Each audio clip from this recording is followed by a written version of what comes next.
Or move the ball straight away from the box first. And again, often defence aren't looking for it, particularly I guess at boys and girls level at juniors. So that can happen. Often they're either expecting to go direct down the middle or to go towards their box. And you also kind of like switch off a bit because you think, right, on defence you go, okay, we'll just let them get to the box because you know you've got 3 touches at the box, and then we start the real defending from the halfway line. And yeah, absolutely. As a coach, yeah, you want that first to get them on 4th or 5th at halfway. As an attacking coach, you want to be 3rd, dumping on the box, and you've got everybody on, and then you've got a couple of touches for transition.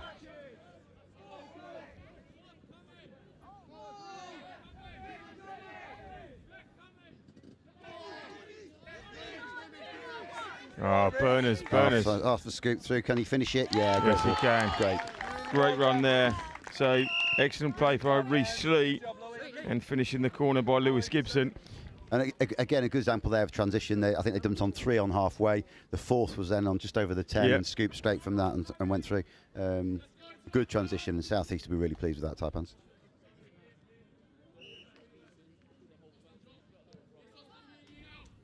So as I just mentioned, South West are attacking again from halfway. The work they've been doing, both going back to the sort of the adult nationals in May, when they put their biggest contingent in, and then this time in the juniors, the work of Anthony Kalanko, Steve Holland and the South West, they've done a really good job of getting these galvanising the region. Yeah, and it's all down to volunteers. 99% of our workforce is volunteers, and yeah, it's not to take away from again, but that was 5th. That ball can go wide. Can they score in the corner now? Through the hands, unfortunate there. Unfortunate. But what they've done is they've put South. Now, it's a better drive from South West. I think that's their 3rd, isn't it? And if they can probably put a bit more of their effort on the line into winning scores, then yeah, who knows? Yep, absolutely. Right, back with you in about 3 or 4 minutes. We're just to get our coffees topped up.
Get the South East rolling at the start of their penultimate group games in the boys 14s category between the Northwest Touch Bulls and the Southwest Saxons.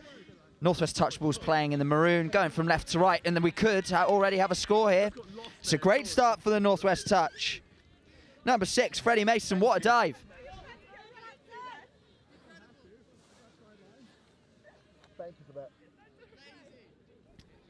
That's one way to start a game. One way to start a game. Some really good work there from Northwest Touch. So, Southwest Saxons. Strong day yesterday. It's a team that have just started playing together. It's lovely to see the Southwest putting in some teams into the Nationals for, certainly in this category for the first time. Number of these players only recently started playing touch, and I tell you what, they're already a great unit together. And hopefully they will try and now get also onto the scoreboard. Might have got through there. Let's just have a look. What's James K. referee? So it was touch. So even if you're fumbling the ball, if you've made that first contact with the ball with your hands, even if you're fumbling it and you are touched, that does count as a touch. But it is going to also be given as a forward pass initially there. So Northwest Touch will get the ball back now, and they will look to drive to box and get some fresh legs onto the pitch. It's a great driving play here from the Northwest. Some great yards there made by number 68, Ben Smith. On to number 54, Yates. Goes wide, looking wide now. Some lovely running out here in width. Joe Galvin on the wing here alongside number 62. Nathan Green, but they go to the other side of the pitch, and it's some great passing play from the Northwest. Unlucky that last one was forward. And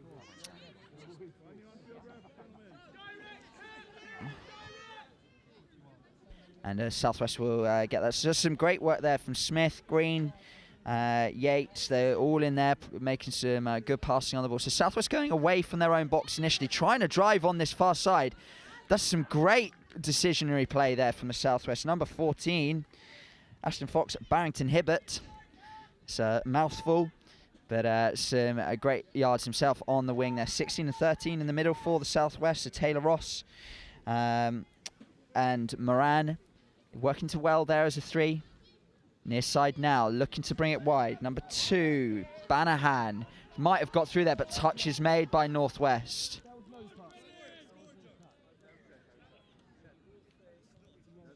Touch was claimed, so we will go back for 5th. Southwest are now going to have to do something on the last touch. Taylor Ross looking wide now to Henderson. Ross, Taylor Ross as well. They're playing on. It was backwards. Can they get round? And 6 touches made. Some really good play from both sides here at the moment. Looking for the spaces and very much working well together. Northwest now then start looking like they're going to box. 58, McMullen. 68, Smith. They've driven to box well. New pod coming on. 70 is Lawton. Looking out to his partner, Peacock.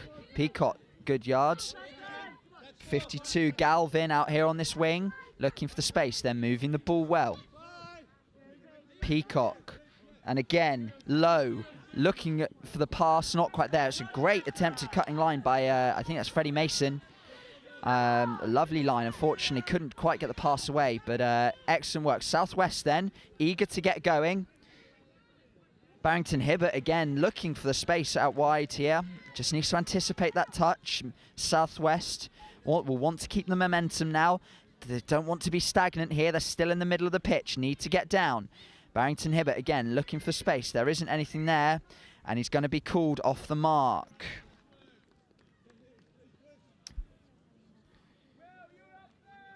If you're newer to touch and still trying to get the nuances, penalty there. So when you are touched as an attacker, you must roll the ball at the exact point you are touched. You can't overstep, not even by 1. If you do so, you do give away a penalty, and that's what happened to Southwest there. But we see the Northwest coming back now. Lawton in the middle, working well with number 50, who, of course, is Low. Lawton and Low in the middle here have got the penalty for an offside from Southwest. Low to Lawton, dumps, wants it back. Great quickie play, might beat the defender here, which he does. That's a wonderful score. Great setup from the Northwest. So quickie play is one of the simplest in touch. The idea is the defender who's come up to make the touch, you want to beat them to the line and make it there before they're onside, and that is exactly what Lawton's done there. And it's basically a sprint race. Who can make the line first? And in that case, the Northwest got there first. Great score, 2-0 to the Northwest Touch Bulls.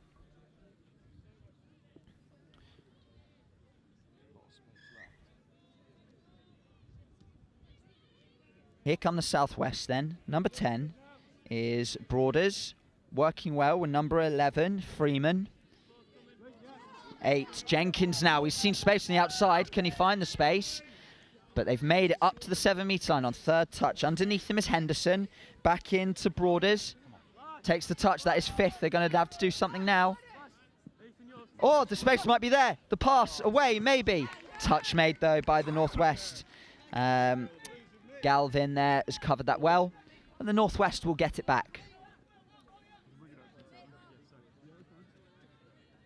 Here they come then, and of course, Izzy Jones playing this category, as the Northwest don't have a girls 14s team involved in the tournament this weekend. But I tell you what, she is a fantastic, fantastic player, and playing really, really well in this category. Northwest touch then. Mason's underneath. Again, they're looking wide here. Lawton. Mason again. Lawton thinks he wants it back. There might be the overlap. And unfortunate there for... 3 meters from the pitch, folks. As they've been saying all weekend. He stepped on the line in goal. Yeah. In goal. Went over the far side? No. He stepped on the sideline in goal. Yeah. Okay, so the score is not given there. Unfortunate for Galvin, he stepped over the sideline before putting the ball down. That's why that one has not been given.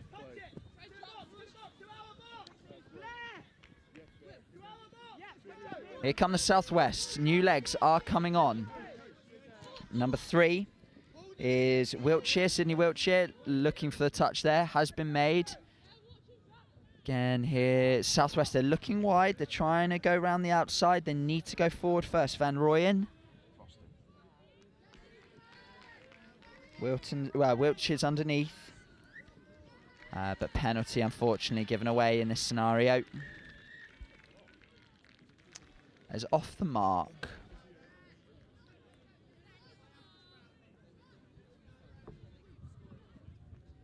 Northwestern are going to have 6 from the inside, but they might not need 6. That's some great yards made there by Lowe. Lawton in the middle here alongside Mason. Mason to Lawton, overlaps there. Great touch made that by the Southwest. Number 6 is too good. It's a great surname for sport. But touch is made, so Northwest still have a couple to use. Here goes Lowe, looks for the dump. Oh, it might be a fumble that for Northwest. No, that hasn't picked up off the hand, so they will still keep it. Here goes Lawton. Ball was away. They're going to have the overlap. And touch made. Very well done by Hamish Henderson for the Southwest.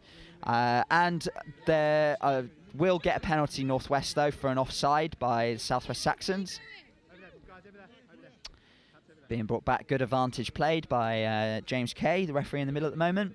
Supported by Stephen De Bruyne on the far side, and Ash Grimsey. Ash Grimsey based at Horsham Tigers in the southeast. Very strong senior men's England player as well. Stephen De Bruyne on the far side, current Welsh national referee manager. He's been refereeing for a number of years. He's a wonderful referee coach as well. Recently received his level 4 coaching upgrade at the European Championships. And we will now go back for a second penalty in the middle here for an offside by Southwest. Southwest needs to be careful now. They've given away 2 penalties in the 7. If you give away a third, you go down to 5 players for the play. Northwest, here we go then. It's a wonderful play. Low, Lawton linking up well together again. Touch wasn't made, so we'll play on. It is made now.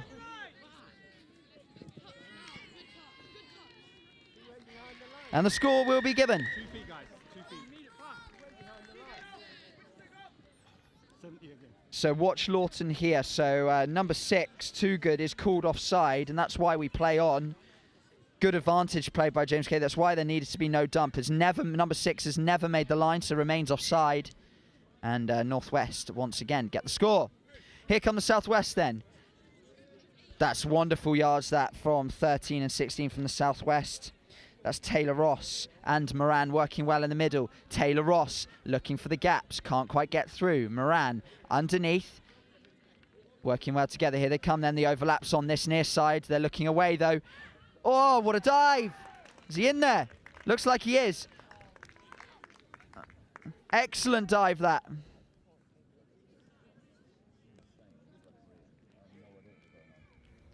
So Ash Grimsey, referee, I think is just explaining that those players were offside. So the score is given. That's a wonderful dive that from, who was that, sorry? Is it yeah, Taylor Ross, wonderful, wonderful dive. Great eye for the gaps, great eye for the gaps, well done.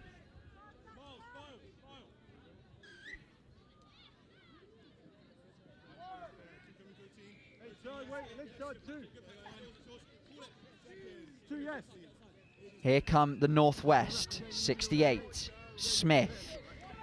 This pod working well together now. Yates, unfortunately though, off the marks, the Southwest will get the penalty there. Eager to go, well done the Southwest. Referee is telling them to hold for the mark though.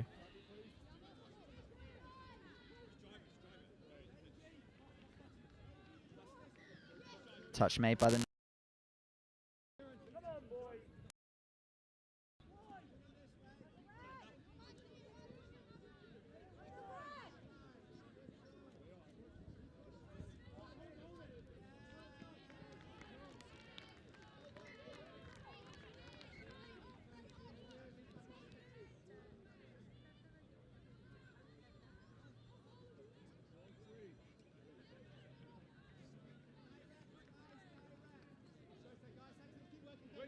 Leg, yes.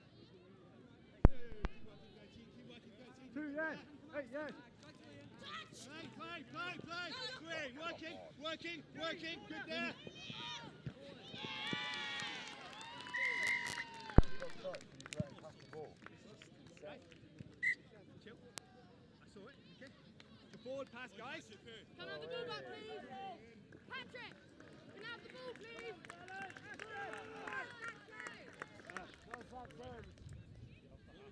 I think we're back. Apologies for the interruption, everyone. Bit of a power cut here, but we are back on. I haven't seen scores in the couple of minutes that we have been off air. Northwest had a good attacking set, but unfortunately their last pass was forward. As the Southwest come to their own box now. The gap's there. That's a great gap found by Northwest. Here he goes. Number 1, Keegan Van Rooyen. What a score!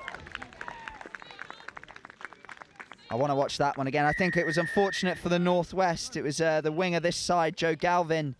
I think just unfortunately had a bit of a slip, and Van Rooyen, lovely pace on him. Score there, wonderful.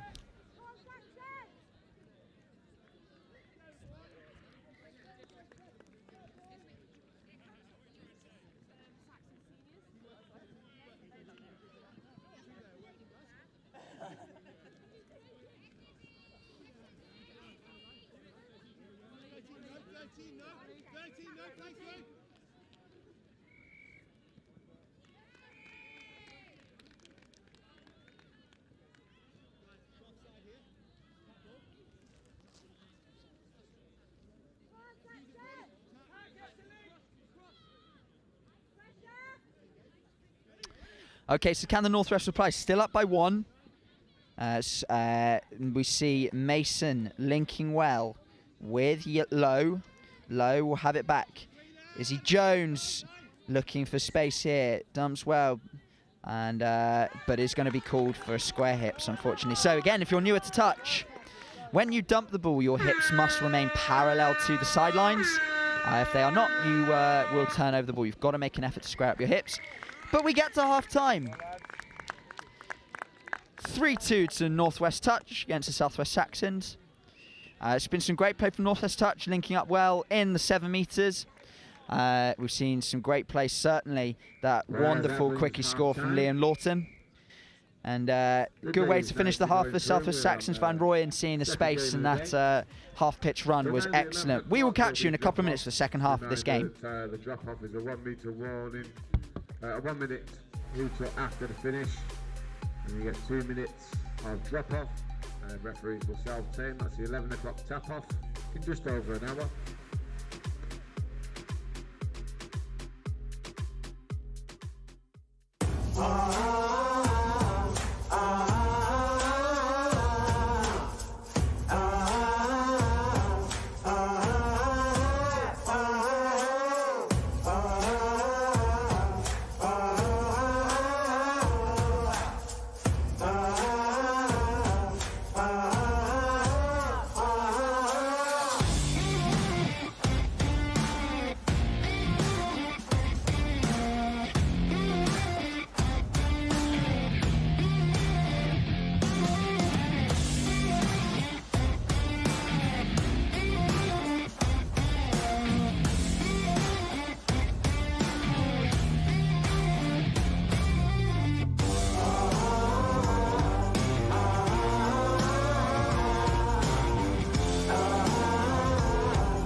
Just a city boy, born and raised in South Detroit. Took the midnight train going anywhere.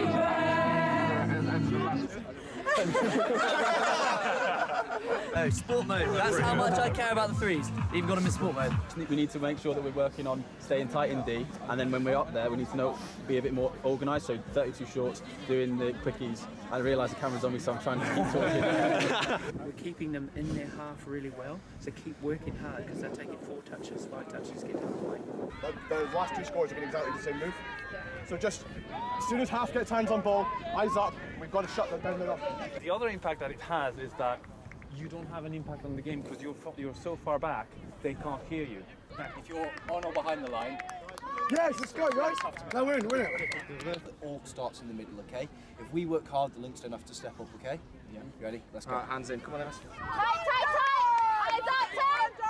Dragon! Pressure! Cheers to Bristol! Hip hip! Hip hip! Hip hip! Hip! One for the ref! Hip hip! One for us! Woo! And one for the ref! Hooray! Well done, Darren! Act really casual.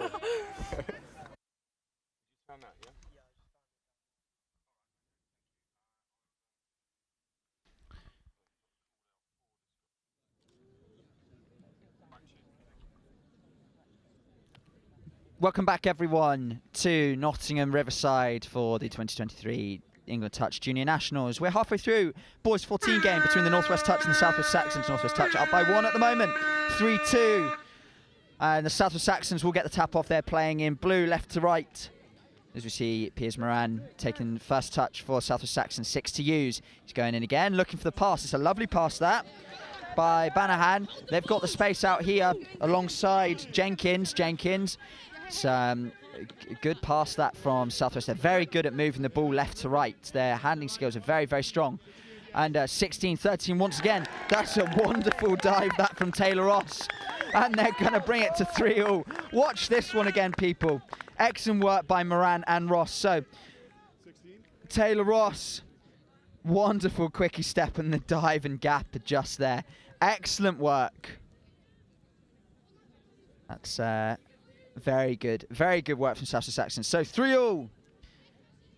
And it's Northwood Touch's turn as Freddie Mason works strongly here with lows. Made some good yards there.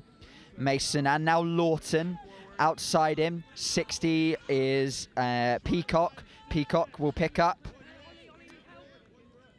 Calling the shots in the middle there. Ooh, I think that's unlucky that for Northwest. We will just go, it's fumbled the ball there, unfortunately. So the Southwest Saxons will get the ball back. Likely to come to box here to bring on the fresh legs. As you see, Taylor Ross playing through the offside player. That's very good work. But penalty given by the Northwest Touch. Aggressively hard touch came in there, so that's what the penalty is for. Southwest now. Oh, has he held on to the ball? He held on. No.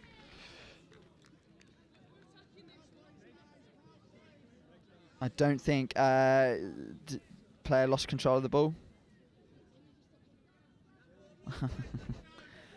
Players trying to have a discussion with the referee, but essentially there was no touch there, and then Southwest Saxons attempted to dump the ball, which is why it's a turnover ball. And we're now going to see Northwest Touch going to get their 6 touches from halfway. Makes it a bit easier for them, having less distance to have to travel down the pitch. Lawton asking for it. They're going to go to box. Touch was fair. It's a loss of control. That's a shame for the Southwest Saxons. Shame for the Northwest Touch. Southwest Saxons are going to get it back. And again, they're great at wanting to go quickly here, Southwest Saxons, playing for some real pace. Number 8, Jenkins on this far wing. Oh, unfortunate for Southwest Saxons. Need to just keep the ball in hand whilst they've still got touches to use.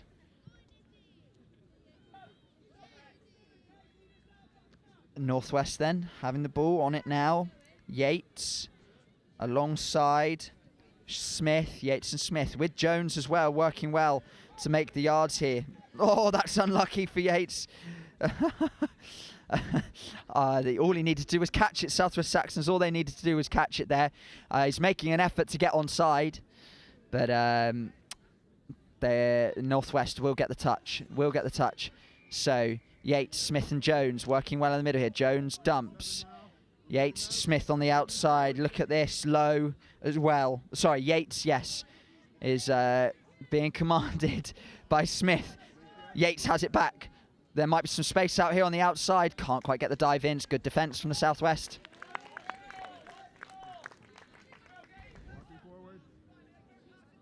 Waiting for the defence to come out to them. Here goes Smith. Might be in there. Potentially a bit of an injury. Northwest are going to get another penalty though. Southwest offside in the 7. Southwest giving a couple of those away now. So remember, you need to get back 7 metres from the touch normally in this position on the pitch. If the touch is made on or within the 7, you need to get all the way back to the try line.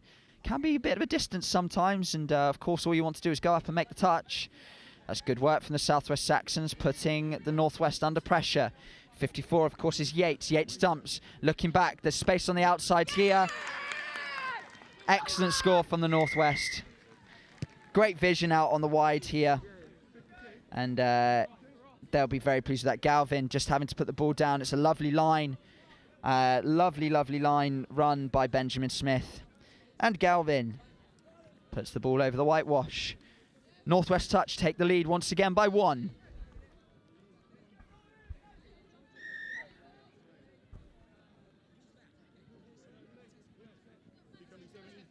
Here come the Southwest. First couple of touches taken in by Freeman. Freeman's doing well to make some yards there. Working very closely with number 10, who is Reese Broaders. And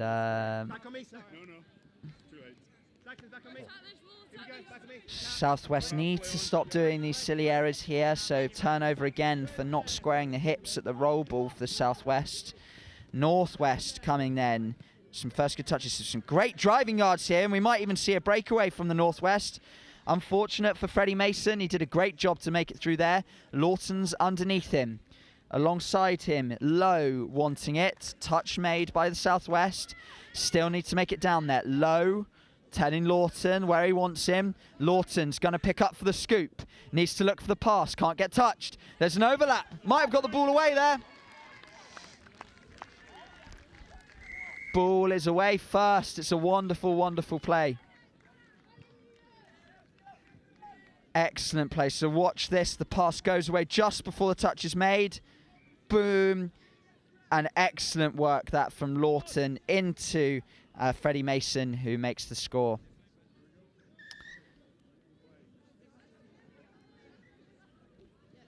Here you go, the Southwest again. These guys are really good. Oh, it's a great intercept. That. So it's a great intercept from Northwest, but he was touched as he caught the ball, so couldn't just run with it. So they will get it for the restart with 6 touches coming. That is first. Well done to Benjamin Smith. Again, working closely with Yates. This pod do love throwing the ball around themselves, but they need to get down the pitch. Yates and Smith. Outside him, 62 is Green. Green looking for the ball now. Will look wide. That pass isn't quite there, though, from Yates, unfortunately. Southwest now on the ball. Looking to get to the mark. Here they go then. Roll the ball. Southwest. So here we go, and it's number 13. Taylor Ross is evidently a great player within this squad, doing very well to make some yards for the Southwest. Oh, it's a nice running line that from the Southwest. Look at this. Barrington Hibbert again. This Southwest side, they are wonderful at finding the gaps and throwing the ball off. It's lovely what a play to see. They just need to make sure they make it all the way down to the line. Taylor Ross might be through here. No touch made. Did say Taylor Ross. This boy's got some talent. Watch this here. How many defenders does he beat just to get through? Those swivel hips. Pumps the dummy. Goose step. Side step. Straight off. That's a brilliant score from Taylor Ross. Absolutely brilliant. We're at 4-4 then, with just under 7 minutes to go. This is turning into a fantastic, fantastic game. Mason has made some good yards there. Jones underneath. Lowe takes the ball now. Mason picks up. Jones is on it. These three work wide. Jones and Mason all together. Dump is good from Lowe. Lowe's going to have the ball back. Winger might have been in space, but touch is made. Fifth is going to be coming. Lowe, out we go to Mason. Lawton dumps. Mason, short line from Lowe. Spaces on the outside. It's a wonderful setup score from the Northwest. It's what we call 32 short, where you have a player running onto the ball who's, again, trying to beat that defender who's made the touch. So watch this here. Lawton dumps, line, beautifully run, and then there's the overlap on the outside for the Northwest. Excellent play. Excellent, excellent play. Northwest go up by 1 again. Sorry, 2 even. They are up by 2. Apologies. So Southwest still got some work to do here. They're running very, very well. With Van Rooyen, again, we saw his wonderful running try earlier. Big pass out to Moran. And on his outside is Jenkins. Jenkins might be through. Southwest answer again. Still down by 1, but they are getting there. Southwest really playing themselves well into this game. And I tell you what, it's their fluidity that's helping them out. Very unpredictable, but it's working in their favour at the moment. Northwest now then. Here they go. This pod of Lawton alongside Lowe. Lawton again with him. It's a loss of control, unfortunately, for the Northwest. They dropped the ball in that dump. Southwest potentially looking to box, but they're happy to throw this ball around. Look, they need to go forward, though. They need to go forward. Only 6 touches to get down the pitch. And as we see, Too Good pulled in to be half. Passes being looked for again. There's space out here on the wing. Southwest there, very, very good play of the ball. They still need this go forward. Hold on to it just. I think that's 4th touch, and they're not out of halfway, though. So this is the one downside of throwing the ball around too much. You get no go forward. That's 5th touch already. And they're going to have to do something here. The gap might be there. No, unfortunate that for Southwest, and that is 6 touches. So in touch, you'll see teams driving very centrally most of the time. That is because, of course, you only have 6 touches to get down 70 metres of pitch, and you need to go hard, you need to be quick, efficient, and sometimes throwing the ball around too much means that you might find some space, but actually you don't make many metres down the pitch. Northwest now have shown really well how to drive, and they've got a couple of touches to use on the outside here. 49. Who is Ethan Sharp. Haven't seen much of him yet on the outside. Jones calling the shots here. Link will take the touch. Sharp is dummy. Passes to Smith. Smith. And unfortunate for Yates there. That was 6 touches. Southwest, they're coming to the box. They're coming to the box. Certainly one of them is, but ball's going away. It's the first touch there. It's going to need a half. Will Jenkins, and he's got one. Barrington Hibbert asking for it. Overlap potentially here. There's still an overlap. What hands?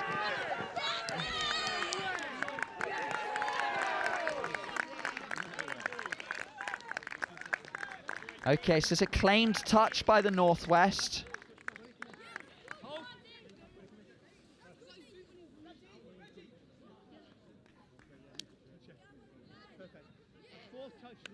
Touch was made by the Northwest. Yeah, touch claimed there by 62, Nathan Green. So will be the roll ball. 4th, 5th coming, says the referee. They've got to use it here then on 5th touch coming. Southwest 16. Piers Moran, have they got it here? No, they haven't. 6 touches. They really wanted that score, did the Southwest.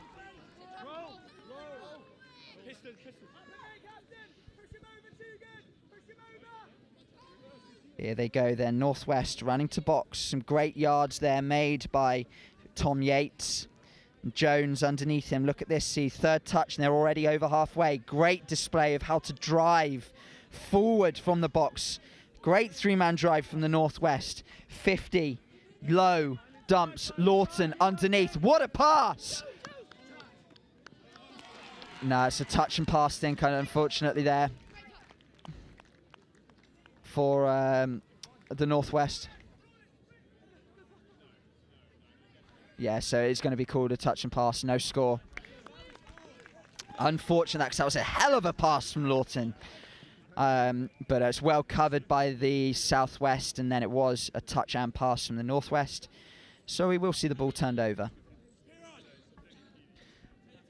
Just over 1 minute to go, then the Southwest will want to get one more score on the cards here. Ball was away.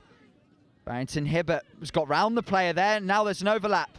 That's a wonderful pass, but it was forward, unfortunately, on that occasion.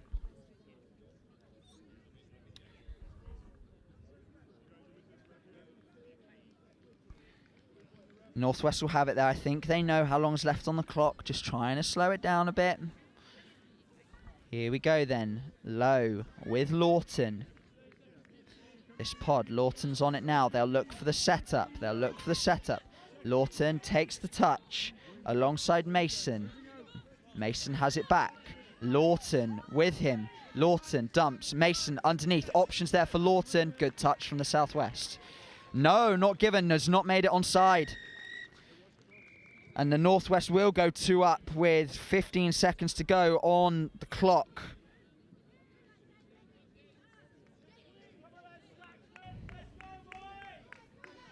Watch here now. So look at where the dump is. The dump is in the 7, which means that the player needs to make the line. He never does. Remains offside. So the score is good. Full time of this game. 7-5 to the Northwest touch. Some great displays from them. Some really good play, in particular from that pod of Lowe, Yates and Mason. Saw some lovely scores from the Southwest as well. They were getting themselves back into that game.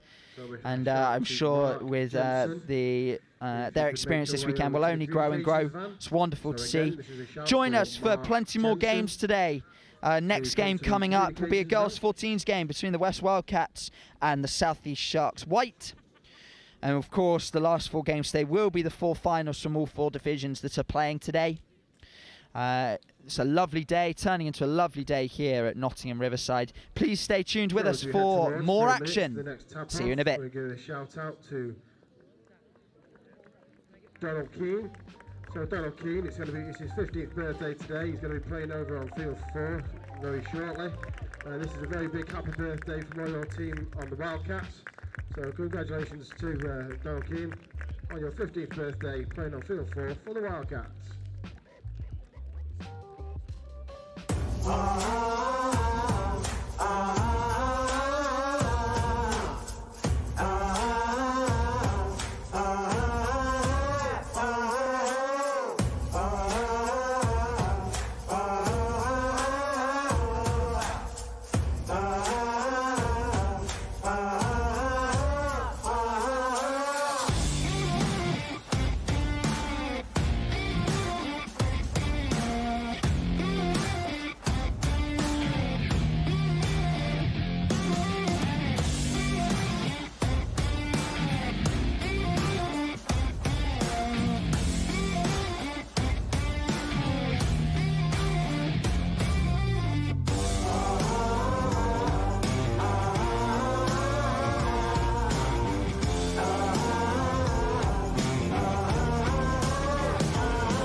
Just a city boy, born and raised in South Detroit. Took the midnight train going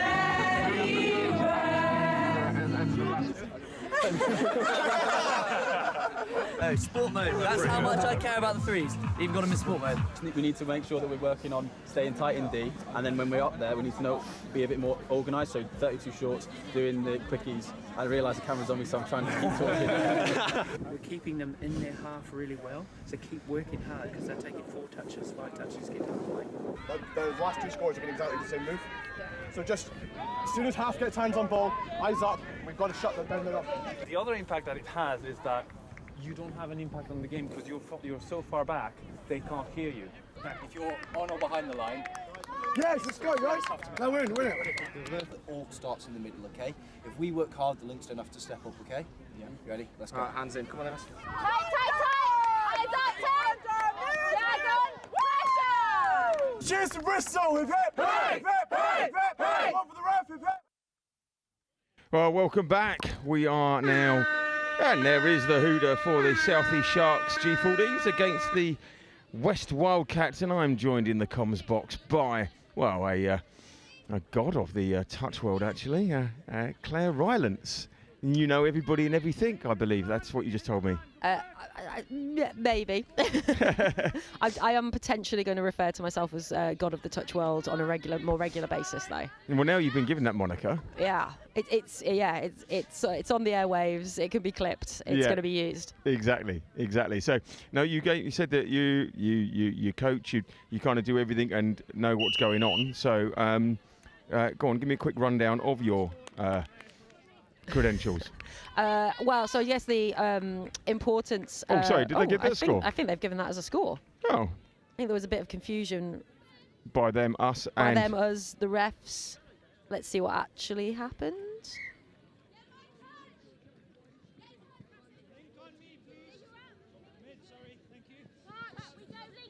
Oh, I don't think we're going to get to see the score there. No. I think it must have come beforehand. Well, nobody seemed to think it was a score. No, well, the refs did, and that's all that matters in the end. Exactly. It always helps if you can part that knowledge on to the players. Anyway, so it's 1-0.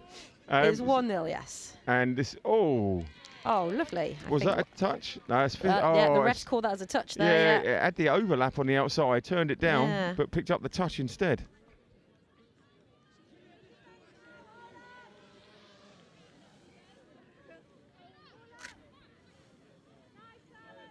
That works better. Keeping the sun out of our screen. Yeah, we can see a little bit more about what's going on there. Yeah, so it looks like Sharks on the ball now, starting from deep. Let's see what they've got.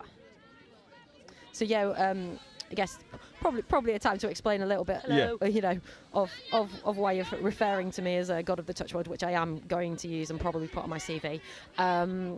So I'm coach of the England under-15s team. So my role this weekend very much is keeping my eyes on mainly the girls and boys 14s divisions, which this is one of the games of, looking for some fresh talent to recruit into my squad for next year. Right.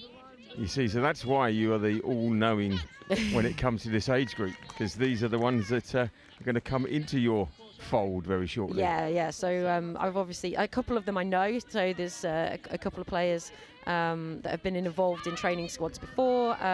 We've got Kate Edwards, who's on the ball at the moment, who played for my England squad this year. And plenty dotted around who are in and amongst training squads. So really it's an opportunity for me to see how they've developed and gotten on since I last saw them, really, and get to see them playing with their regions and with their friends, and hopefully just having a good time playing touch as well. It's a great sport. And how do you, when you get to see them, is it all the regionals that you have to turn up to, and that's where you are, and everything else? So it's here is a lot of it. It's chatting to the coaches as well, and chatting to them about how these players have gone on in the training sessions for the regions. And then where you can, if there's school touch events, club touch events, trying to get along to those and watching players through that as well. So this is probably the big event where we get to see them all compete against each other, but certainly keep our eyes out for talented players during the season. During the whole season, yeah. They're particularly coaching this young age group. They're at such a key point in their development. Players really change and can improve rapidly over the course of a couple of months. So trying to keep tabs on them is sometimes a little bit tricky, but lovely drive here from the Wildcats. They've really chosen to work the ball hard and nice and straight. Yeah, and they're... just didn't quite know the touch count there, I think. So fifth touch just came onto them a little bit sooner than they were expecting. And what is it at the 15 levels that you find is the thing you have to work on the most with them? I think it varies a little bit between the girls and the boys. So I think, some wheels there. Lovely breakaway there. Will anyone catch her? No, she's in. Excellent work there. Number 1. Logan Brown. Yeah, great from wheels. Wolves. Really showed it there. Yeah. Picked it up and just backed herself round the outside. Yeah.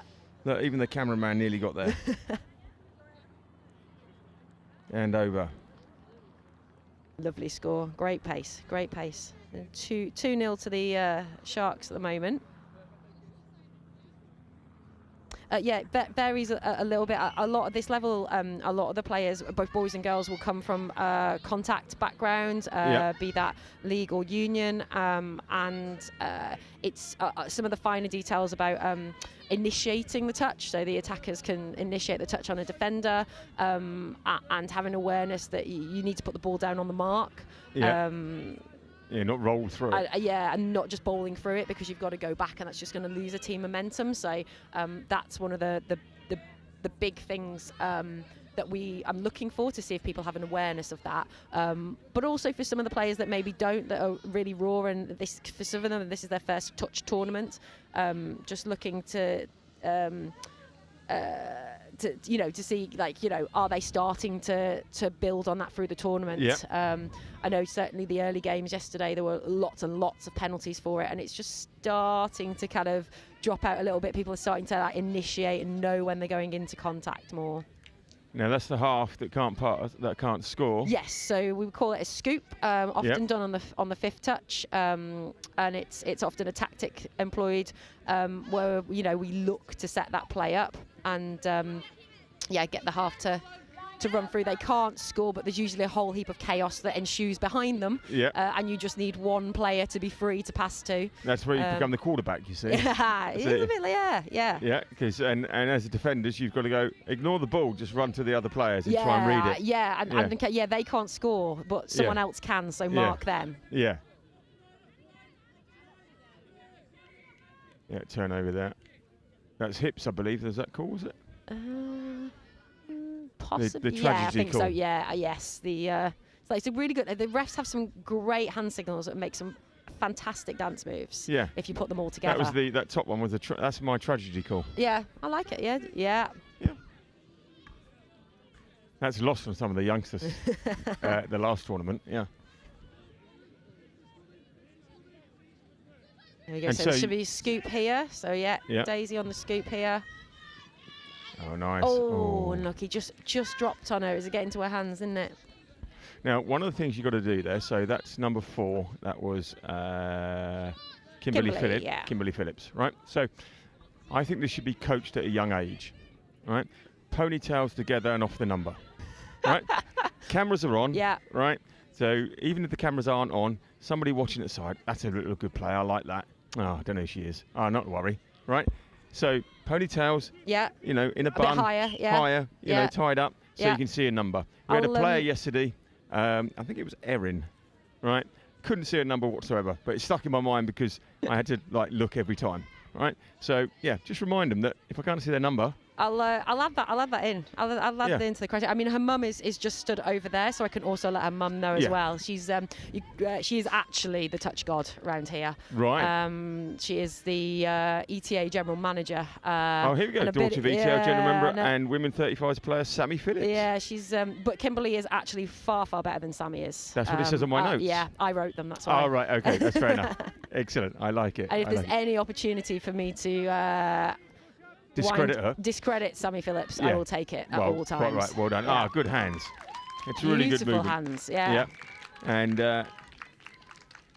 that's Charlotte Elton. Wolves knew 4 months ago.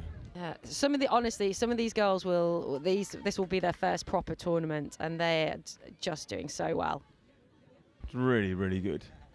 And the setup with this as well, arranged with the university, so you can come for the weekend. You can stay at the University of Nottingham, which is the best university in the country because my daughter went there.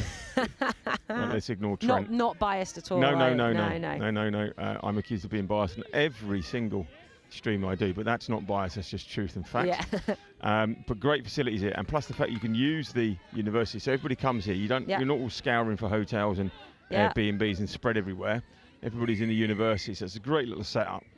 Great for the kids as well to get an idea what it's all about. Yeah, well, definitely having a conversation with someone last night who said that their child is looking at I might consider Nottingham as a university to go, just because they've stayed here, they've stayed in the halls a couple of times. It is a really good setup. The halls are lovely, the staff are great. Get some access to the gym as well. I was in there way too early this morning for my liking, but you hold your hamstrings well at the same time. Is that subconscious? It's always a subconscious thing with me and my hamstrings. Oh right, yeah. You got to watch them. Got to keep stretching them. Nice direct here from the Sharks. Yeah. South East Sharks white.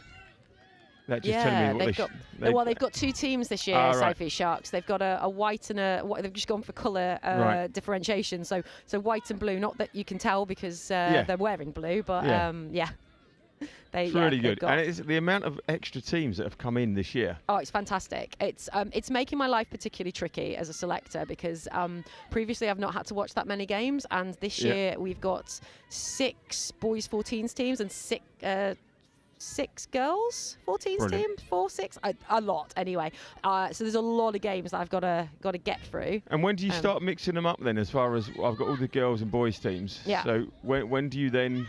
We will announce squads in the coming weeks or so, and then straight from the first camp, they're all in together.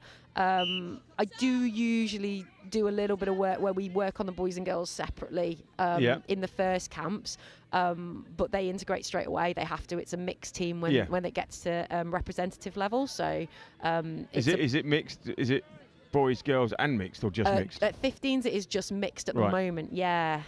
I think we've probably got enough talent coming through to have single-sex teams, but the division that we enter when we compete is a mixed team. So. But if you did, then how do you decide the girl or the boy is for a mixed team or a single-sex team? It depends on the roles you're probably looking for players to do. Your female players have got to, if in a mixed game, have certainly got to be able to match the physicality of the boys.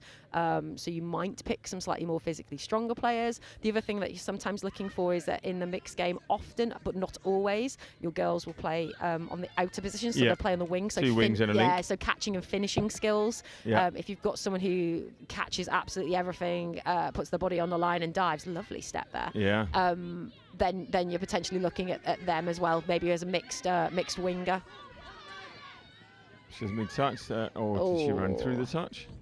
Yeah, so she was the scooper, the half again, and I think they just managed to clip her, so they just got back on side. So I think Wildcats' driving game's certainly getting better as this half's going on, but they just can't quite get through on that scoop and finish it off. Whereas the Sharks just seem to have just a bit more of the territory, and have definitely had a few more shots on the line. Yeah. Oh, just a hips not square there. The Shakira rule. Is that the Shakira rule? Yeah. Okay, I like this. This is what I decided the last one. I decided to give all these rules to help the youngsters. Yeah. They probably haven't heard of Shakira, but yeah. The fact you're going for tragedy and Shakira probably isn't going to help them. Yeah, no, exactly. But they're all going to go on YouTube and look it up and go, oh, right. The anything to do with hips can only be Shakira. See, here, to me, 2 wasted touches. So, but they're just looking to set and get the right players in the right position. So, there's no advantage to getting inside the 7 meters there. You're just helping the defence out. So they're hanging around on the 7. Oh, lovely. Like that? Yeah, hanging around on the 7 and just manipulating really and having a look at where the space is to set up a play. So what they've done here, is they've just made sure they brought someone all the way up and got as many players up off the line. Quick pass out to the link, and then So Ruby Irwin out to Logan Brown, and it just all comes together, and it's just like that patience. I think they're wasting their time, but it was patience. Yeah, I do it too many times, and it is wasting your time. It's just once you get down to that kind of 7 meter line, things just start to get a little bit more tactical. You'll see it later on with some of the boys 17s games that they get down to that 7 and they slow it up a bit, but there's a lot more lateral movement. They will be shifting players around and trying to really manipulate the defence out of position. At girls 14s level, they probably not quite grasp that art of manipulation. They're just looking, but what they are doing very nicely is making sure they've got the right players in the right position, and they're pulling up some defenders because the defenders have to walk off the line. The more defenders you can get up off the line, the more defenders that have got to get back on side. Last play here, what are they going to do? They're going to try. They're going to go for it. Well, hopefully. I would. Otherwise, it's Why a not? waste. No. There we go. But some good wheels there from Michel Kubiazak on the line, but it comes back across. That is half time. With what you've seen, I mean, like, you know, obviously no names, but do you see there and think, yeah, there's potential there? I like that. I'm going to keep an eye on this player, that player.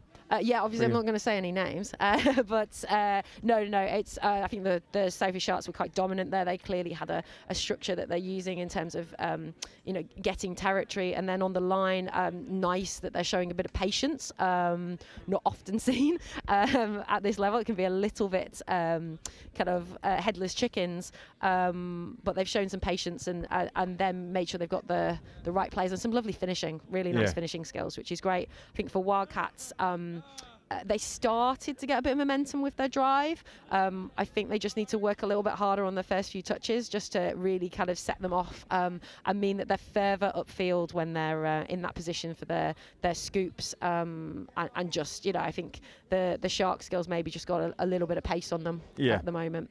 All right, okay, well, we're going to take a little breather and we'll be back in about 3 minutes.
Just a city boy, born and raised in South Detroit. Took the midnight train going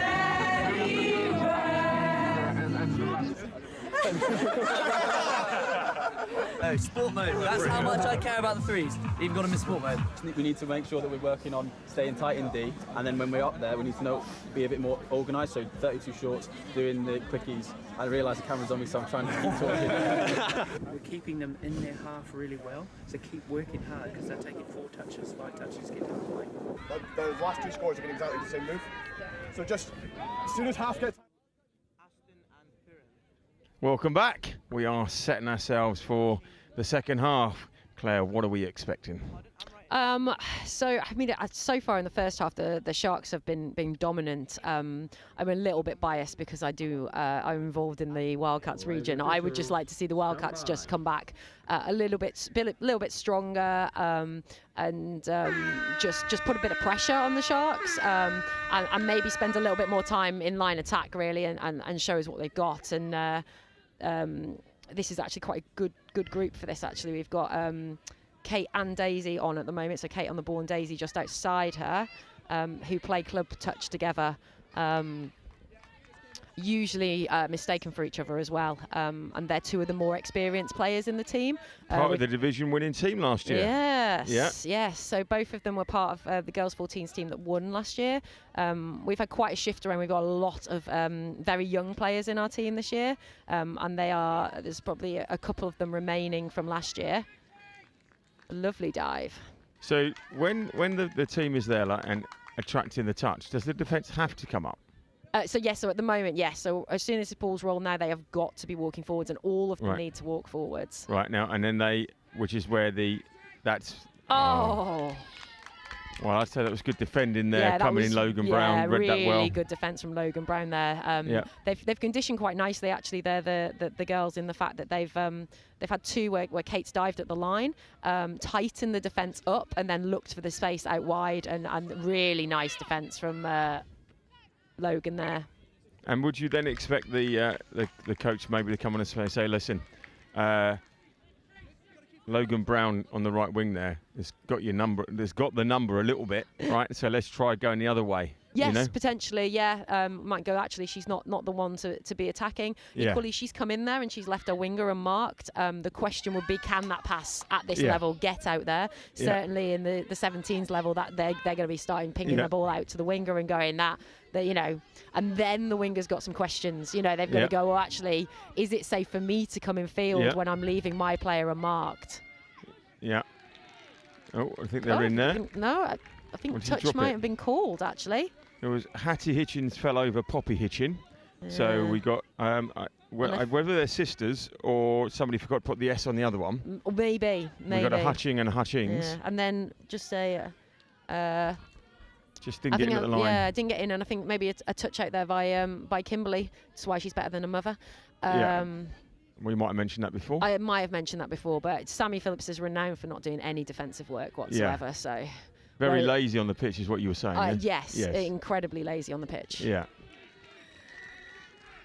Now, also the substitutions at this age, not always box run. Just switch them around when you can.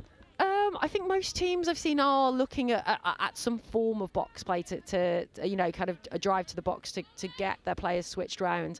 A lot of these players, this will be very new to them, so they'll have come from social touch where it is just a case of like swapping in and out. Swapping in and out. There's usually about 24 on the pitch as people like hair in and out, and it's one of the things they really have to learn, and the coaches will have spent some time really discussing with them. One player off, one player on.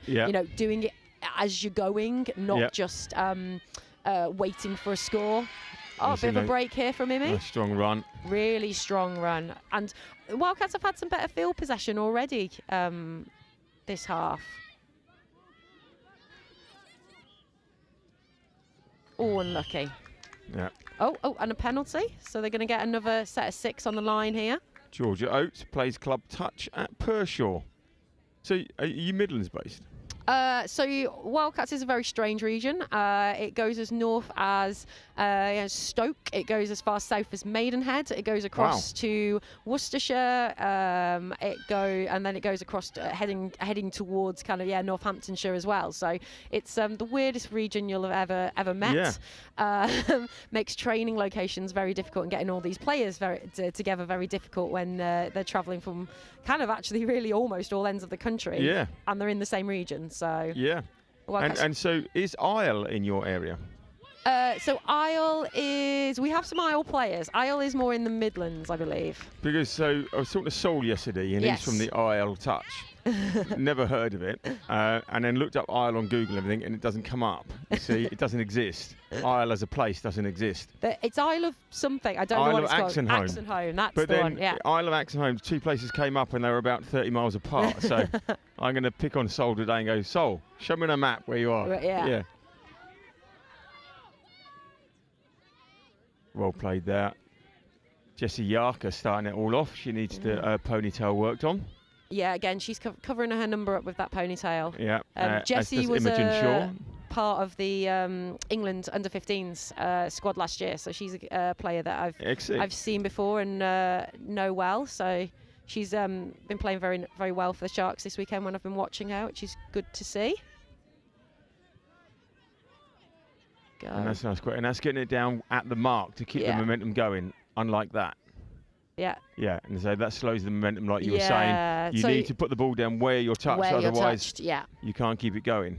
Yeah, so I think we're on last touch here, and it's a turnover. That's one of the other things that these girls have got to will be learning this weekend is just knowing that touch count. The worst thing you really want is just taking the ball in on fifth. You've without trying to score. It's your last ditch attempt to just have a crack really. So you want to be putting some kind of attacking play together. Some lovely driving here from the Sharks. They've really motored up the pitch here. That was Lindy O'Hanlon taking it straight up the middle. Yeah. Just a little bit of miscommunication there, I think, on that fifth touch, but what yardage they made. It was great. And great platted, like French plats, I think, on Lindy there. I think the French plats is a strong game. There's quite a few players who go for that She's option. got 2, and I can still see the number. Yeah. You see? I mean, the other thing that's really worth bearing in mind with the big ponytail, covering the number is actually that a hair touch counts in touch rugby. I have spoke to a number of players about their hairstyles, and because if they get a hair touch, and it's because of their long flowing ponytail, as beautiful as it looks. Oh, that's good. Nice little bit of interplay, but good defence as well. You see, but now if you tell them that your name won't be called out, then they'll probably put their plat straight away. You see, that's different. It's like, well, I want to look like this. Oh, my name won't be called out. Right, let's alter it. With 3 daughters, I know about French plats and everything that goes with it. You see. I mean, it's a key component that the coaches are actually having to think about this weekend as well, particularly the coaches of the girls teams. Is that a half? Is that the half? No, I think she's a live player here. Yeah. Oh yeah, she is. She is number 9. Hattie Hitchins. Hattie Hitchins, a Hitchin with an S. Yes. So could have a sister.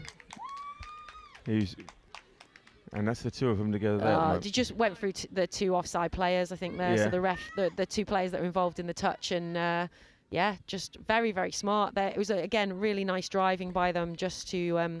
if you hit the same spot a couple of times, that becomes a weak spot in the defence. And either you can go straight through that gap because your players are offside in front of you, or the other players come in to try and help those players who are struggling out and there's space out wide. So it's really it's smart basic play. And it's clearly something that they've been coached to do is to just drive hard and hit that same player and be patient, and then the space will open up somewhere. As it did then. By the way, sisters or twins? I think they're definitely. I think they're twins. So we've either dropped an S or added an S, but typo. Yeah, they're good. And Lucky on the line. Looking for those quick hands.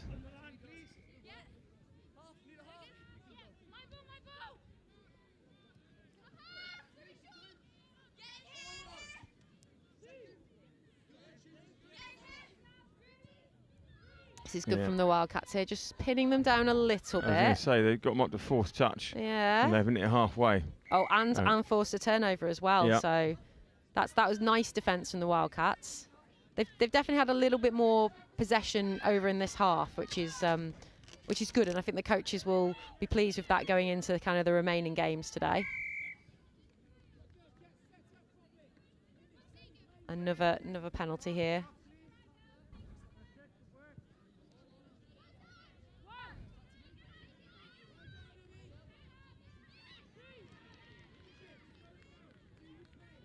So this is just this kind of cat and mouse game where they're just trying to set something up. Can they set something up as well as Sharks did earlier in the game?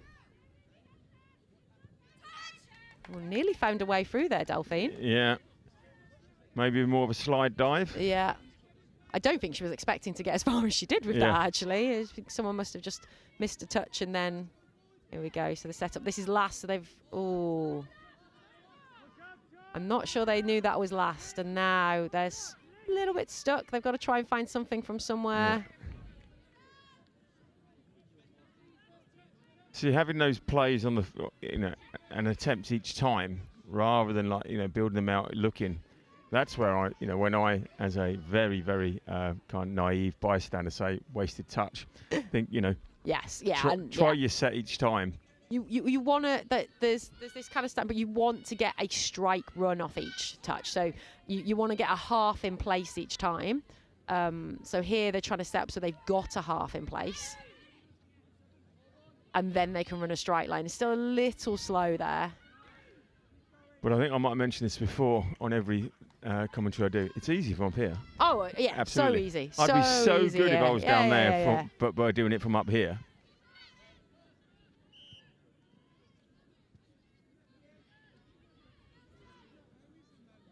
Penalty for offside there. So Sharks gets a bit of a reprieve and hopefully can get their drive going and get some fresh legs on. They've had to do quite a bit of defence there, so this is definitely the time to try and get some subs on. They're just working the way over.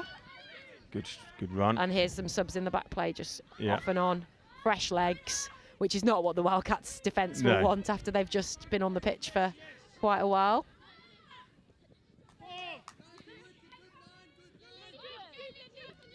The Hitchin twins are on. O'Hanlon. A nice touch there. Well read, actually, by Delphine there at Link. Could see that where that ball was going and just got up and made sure as soon as she caught it, she was touched. Yeah, that was Matilda Tinker. Otherwise, and she's new just 4 months ago. It's amazing how well they're playing. Yeah. I mean, that this looks like a touch game for players who've been playing for a couple of months. It's,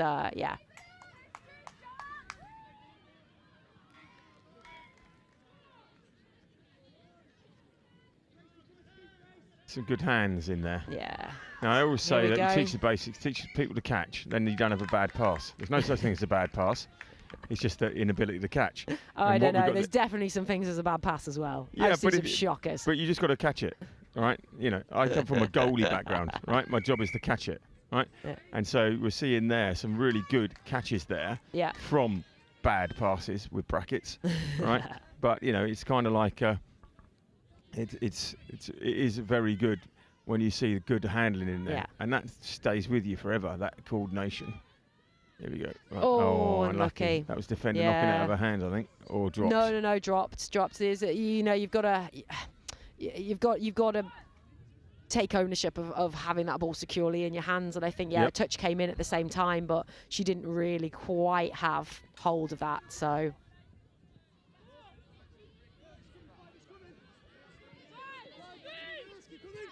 Here come the Sharks.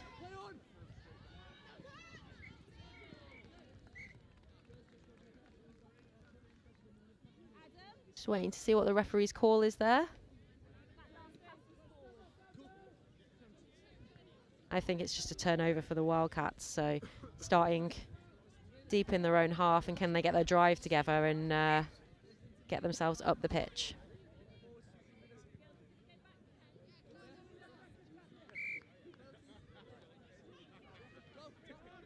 Go tap ball. And here they come on their drive.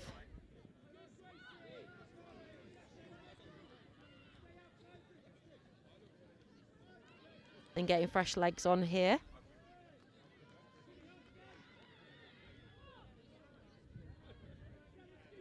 Back into the middle, and I think they're looking for their scoop play here. Oh. Didn't quite come off in the end. Didn't quite come off, but they, they started down on their own 7. They worked through the touches. They kept that ball secure, relatively, error-free, and finished down here in the corner, which I'm sure the coaches will be pleased at, because it's been a bit stop-start for a little while. So Wildcats probably the last chance now. yeah, we've got 40 seconds, last chance. I'd love them to get over. Yeah. Just for one. Just for one. Be interesting to see whether they choose just to stay on here or whether they look to get some subs. They're subbing. They are subbing, yeah. Last ditch attempt. Oh, so the rucking error there. So it looks like it'll actually be Sharks who finish with the ball. Adam Brimelow is reffing at that point. Adam Brimelow's done a bit of everything this weekend, hasn't he? I know. Been the comms box. He's been comms. Reffing. He's done a little bit of coaching as well, maybe. He's all But over you know the what? place. Everybody involved in touch rugby though does everything and is like they passionate do. and keen. Yeah. It's great. And there is the hooter. There's the hooter. Just bounces off. Yeah. And he runs in there. So the Sharks white come out on top. Your team, the Wildcats, good display, but they're learning. They're coming up, They're as you were learning, saying. and I think that second half, I think they'll take some credit from it. You know, they definitely tightened up a little bit more in defence, and they had a bit more territory, got to the line a little bit more. But their Sharks, they were dominant, weren't they? You know, some lovely hands, lovely finishing skills, especially from the wingers out there. It was really nice to see, and yeah, look forward to seeing both teams in the afternoon games. Yep, that'd be great. And I know you've got you back late this afternoon, but if you want to pop in the meantime, you're always welcome in this comms box. We'll see. I'm definitely on for that later this afternoon. Yeah. All right, that's brilliant. Thank you very much, Claire. Thank you. Cheers.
Just a city boy, born and raised in South Detroit.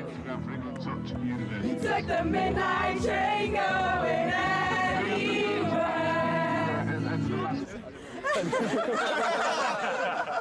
Oh, sport mode. That's how much I care about the threes. Even got them in sport mode.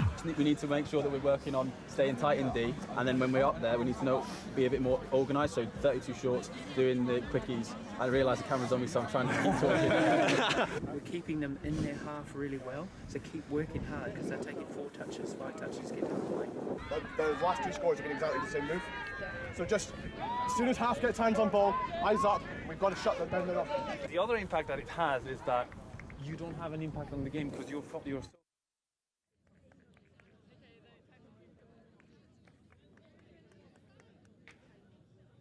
Welcome back for the 11 o'clock slot, the fourth game. This is the last of the pool games. We then go into knockouts, and I am joined in the comms box by the amazingly non-defensive playing daughter's much better than her, Sammy Phillips.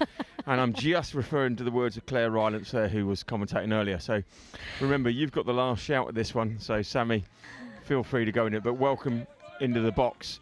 Your Wildcats just had a good run out there. They played well. Yeah, they did. Thank you. It's interesting to know Claire Rylance has has been slating me like that. I'll have to have words with her after this game. Slating, you know. It's only because she does do a lot of my defence for me, but that's because she's the fitness and I'm the brains in the outfit. Right. That's not the word she used, but anyway. All good. Right, so we have the Northwest Touch Boys 17s against the Southeast Taipans. And already the Taipans were off at pace there, but the Northwest bringing it back. And it'd be interesting to see. And so, Sammy, what's your... You coach the Wildcats, which have a really amazing area, geographical area, I was talking to Claire about. And what's your other, because everybody in Touch does loads of things, which I really love. What's your little CV? Okay, so I have a number of hats. Okay, the biggest hat's probably General Manager for England Touch, which is my employed role. And, Right. And also as a volunteer and the head of elite performance. And so oversee the coaching staff of our 19 national squads. I'm not officially a Wildcats coach. I've kind of stepped in here to kind of help out some of the coaches. But I do play for Wildcats and also England Women's 35s. Right, with you. So yeah. they allowed one underage player then? Very kind, very kind. No, that's quite all right. That's quite all right. It's because you've seen Claire Rylance, haven't you? And you think I look so much younger. Yeah, exactly. I get it. There we go. Oh, do you know, that's really good. That's really good. Don't worry, I'm here all day for slating her back. Yeah, that's really good. I like that. So, right, so you're, I had Chris Simon on earlier and called him the Chiesa Grande, the big cheese. You're right up there with him. Oh, yeah. Yeah? Yeah. I don't know what Chiesa Grande in the feminine, because in Spanish and French they do it both sides, so I might be saying it completely wrong. You know, grand fromage. That's about as good as it gets for me. Grand fromage, that'll do. That works. Although I think it's fromage grand it would be, wouldn't it? But anyway, let's drop that and let's get back to the game that's going on here. Now, I know you know a few of the players that are running up and down for these boys, and obviously you come across a lot of them in your role as overseeing the elite and the coaches and everything else. Yeah, absolutely. I mean, there's such a talent being developed within England at the moment, within our youth section. We've got, such a huge explosion of growth with young players at club level. There's a lot of schools are picking up the game now, so we're seeing a huge growth in kind of the youth participating in touch, and that's just demonstrated in our high performance program, having 7 squads at the Atlantic Youth Cup, and how well they've done as well, because as the base grows, obviously the talent at the top, you get better and better players to select from. Yeah, absolutely. And like you're saying, in the schools, a lot of the schools are picking it up, not as quick as you'd like, obviously, but they're picking it up, and it's complementing the other 2 codes. Yeah, absolutely. I mean, touch can very much be the mass participation version of rugby. So we've got everyone who can get involved in touch. In a whole class, whether it's a mixed or a single gender class, mixing different year groups. It's all possible playing touch. So it's a great way to get a rugby ball in a lot of people's hands, and then where they go from that, whether they stay playing touch or they try out some of the contact versions, that's all an option once you start to work on those core skills of catch, pass, evade. And touch and pass or... offside. Offside, so no advantage played there. Otherwise he'd been in. So sure that CJ White there was hoping that he got his name on the board, and there he is again. He's diving, drop it. I think he must have dropped that. So Northwest, can they make halfway with? They're going to make halfway on 3 touches. Still well inside their own half. This is really good defence from the Taipans.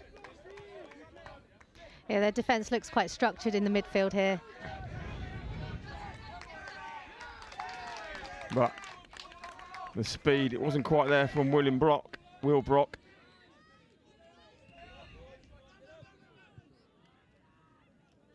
I get the notes for commentary, and for William Brock, the note is Will. Great work, coach. Yeah. Although underneath that William Harrington, it says Will, and then I've got a whole sentence. So, you know, they've got to work on these things. Possibly a late addition to the team. Yeah. We'll give him that then. Did he? I didn't pick up there. Maybe just a couple of initial early handling errors, just due to nerves maybe. But just like to see them getting into this rucking game a little bit more now, bringing down the error rate and seeing a bit of more momentum and flow to the game. They are running at pace, which is great, both teams. Mm-hmm. And what I've noticed, the big thing with pace is putting the ball down where you're touched, right? So as a complete novice over this weekend, if you put the ball down where you're touched, yeah, you got momentum and you keep the pace. As soon as that stops, as soon as you run past and have to go back, the whole thing stops. Yeah. That's the most important thing. I think, you know, for those who are kind of newer to the game of touch, it seems almost counterintuitive to take the touch. Quite often you're trying to evade touches. Yeah. But actually it's kind of a percentages game. What you're trying to do is accrue that momentum to either force the defence offside and therefore their touches won't count, or if they try to initiate touches, you get a penalty and another set of 6 touches in a really good attacking position. But you don't get that if you go over the mark and have to come back to the mark, because it allows the defence to reset. Yeah, absolutely. And, you know, I remember that at the Atlantic Cup, it was one of the England 18s, 19s boys team. They were just so good at that. It's part of it. Yeah, it's getting that momentum and flow so that you can get a good strike off the back of it, because what you want is to compromise the defensive shape during your rucking play to then execute a good strike on them. And if you don't get that momentum, you don't dismantle their shape, it's much harder to then elicit a score from it. There was the scoop and the move, but just run out of hands.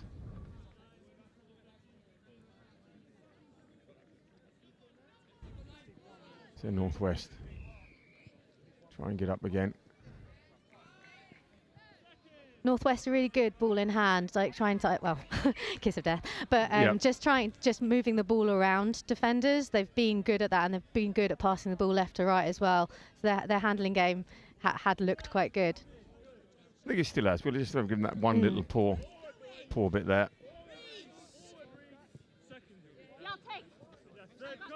One of the other things that, in fact, Claire didn't pick this one up, but this was me, just that your daughter's ponytail covers her number.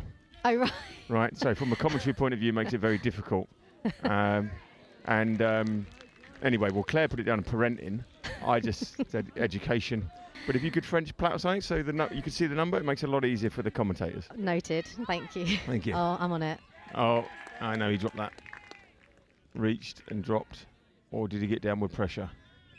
Refs are going to chat, and in touch, the slidey dive is often the much more successful dive, rather than kind of the more getting some air time and then landing with the ball, just trying to slide the ball, because as soon as it touches the line, it's a try. So if you can slide that ball in rather than dive up, you're more likely to get a try given, because the ability for a defender to make the touch on the line when they're standing on the line as opposed to make a touch in the air is greatly reduced. Well held there. Plucked out by Cameron Rowland. And then the touch on the line once again. That was Will Brock. Didn't quite have the wheels to get round. And leading with the elbow going in. Settle down, says the ref. The roll ball, okay. Is that a fresh set of 6? Well, hopefully not, because unfortunately they're just knocked on. Taipans got to try and get this up.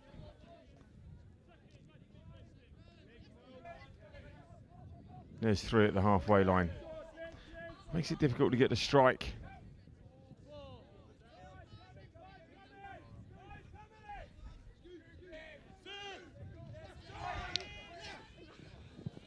unlucky. They're not quite getting the touches and the ability to get up the pitch. Yeah, they need to work a little bit harder to bend into contact. So they need to initiate that touch in a much more lower position to win that ruck. The Northwest are getting quite a good purchase on their chest and keeping them and holding them up a bit. So it's really slowing down their rucking game and their roll ball. Good hands. That's 5. Last one. We need some magic. It seemed there that he lost count of the touch count. I think that's one of the big things, especially in the younger players. Everybody's been telling me that, you know, getting them to count the touch.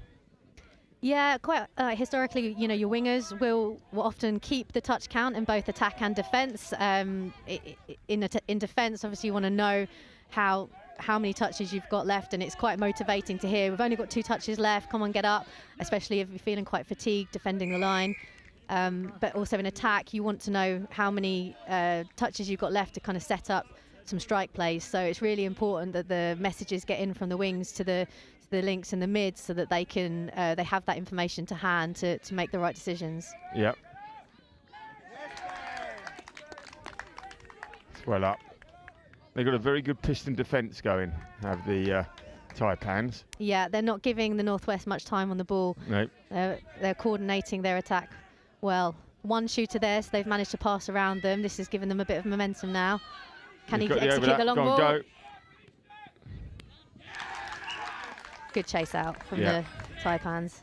Well played there, but it's good work there. Noah Wheatley. He's only been playing touch for just over a year. Yeah. MVP last year, I believe, though. Runner-up, I believe. Oh, right. Sorry. Yeah, I'm trying to take your lines from when we were off air.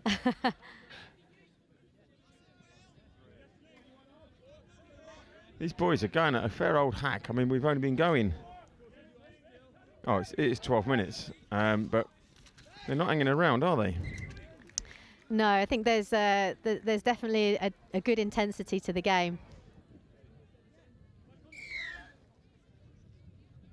Right, so they're getting 6 from just inside the halfway. The touch pass there. Now, feasibly, they shouldn't. 4 touches is only 28 metres, right? So, feasibly, defence shouldn't let them go more than 28 metres.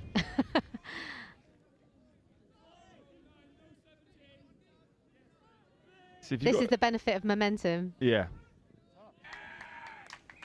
But if you've got to be back 7 and you stand still, unless they run through you. Yeah, well, quite often if you aren't quite making the 7 as the ball carrier kind of running onto you, then you end up rolling back in defence. So you end up giving more than 7, which is and obviously if you make the 7 and then you push up, but you don't push up in a coordinated way and they pass around you, they hit the players who are in the next wave ready and set to come up. So that's kind of what you want to do. You want to catch a defence flat. You don't want to absorb those players that are shooting up. You want to be able to either pass around them or hit the back line of defence, because then you've got no one saving. You're just keeping the defensive shape flat, weakening them, and then hopefully either getting an offside call or going through an offside defender. Yeah. Create that little dog leg. That's right. Taipans have just passed around those shooters as I just described. That's a 5 though. Yeah. That was 6, yeah.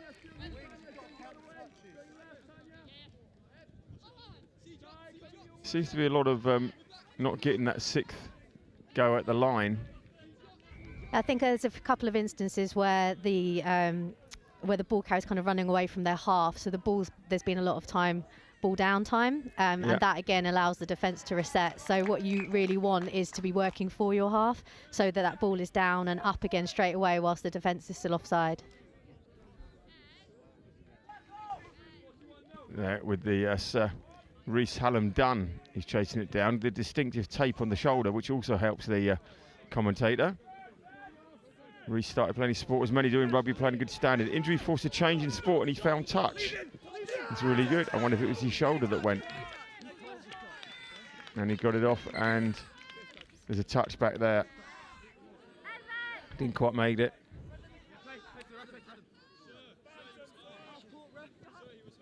Reece qualifies for Wales and England, so you're going to be pulled between him, trying to get him in there. The fitness involved in touch is you know, it's not that far off, apart from the physicality of Union League, and that's a really good thing, you know.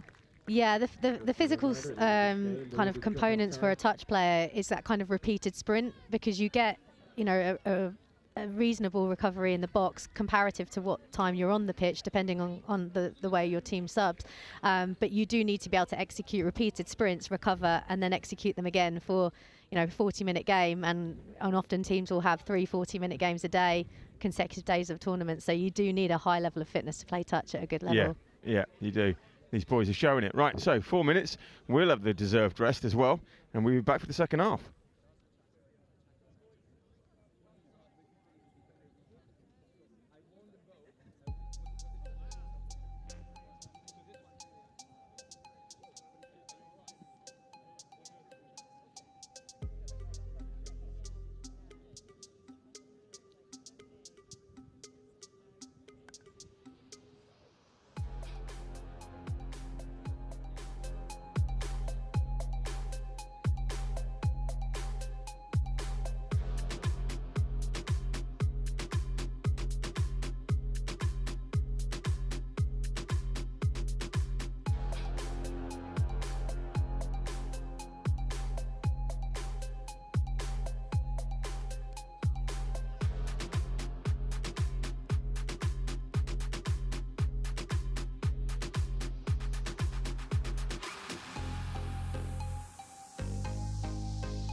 Officials, 3 minutes.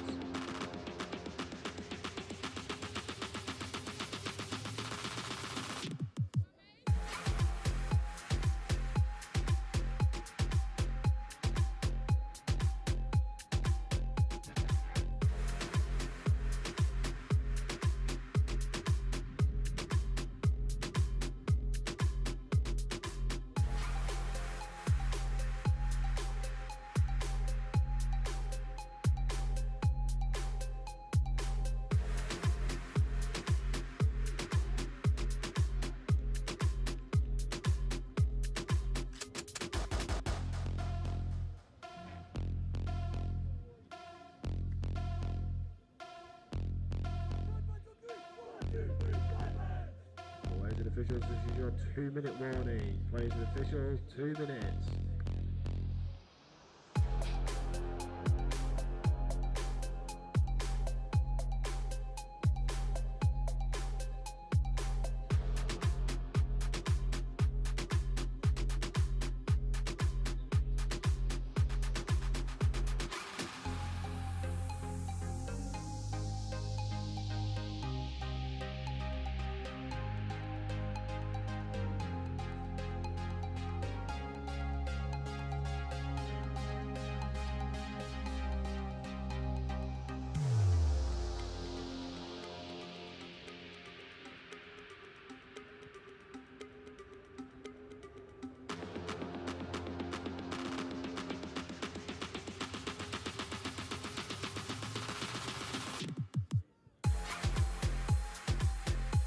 This is your 1-minute warning. Players and officials, 1 minute.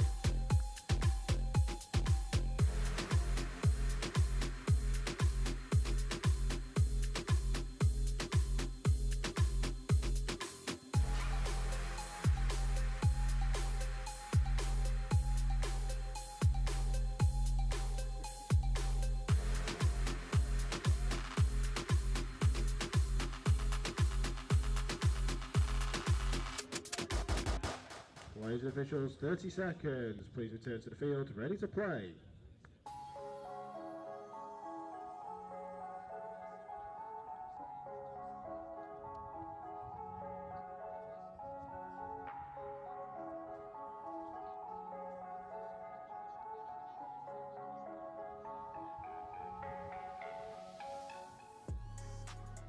Players and officials, stand by. Okay, we are back as all square in the first half. Sammy, what do you think is going to happen now, apart from a try? Let's hopefully see a try. I think both teams have been in a bit of the grind in the first half. Oh, I thought he snuck through there. Yeah. They've both been in the grind, kind of in the midfield rucking game, and neither have really come out on top as illustrated in the scoreline. So it'd be good now to see who's going to start to penetrate the other team's defence, using a few of these structured plays in line attacks. So here we see a short ball, a release, and he's in. Excellent. Yeah. Great that he saw that. He had the vision to see that early release there on the short play to enable that score. Here we go again. Yeah, CJ White. He's pleased with that. So Taipans have opened the scoring. Let's see what response the Northwest can bring.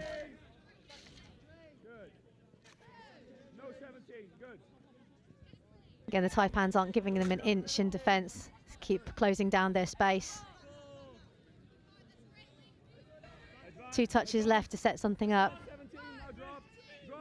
And a bit more ball down time. It's gone big and long, and that was always going to be a what we call a hospital ball in every other form of contact. But also, that was always going to end on the opposition team. The touch, right, get a nice switch over with fresh legs on 2 touches. So just there, oops, yeah. Getting low, beating the other team to the bend. Ben Grantham Hill there. That's exactly what we need to see. Just needed the half to just have a little bit more control on the pickup. And the touch, obviously, it not always seen by the ref, but it's mainly done on a call. Yeah, I mean, touch is a game of honesty, so you shouldn't call touches until you've made them, because if you call a touch and then you say, oh no, I didn't make that touch, it's a touch, no touch call, which is a penalty. And if you call a touch and you haven't made a touch, obviously that's a bit of a cardinal sin of touch, because it is a game of honesty, like I've said. Oh, there's the interception. That's exactly what we were saying could happen, and taking it all the way to the house. Ben Grantham Hill from Horsham, down my way. So he read that very well. Just got up into the passing channel to poach the ball out of the air. I think the Northwest are kind of panicking a little bit, and rather than setting something up on the last couple of touches, they are, a couple of times they've sent those long passes out now. A bit of a pass and hope. They need to kind of set up something, even if it's just a simple scoop on 5th. They need to have a little bit of a plan there.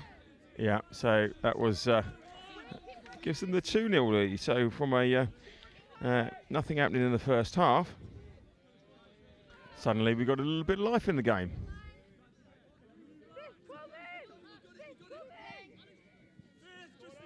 Here's the chance to get the set. That was a touch there. And that's the what's he giving there? Is he a fresh set of 6?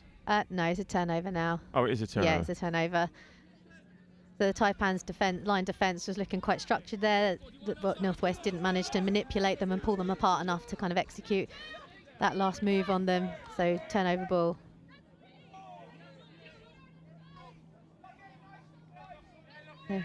Beating the shooter with a step. That's 5. That's nice.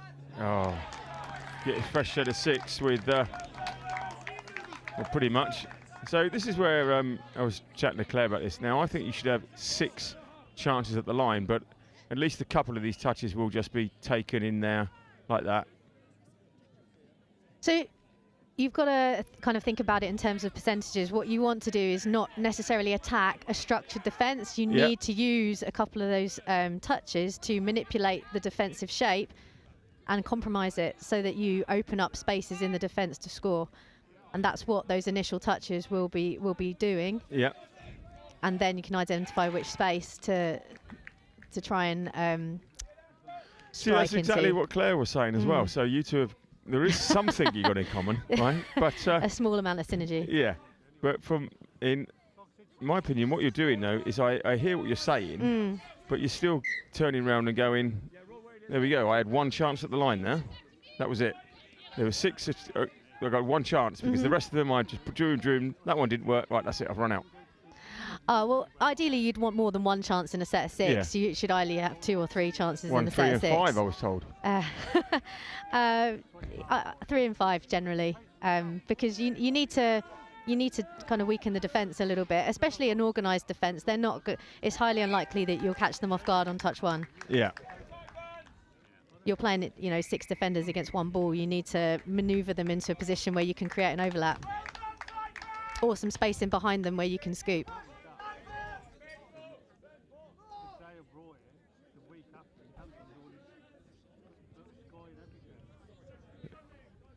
Taipans. Well, It's a bit like chess, you see. Yeah. I follow the logic, but I just think I'd like to have another go. I mean, there's lots of different ways you can play this game, and some teams will play very much like sevens. You see South Africa in the Atlantic Youth Cup. The South African teams are used to playing a game called one touch at home, so they play off every single phase, and they ran a lot of switches and loops. So that's their style of play, and they didn't necessarily use their earlier touches to set up and move defenders. They try to go off every touch by running switches and stuff. So there's lots of different ways you can play this game. So I'm right then? You're half right. Right, okay, fair enough. All right, no problem. I'll work with that. I mean, like, if I was at home now and speaking to my wife, half right, that's a real bonus. Hey, I'm right, you're half right, and Claire Ireland is definitely wrong. Definitely wrong, yeah, absolutely. The Northwest, right, there's a chance that he came inside. He's not fancying the what I call the Buffalo Girls move around the outside. Wow. You got the Shakira hips. So I've been told. Yeah.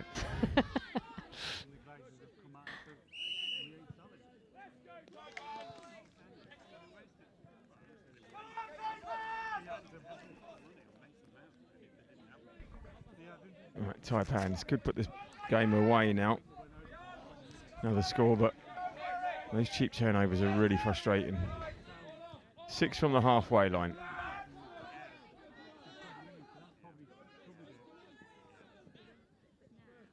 This is good.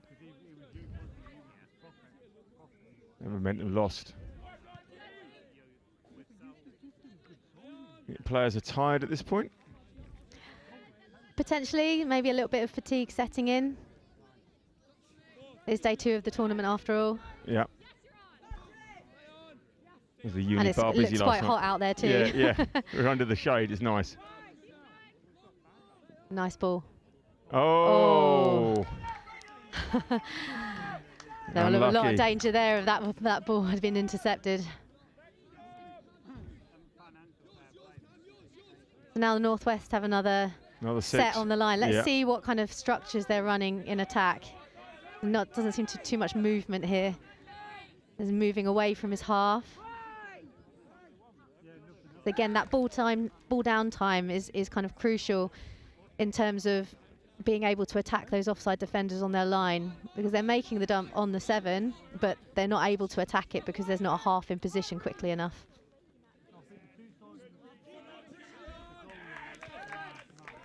Just need to coordinate their line attack a little bit more.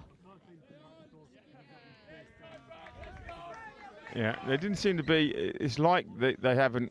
I know they have. It's like they haven't trained together at this point, and then haven't got, together what they need to do. I think there's also a certain amount of the Southeast putting some pressure on their on them, so that they're not necessarily giving them the shape that they want to see and what they may have practiced. They get another attempt now, though.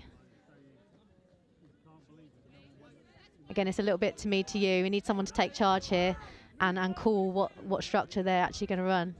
So it looked like a quickie, but they're going the other way now.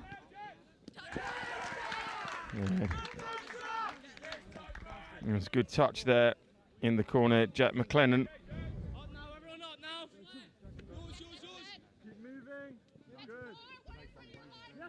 There's a bit of speed on there. That's 5. So they've got a man outside. That wing is very on it on the far side there. He is. He's making everything happen. He's getting right up into the passing channels and closing down space well. He had a 2-on-1 as well, but he got there before the as the pass hit. That's right. Well, they're going to have to defend their line again. I don't think this team has managed to sub off yet. They've managed to keep this score out. 3 penalties or 3 turnovers in a row. They'll be doing exceptionally well. So there's a quickie. There's the overlap. No. The outside and the wing very close together. I think the outside that needs to come in a little bit. Once again, one of the things I always say, it's very easy from up here. Yeah, they're trying to. They look like they're trying to run some quick plays on the line, some static plays. Still slightly running away from their half though, which is why they're not getting that ball back in hands as quickly as they need to attack that offside defender. Once again, Jack McLennan is the difference. And these guys are tired because, like you say, they haven't managed to sub. Now here they come now. Hopefully they'll bring a lot of safety to the box because that's what they need. Safe hands, just get that ball to the box, get some fresh legs on. They've managed to do that a bit earlier than the coach was expecting them to be because he's saying wait, but So I think they were just gagging to get off. The good decision there from Archie Pennicid. Had a little bit of space. Quite often what we've seen is players overrunning it because they see a little bit of space and think they've got an opportunity to get through, but he's taken the touch and maintained the team's momentum. Now they've got a good position to try and execute a strike on the line. Oh, nice little switch. And again, this is the last one. There, they put. Oh. And Ethan McVeigh will be frustrated with that one. Really good fixing of defenders though in those earlier passes. That was really nice to see. Good defensive touch there.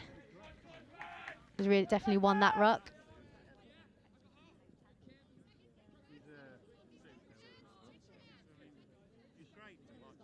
Kind of in every interaction between the attacker and defender, you know, you've got a ruck there to be won, and the attacker, you know, if they manage to get low and they initiate that touch in that kind of low body position and get that ball down, they win that ruck. If the defender manages to get a good purchase on their torso and keep them upright as the touch happens, they win the ruck. So each little interaction, you can see that battle happening, and the team generally that wins the most rucks will win the game, which is a phase that our kind of Team England head coach espouses quite often. Win the ruck, win the game. Yeah. Because the grind is 70-80% of the game is that rucking phase, and if you can nail that, you do exceptionally well as a team. Yeah, as we enter the last 90 seconds, so I think the Taipans have managed to pull away on this one. So this is the last pool game. And now, after this, we're into the knockouts. Scoop here. Nice one-handed scoop pickup. Doesn't feel he was touched. And there's the... Looks like ball down. Yes, they've given it. Excellent one-handed scoop there. That's exactly the efficiency you want to see on a scoop. Ben Grantham Hill. Yeah, he doesn't feel he was touched. Back inside, yeah. And he got it down. Well played, Ben. So that definitely will put the game to bed.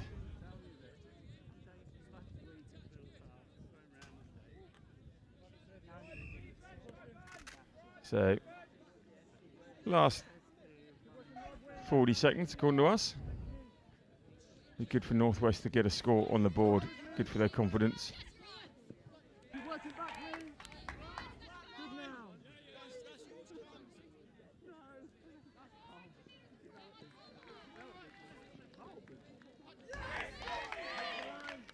It's good defending. The Taipans, they're not giving an inch, are they? No, they're gonna see this out. They want a clean sheet.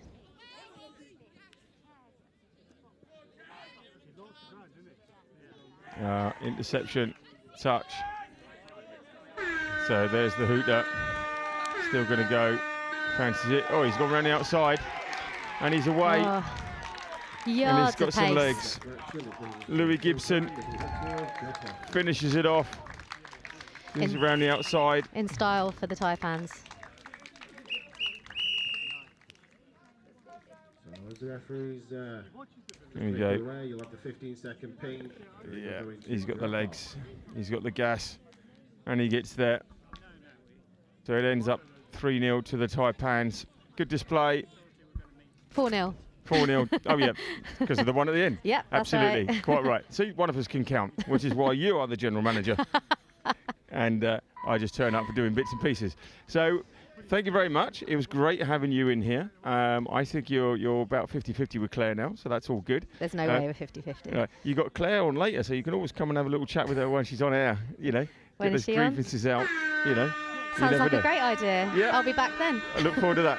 Sammy, thank you very much indeed. You're welcome. Cheers.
Just a city boy, born and raised in South Detroit.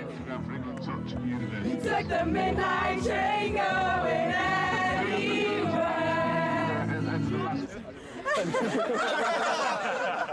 No, sport mode. That's how much I care about the threes. Even got them in sport mode. We need to make sure that we're working on staying tight in D, and then when we're up there, we need to be a bit more organised. So 32 shorts, doing the quickies. I realise the camera's on me, so I'm trying to keep talking. We're keeping them in their half really well, so keep working hard because they're taking 4 touches, 5 touches, get down the line. Those last 2 scores have been exactly the same move. So just as soon as half get times on ball, eyes up, we've got to shut them down the middle. The other impact that it has is that you don't have an impact on the game because you're so far back, they can't hear you. If you're on or behind the line, yes, let's go, guys. No, we're in. it all starts in the middle, okay? If we work hard, the links don't have to step up, okay? Yeah. You ready? Let's go. Hands in. Come on, Enes. Tight! Hands up, Tim! Pressure! Cheers to Bristol! Hip hip! Hip hip! Hip hip! Hip! One for the ref! Hip hip! One for us! Woo! And one for the ref! Hooray! Go on, Darren! act really casual.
So if you see them, sweeper, watch the ball, watch the ball. Rather than keeping an eye on your play, it's who's in your opposite position.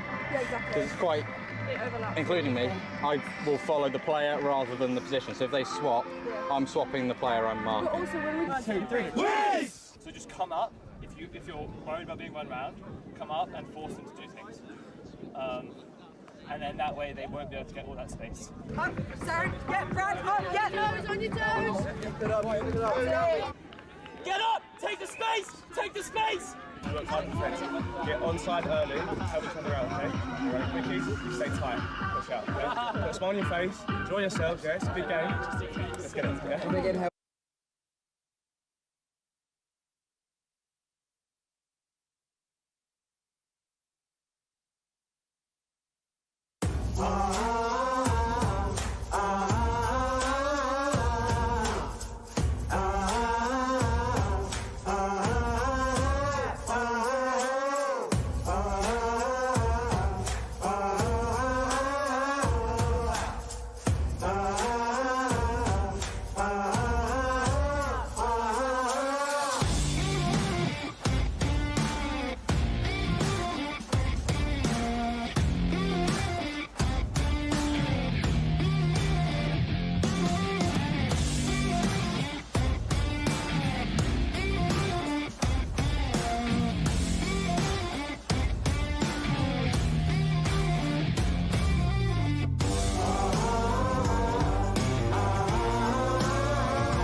And we're back at the commentary for the girls under 17s, joined by some of the younger Northwest players that want to give maybe their team a shout out. What's your name? What team are you playing for? We're playing for Northwest. Go us.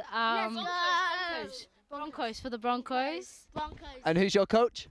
Johnny Leota, Samoan rugby player.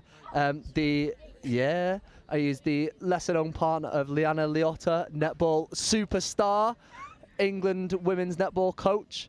And and she's a great outright touch player in her own right. But today we're just here watching the touch for the Northwest Blades against the Midlands Tigers, as the girls' 17s tap off and Midlands look to attack and try and get the first score on the doors. Alright, thank you. That actually worked. That's so cool. Oh my gosh, it was on live. Oh, I thought it was just a fake. I thought you did. And here we go, we see Midlands trying to attack that line. Unfortunately, just a drop of the ball there. So now it's Northwest that'll take their turn to attack. See them looking to come towards their box. And again, still attacking this sideline down near their box. Some new fresh legs on going forwards. And again, more good yards from the Northwest. But referees have just spotted something there, so it's going to be a turnover, and Midlands should get the ball back in a nice position to attack that Northwest line.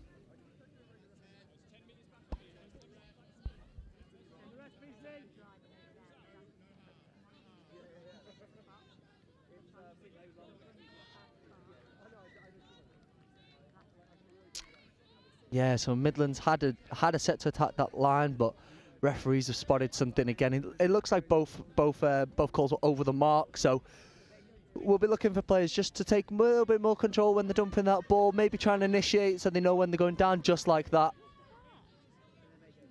And again, another good dump from the Northwest. I believe that's 16, Keris Rowlands there, getting the yards for the Northwest, along with the 26, who I can't see on the team sheet. So now the Midlands go attacking, running hard, getting loads of yards there. 47, Maya. Took a bit of a tumble, but referee says it's okay, so they just reset, take the time, go again. Again, really good yards from the Midlands, just one-on-one, really good players, good athletes taking those yards.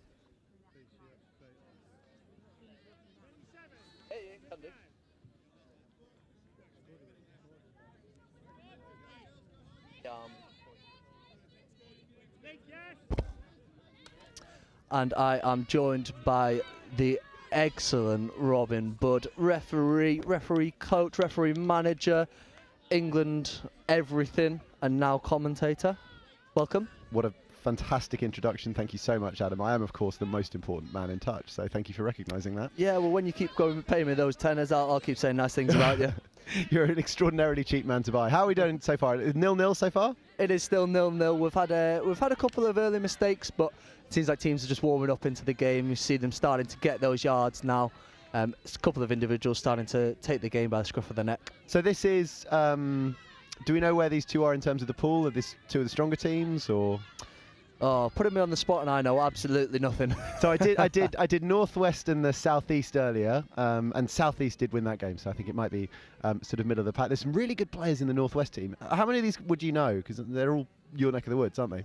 Yeah, they are. I know a good fair few of them. A couple of them have been around in the squads for a few years now, so I'd say they're probably experienced at this level, and some of them are pushing on, starting going into the training squads for the regional open sides, and a few England players on both sides, really. So speaking of the regional open side, I believe you coach women's Blades, not Blades, whatever you are now. Sorry, Northwest Women's Open team. Northwest Women's Opens. Yeah. Correct, anyone you'll have had your eye on this time? Was there anyone in the team who was in that one, or more some people you might be seeing in the next couple of years?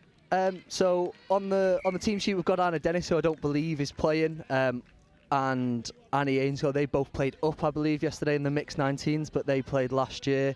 Outside there, we've got Esme Ashley, who's trained with us. Izzy Jones has trained. Sophia Lawton as well. Sophia Lawton stepping there, getting some extra yards on the drive. She's very good. She's Liam Lawton's daughter, I believe? Correct, yeah. Liam's got two kids. He's got Sophia there, and then Liam Jr. Named after himself. Well, like if it's a name you know, why change it?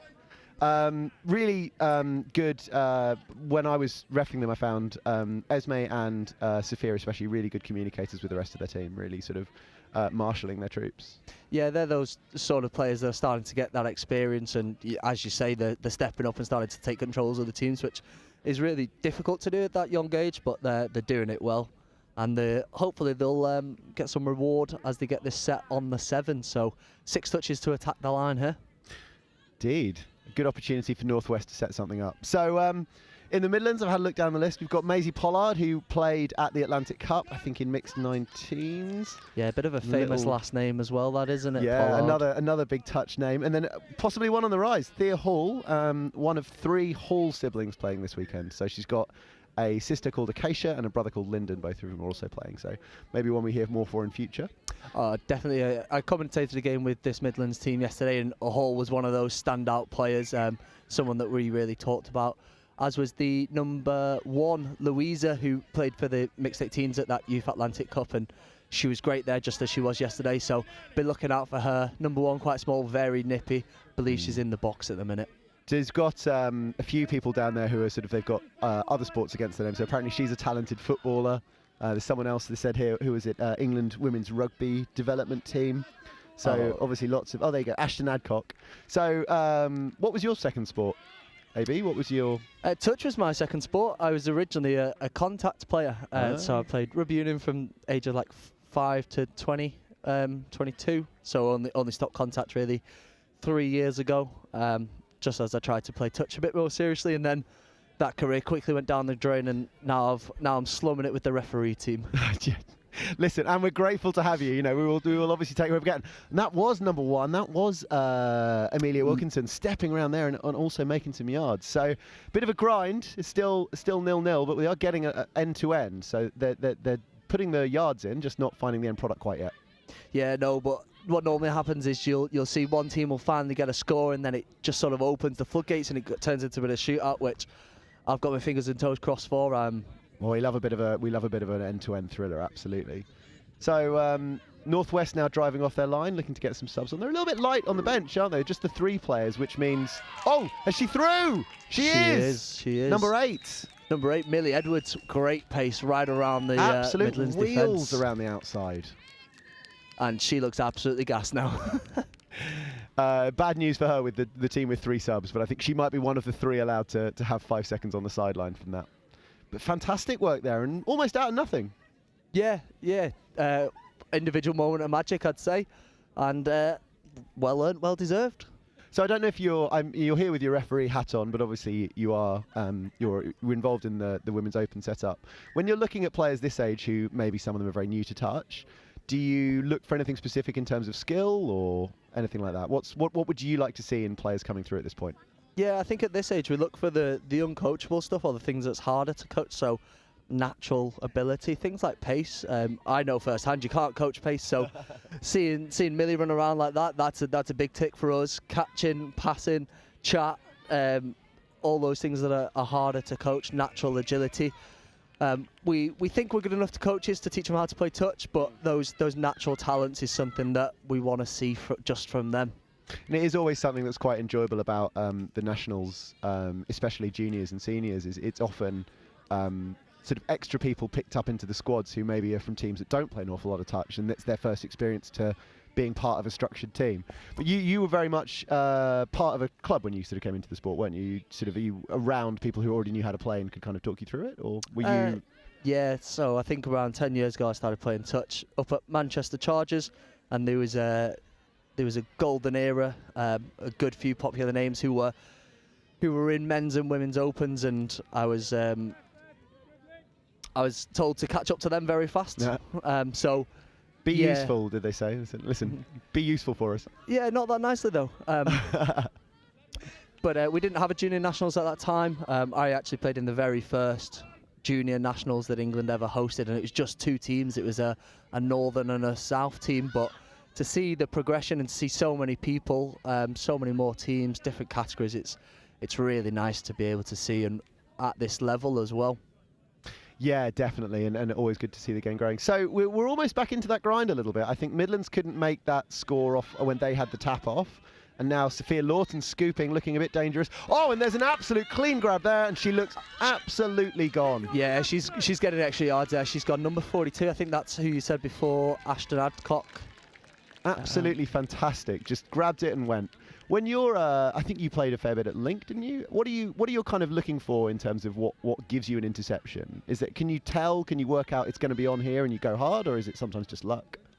I'd say it's a lot about positioning, so you want to make sure that your middles step up so you can be back close on side. As soon as you're on side, you're then jumping up. So as that strike player is looking to throw, you're there in the passing channel. They're either going to throw it into you and you're going to stand still, let it hit you and drop the knock to the floor, so you don't play at it and give it another set of 6, or you're going to be brave, go for that intercept and go the length. I don't think I would have scored that. These girls are too fast for me, but yeah, Ashton scored. The only time I ever intercepted the ball, I remember immediately screaming for support for someone else who could actually run. So yeah, it's. But no, she was absolutely away, and so we're back on level terms. Yeah, again, an individual moment of magic. Maybe that's what separates these teams by the end, because they're sticking to this grind. They're both getting good yards up the field, leaving the ball in a great place. Some good physical touches as well from I saw Sophia Lawton there, sort of really slow down a roll ball quite nicely in the build up to there. What are you looking for at this point for sort of what would you always say makes like a good defensive touch? What you said there, something that can slow the roll ball down as much as possible without giving a penalty away. So you've got to be smart, you've got to have good technique. You can't just go in and push someone. But Sophia, with her experience, showed that good technique, and that's why it was okay, was because it was all technique from Sophia. It wasn't a push, it wasn't heavy. So yeah, we're looking for technique and control around those defensive touches. And I know you're now an NQ Rebels player, and a lot of their female players, I think, are originally netballers. Is that right? So Carly, and congratulations on your engagement. And then a few of the others are all originally from netball. Is that right? Yeah, we've got a good few. So Carly, Nikki, Danielle, and of course has played a bit of a netball, although she can't throw anything other than a touch ball. I think Alice and Emily might have played a bit of netball when they were younger as well. So that's where those girls picked up the core skills, whereas the guys more came from rugby and some contact, some touch early on. Those girls found netball. And talking of contact, Thea Edwards, I'm not. Thea Hall, sorry. I'm not 100% sure that there was a lot of malice in there, but there was certainly a lot of contact in there. So she can't have too many complaints about that. The blades winger ended up on her behind on the ground. So just control is, I think, I'd say as a referee, what we're always looking for there is if it's just an impact, if no one's in control of it, then you are always at a risk of being penalised. Yeah, I think good call by Julian there. It's a little bit more heavy than it was technique. So definitely a good call, and it gives Northwest a good position to dive at the line. Does give them a chance. Referee's calling offside. Yeah, so I guess it would be the toucher was on and someone else was off, so we've gone back for a penalty. So yeah. While we're here and got this little time, do you want to give the referees a shout out? I don't know. Yeah, absolutely. So we've got Dan Fahey O'Connell on the far side. He is Luxembourg affiliated. He is English by birth, I believe, but yeah, he's based out in Luxembourg. He's come over for this. He did Euros this year, brilliant referee. Just coming on field now is Julian Edwards. Been around pretty much since COVID in the sort of setup and taking up a lot of leadership roles and stuff. He's very good. He got his level 4 upgrade at Euros this year. Ran really well there. It's a little bit stinking hot. And then on the near side we've got Toby. I want to say Toby Phillips. It's not Toby Phillips. That's your mate. No, is it Toby Williams? That's it. Yeah. I was thinking. When you were talking about your old teammates, I was thinking, oh yeah, Toby. Anyway, Toby Williams, Bristol player. He also played at the Euros. He played for men's 30s, and he's here to look for his referee upgrade. Important delivery of refreshments to the box as Adam's stolen someone's ice cream. Yeah, got to shout out Mia Watts, England Girls 20s. Bringing in the goods for the commentary team. So now Northwest driving up. So that was Millie again. She was looking to maybe replicate that score from before, trying to go around. But 39, Amelia Wilkinson. I don't know how you feel about the touch there. She sort of sprinted up and made it quite far back, but then had to go all the way past and turn around. Is that usually what you look for, or would you rather, even if it means the touch isn't made quite as positively, she's in a better position to recover? Bit in the middle, really. She did really well to go up and take that space away from Northwest, especially knowing that speed that Millie has. So, yeah, great job to go and take the space away. And then just as you get there, smaller steps, I'd say, able to change direction. Then, like you say, as soon as you make that touch, get back on side as fast as possible. So Midlands on the line, looking for a bit of structure, looking for a bit of a platform to attack off, and I think they've struggled a bit there, but I think they've picked up a penalty there as well, so a fresh set. Yeah, hopefully they'll use this full set. They'll be really patient here. Don't rush it. Wait till Northwest come out all the way to the 7. Get a few people, 3 possibly on that 7.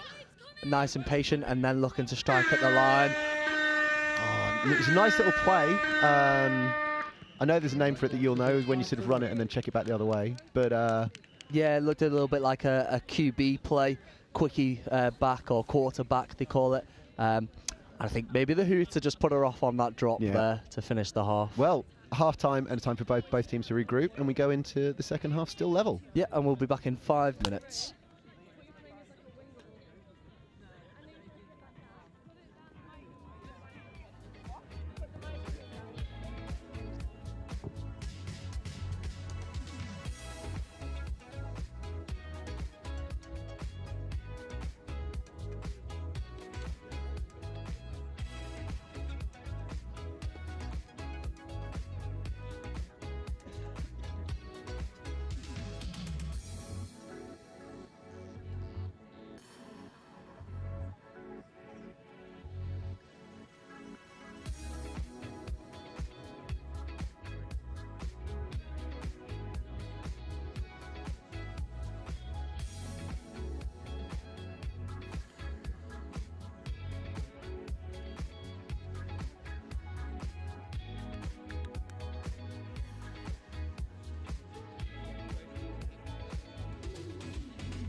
Where's the officials? 3-minute warning.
Players and officials, 1 minute warning. Players and officials, 1 minute.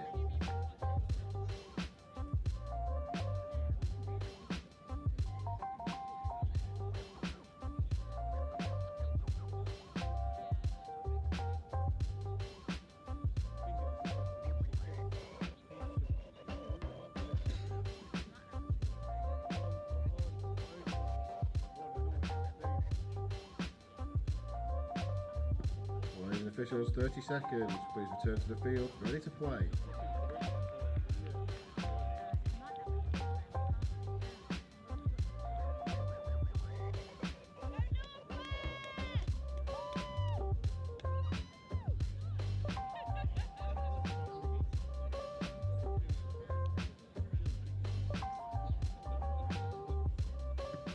Players and officials, stand by.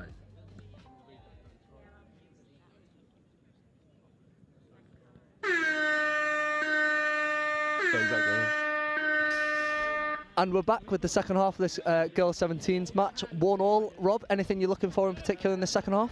I think we've got to work out, we had a bit of a low-scoring first half. What's going to unlock this game for either team? And Northwest start in the driving seat. They've got the tap-off and they're heading up now. But again, they sort of run into nothing over there. They've run out of space really easily. And it's just creating a platform they can really put pressure on. Yeah. We've had both scores from nowhere, right? They've not been on line A, line D. They've been a player breaking through. Yeah. Is there any sort of platforms you'd like to see when the teams get up there, or anything that you think might be unlocking that defence? I honestly, I don't ever think it's a matter of like, I think it's, I'm sure at a higher level it does matter, and it's what this particular thing is the one that's going to open it up for you. My issue from this is more just there's no purpose, there's no quick recycle, or there's not enough quick recycle of the ball and putting a defender under pressure.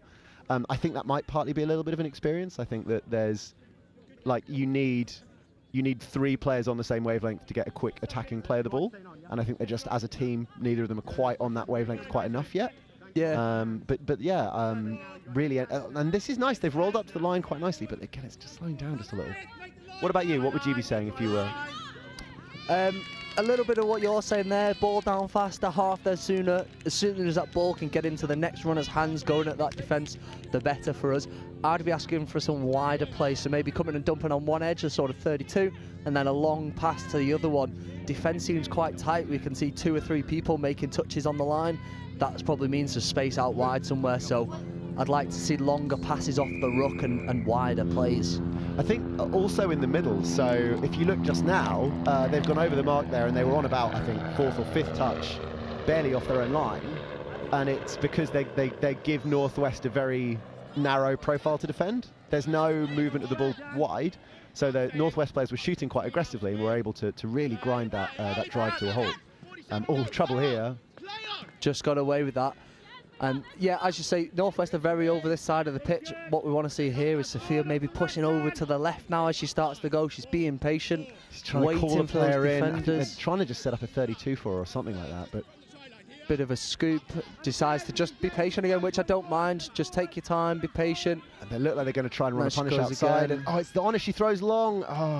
Falcon.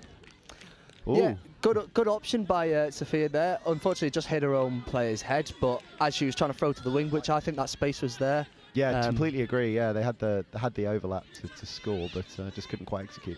A really nice set for Northwest overall. It looks like whatever they've said at half-time seems to be working. They're looking for that space a little bit better. But Midlands also running hard, getting close to that 7. Want to see a strike play now. This looks to be 5th coming, so maybe a scoop for off this. She is scooping. She's going short side and looks covered. But 39 is there, and there's a winger there to defend as well. I think Julian spotted a forward pass just up in the lead up to that. But again, Midlands, great set. There's not much else you can do than leave the ball down on the 7. And if you throw a forward pass on 5th, it doesn't really matter. The ball was going to be turned over anyway, so you might as well try it. And it'll be giving them something to think about if they are starting to move that ball around. You know, it was one of those where the winger had to keep her width to defend, so maybe that opens up spaces somewhere else. They are, both teams, really struggling to get their drives going when they're subbing. And again, Northwest have ground a little bit to halt here. They're just really struggling to get that movement going. There's a little nice offload here, just off to the wing, and that's 6 touches. Yeah, 6 touches in your own half. It's a good defensive set from Midlands, but I think Northwest should be kicking themselves a little bit. Just need 1 or 2 players to start that momentum going forwards, and others will follow.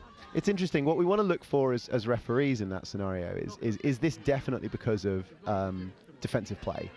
Are we definitely giving a 7 metres, and are we definitely holding the defence in slightly more development touch where there isn't that quite quick play of the ball? Sometimes you do just realise, actually, hang on, they're getting back 7, I'm letting them go straight away, and actually the ball's not been played yet, so the attacker only getting 4 or 5 metres to play with, and that's grinding things to a halt.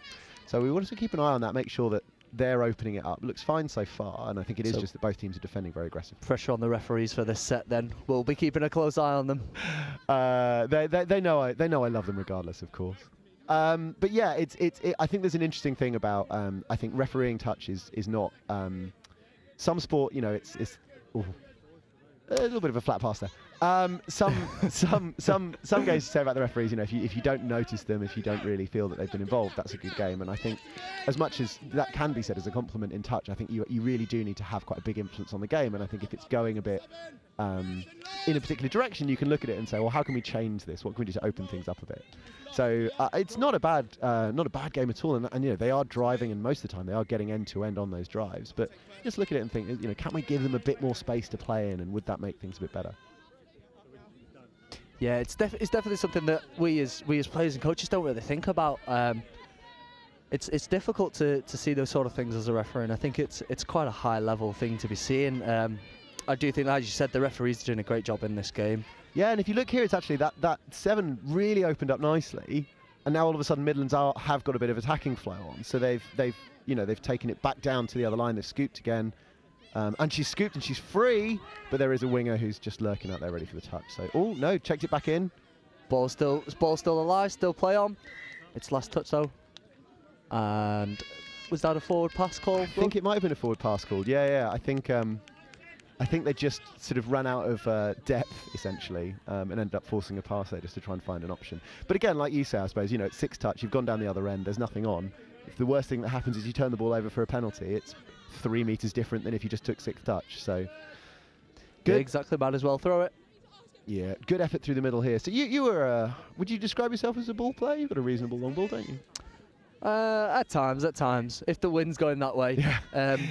I think, especially within the NQ and Northwest, I think I would consider myself more of a platform player. We've got people bit more athletic, bit more speedier than me, so we'll be looking to put the ball down for those guys, or maybe using myself as a second option, so when everyone gets drawn in on those, as we see someone like Sophia Lawton, she's getting a lot of attention from the defence. Does she have someone that's just next to her she can tip off to, and then that person can be looking to throw the long ball? It's an interesting point actually, because Sophia Lawton, I haven't seen Sophia Lawton and Esme, I can't remember her last name, sorry. Ashley. That's it, yeah. I haven't seen them on at the same time, and I would say they are 2 of the stronger players. And I think there is a case to say if you want to try and unlock the defence. It's on here, maybe on the wing now. Nice little ball control by Julian there. Trap under his foot as it went out. Yeah, I'd maybe like to see them on together. I don't know if would you look at that as a coach and say, well, actually, if we can get both of you on, it might be that we can just change stuff up. Definitely. I think it gets to a certain point in time in the game, and it's probably around now 7.5 minutes to 5 minutes to go, and it's a draw. This is where you really need something to go your way. So if you have to make some drastic changes to that squad lineup, now is the time to do it. It's difficult when you're so few, because you say Sophia and Esme add just so much. If you have neither of those on the pitch, does that potentially mean you're going to struggle in that set? It's penalty a risk there, worth not taking. moving forwards against Northwest, so it's a fresh set for Midlands, and it might be that this is the thing that unlocks the game. I would say those Northwest ladies, as you say, it's about 5 minutes to go in the second half. They are looking a little bit tired. They've been out a long time. They turned the ball over on their own line, so this is the second set of 6 when they would have just been trying to drive off and get some subs on. Yeah, it's a high pressure set from the Northwest, and Midlands running a link quickie there. Northwest look to be up to the task this one, and that's only second, so Midlands have got time, maybe run a variation. I'd like to see them run that link quickie again, but then step back to the open side. But they choose to come straight to this side early. 42 decides to go back over there. Wingers in a little bit of space. I'd like them to turn it back over to the left now and use all that space over there. Would you say that last touch, for example, this concept of burning, and now we are running that quickie towards the short side, there's probably not the space. No, there isn't. Yeah, would you have said, when they're taking touches out on the wing, is there a purpose to that? Would you rather they were bringing it back into the middle for that work? There is a purpose to that. It does have its place in the game. I personally would say you get more value from keeping that ball in the middle. You get to affect more defenders, especially if you can go straight in the middle. You sort of split that defence in half. I think for a defensive team, that's the hardest place to defend, is when you're trying to split them in half rather than on one edge. So, yeah. So the Northwest player there, number 16, made it onto sort of the second line of defence, Molly Davies, and they have created a bit of platform here, and Sophia Lawton can scoop, and there is nothing in front of her. It looks to have come off the Midlands player, so maybe 6 more. So we might well get a 6 again there. So brilliant, great call from Toby Williams there. Genius. Agreeing with both us level 5s in the commentary box. Oh yeah. No, sorry, that's an upside down 2. Sorry. Sorry. Oh, that's harsh. That's harsh. So no, it is a good call, and it was I think from Sophia it was a really good bit of vision to spot a gap and set up by that drive by Molly that hit onto the back line of the defence. So opportunity here, and again there's that. It's just a little slow getting back into play. I don't know what you think. Yeah, I'd agree. Definitely agree. I think we're seeing Sophia was working to be half there rather than this strike player as she is now. I prefer her on the strike. I think so that's she can a look score, at though. I think Julian might have seen the forward pass off the ruck. As good as that attack was, I do agree with Julian. I think it came forwards from that half. So it's a good spot from the referees. I think there's a lot on Sophia's shoulders when she's on, and I think you're right that she oftentimes is trying to be both the half and the strike, and obviously that's not the easiest thing to do. And it's why I do wonder if does she need to give one of her teammates a really clear, like, here's what I'm going to do, here's what I need you to do, you know, get them to dump the ball down for her, or get them to feed the ball off the ground to her, and then she can work with it. I don't know, but really nice work from her setting that one up. But boy, I think she's looking a little bit tired, and it's not a cool day. Everything's a little bit more pleasant compared to Vichy back for the Euros, but it's not a cool day at all. And with only 3 subs, she would have been playing an awful lot of minutes so far already. Yeah, you sound a bit like Jack Harris talking about Vichy and how tough that was. I'm haunted by it. We won't say any more on that. We'll let him off. But yeah, I agree totally with what you're saying. It looks very tiring out there. Danced away from one. Is there enough space for her to find a way around the outside? No, there isn't, but she has made some yards there. That's our Louisa, I think, the footballer. Louisa Sambell, yes. Yeah, also a talented footballer. Maybe a winger. I would guess a winger with feet like that. And I think she might be. Yeah, she's really carried on her form from the Youth Atlantic Cup. She was absolutely great in that mixed 18 side. She was running at link in those games, I believe, and mixing in with the boys just as well. That final with the Wales guys, I think, was a really good game, and everyone stood up really. It's an interesting, I don't know, say development in the game, because I'm sure it's not completely new, but more and more we see mixed teams using the sort of female players in what you might have historically considered a male role. I know NQ, I think Anna does that quite a lot, doesn't she? And I think Danny sometimes does that as a kind of strong dumper and those kind of things. Is that because of, do you think that's because of skill levels improved, or do you think it's that the willingness to do it's improved, or a bit of both? A bit of both. I think we've definitely got some very talented girls that we can rely on. I think the more we use them, the more we have confidence in, and I think the more we should use them. I still think there's space to go for that women's role in mix to progress and become more dominant, especially as a strike runner, maybe as a secondary option as well. There's definitely space for the women, and you see these girls under 17s, they're sticking the hand up to say, look, we can run just as well, be just as good on the ball. A step there, and again onto the back line of the defence, and Sophia got stuck in the touch a little bit there. She might be struggling. She really did sort of struggle to get herself back on side. Yeah, she looks tired, as they all do. It's a really, really tough tournament with 3 of them. I believe Esme Ashley was actually playing mixed 19s yesterday as well, so fatigue sticking in, but they stood strong and weathered the defence. Midlands through what they could. A nice dive in, nice dive at the line. Yeah, Sophia really does look like she's feeling something a bit there, so needs to just find something to keep going. What have we got? A few minutes left? 1.5, I believe. She'll be glad. Yeah, I don't think we're doing drop-offs. I think that the score is the score if they're drawn. So Josephine House making the touch there. Nice little retreat. She's had an unflashy game, but she's played well. And 27 is nearly through, but there's a nice saving touch there by number 9, Hannah Farrell.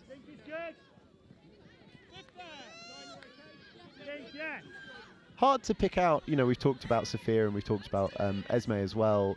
In the Midlands team, hard to pick out quite the same sort of individuals, and I think that's more tribute. They've seemed to have a really clear, maybe a clearer structure and a clearer bit of discipline. But so went for some yards there. I don't know if there was a lot of, again, I don't know if there's a lot of malice in that touch, but it was, she did knock it to the ground. I think it just gave the touch there, Toby. I think she just wanted a bit of a lie down. She doesn't know there's only 30 seconds left. Do you see the team making a little break, last gasp effort for the game? It'd be a wounder, wouldn't it, if you're the other team? I don't feel like either one of them deserves to lose. It feels like it's been a real sort of fight, a real wrestle. with the two of them just really sort of getting end to end. Oh no, the link there thought she might have stepped, but 8 claiming the touch. Toby, I think, might be about to give a penalty. Yep, so there'll be another player offside there. And this will be the last play of the game. So the final roll of the dice for Midlands. Don't throw an interception. No, but Northwest are going to want to get up off the line, take away as much space as they can. You want as few passes as possible. She absolutely fires a great left-hand pass out to the wing, and it looks like the touch was in. I wish we'd seen that earlier. Right, yes. Good game. Well, yes, great game, 1-1. I think, as you said, both teams didn't deserve to lose, and thanks for commentating with me. Thank you very much.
Just a city boy, born and raised in South Detroit.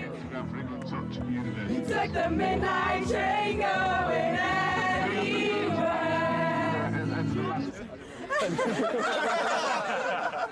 Oh, sport mode. That's how much I care about the threes. Even got them in sport mode. We need to make sure that we're working on staying tight in D, and then when we're up there, we need to be a bit more organised. So 32 shorts, doing the quickies. I realise the camera's on me, so I'm trying to keep talking. We're keeping them in their half really well, so keep working hard because they're taking 4 touches, 5 touches, get to the line. Those last 2 scores have been exactly the same move. So just as soon as half gets hands on ball, eyes up, we've got to shut them down enough. The other impact that it has is that you don't have an impact on the game because you're so far back, they can't hear you. If you're on or behind the line, yes, let's go, right? Now win it.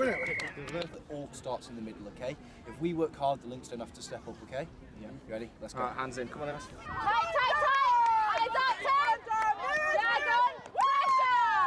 Pressure! Cheers to Bristol! Hip hip! Hip hip! Hip hip! Hip! One for the ref! Hip hip! One for us! Woo! I won for the ref! Hooray! Well done, Darren! Act really casual.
So if you see them, sweeper, watch the ball, It's rather than keeping an eye on your play, it's who's in your opposite position. Yeah, exactly. Because it's quite, including me, I will follow the player rather than the position. So if they swap, I'm swapping the player I'm marking. But also when we 1, 2, 3. Whiz! So just come up, if you're worried about being run around, come up and force them to do things. And then that way they won't be able to get all that space. Up, Sarah, get Brad up, get toes on your toes. Get up! Take the space! Take the space! You work hard defensive. Get onside early, help each other out, okay? You ready, quickies? You stay tight. Push out, okay? Put a smile on your face, enjoy yourselves, yeah? It's a big game. Let's get it, yeah?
Just a city boy, born and raised in South Detroit.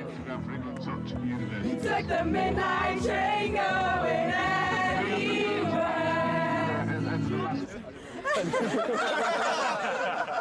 No, sport mode. That's how much I care about the threes. Even got them in sport mode.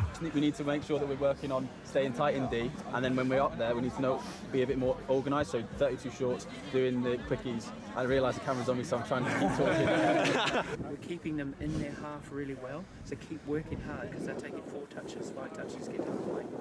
Those last 2 scores have been exactly the same move. So just, as soon as half gets hands on ball, eyes up, we've got to shut them down there. Welcome back. We are back now for the final knockout game before we go on to the juicy semi-finals, and I am joined in the comms box by Renee Watson, who is a referee. I know that because of your kit, but also I assume that you have many other hats that you wear within the England Touch Association, because who doesn't? Yeah, I wear a few different hats. I'm also parenting here this weekend. My daughter's playing with the Wildcats. Excellent. I'm the head coach of the England women's 40s team. Oh, there we go. I told you did everything, didn't I? Right, and here, right, and thank you very much as a passing public, pick up our sheets that I just dropped. It's the Northwest Touch Bulls against the Midland Tigers, the boys 14s. So,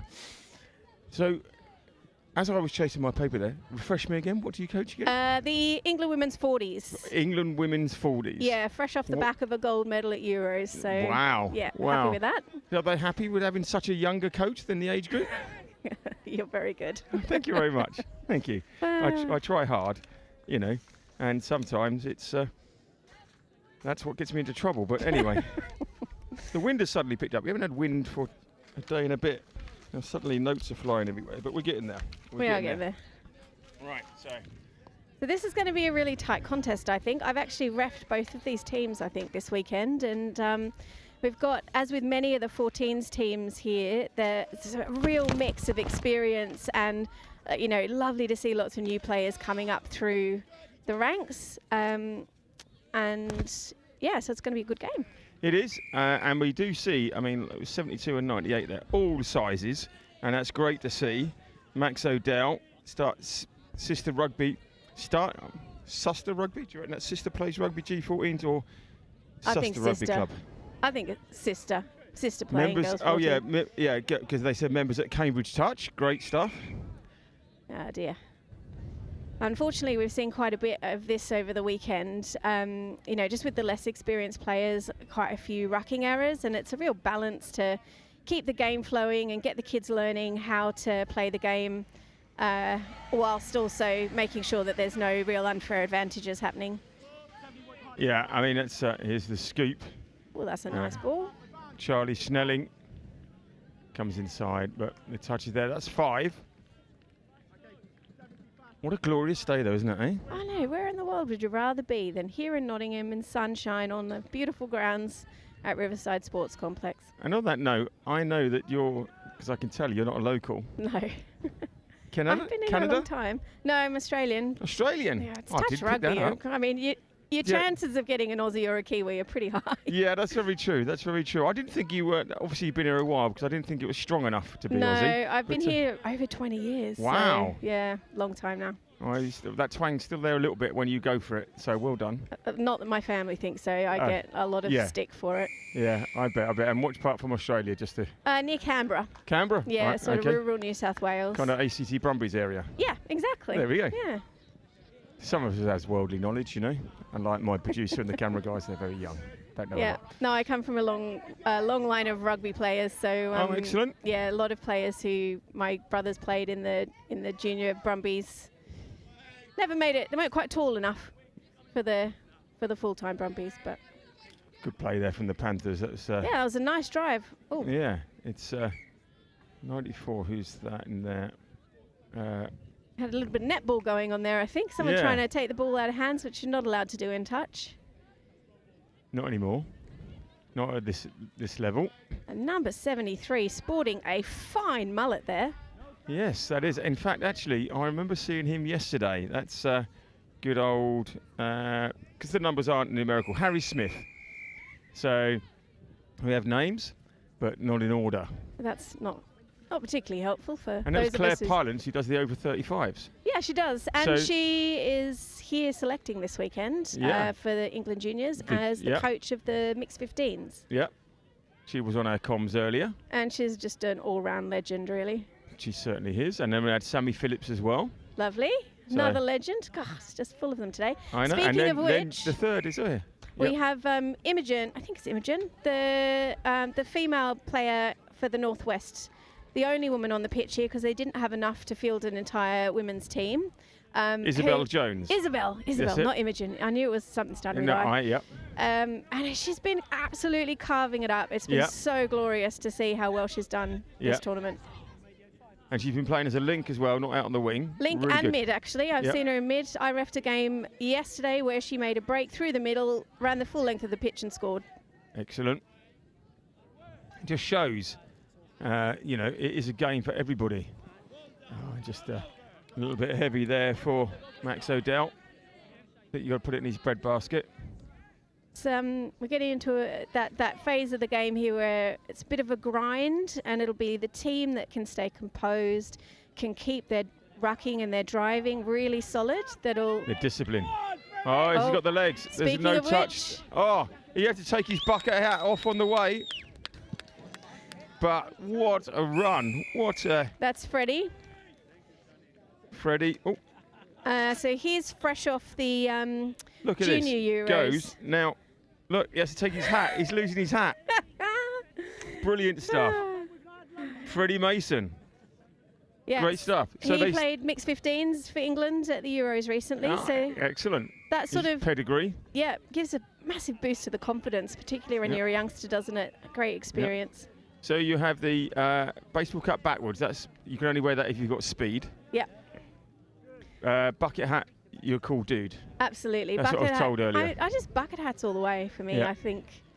You're wearing a tennis visor. I wear a visor when I'm reffing because okay. Otherwise I have to worry about the bucket hat falling off too much. Fair enough. Because obviously I run just as fast as Freddie just demonstrated. Exactly. Do you know what? I should have waited because now I know you're an Aussie.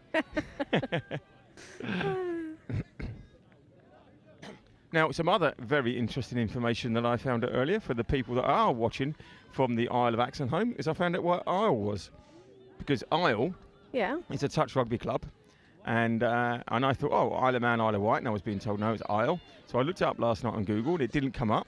Yeah. Isle of Axon home did, but it gave me two places about 30 miles apart. Very poor. Right. And anyway, the good old, I believe it's Warren Steele. I believe that's the name because I'm not very good with my memory. Came along and just told me that it's in North Lincolnshire and people are watching on going, can you let that commentator know where Isle is? There you go. I had no idea. So that's a great, you know, every day's a learning day. It certainly is. Another reason I should have waited. It's good stuff in the Northwest. Oh, this and is they're a going to be in. lovely play by the Northwest there. Brilliant. Yeah. Tom Yates, I think, making it, but finishing off Joe Galvin, playing rugby since the age of 3, currently at Sale Sharks. Plays touch with Chesties on the DPP. That's the player pathway. Nice. Which is the DPP is the advanced player path. I can't remember what it's called. Something. No, but anyway, he must be good. He must be good. And he's he playing just touch. Demonstrated that he's doing all He right. can catch and put the ball down. Yeah. Yeah. I think this Northwest team is quite stacked with Chester players, actually. And I know that number 70, Liam Lawton, his dad is coaching them today and has invested a huge amount of effort in really developing youth touch in and around Chester. Yeah. Now, it's big out in Australia, New Zealand, isn't it? Oh, yeah, just a bit. Yeah. Certainly is. There. I think it's affiliated with the NRL out there, so that just, I think, elevates the funding that they get and everything that they can do with that. And it's been going on out there for such a long time. So the NRL Rugby League. Yep. Because England Touch here is kind of complements the two. Yep. Rather than working with one. Yep. Obviously, they've jumped on board because in Australia, only 7 people play union and 15 represent Australia because that's all that know about it. Yeah, and well, to be honest, watching the Aussies play rugby at the minute, I'm not entirely sure you're far off. Yeah, I know. Well, you've got to remember that Eddie Jones has just said that it's, you know, they're one of the favourites, but just an underdog. You know.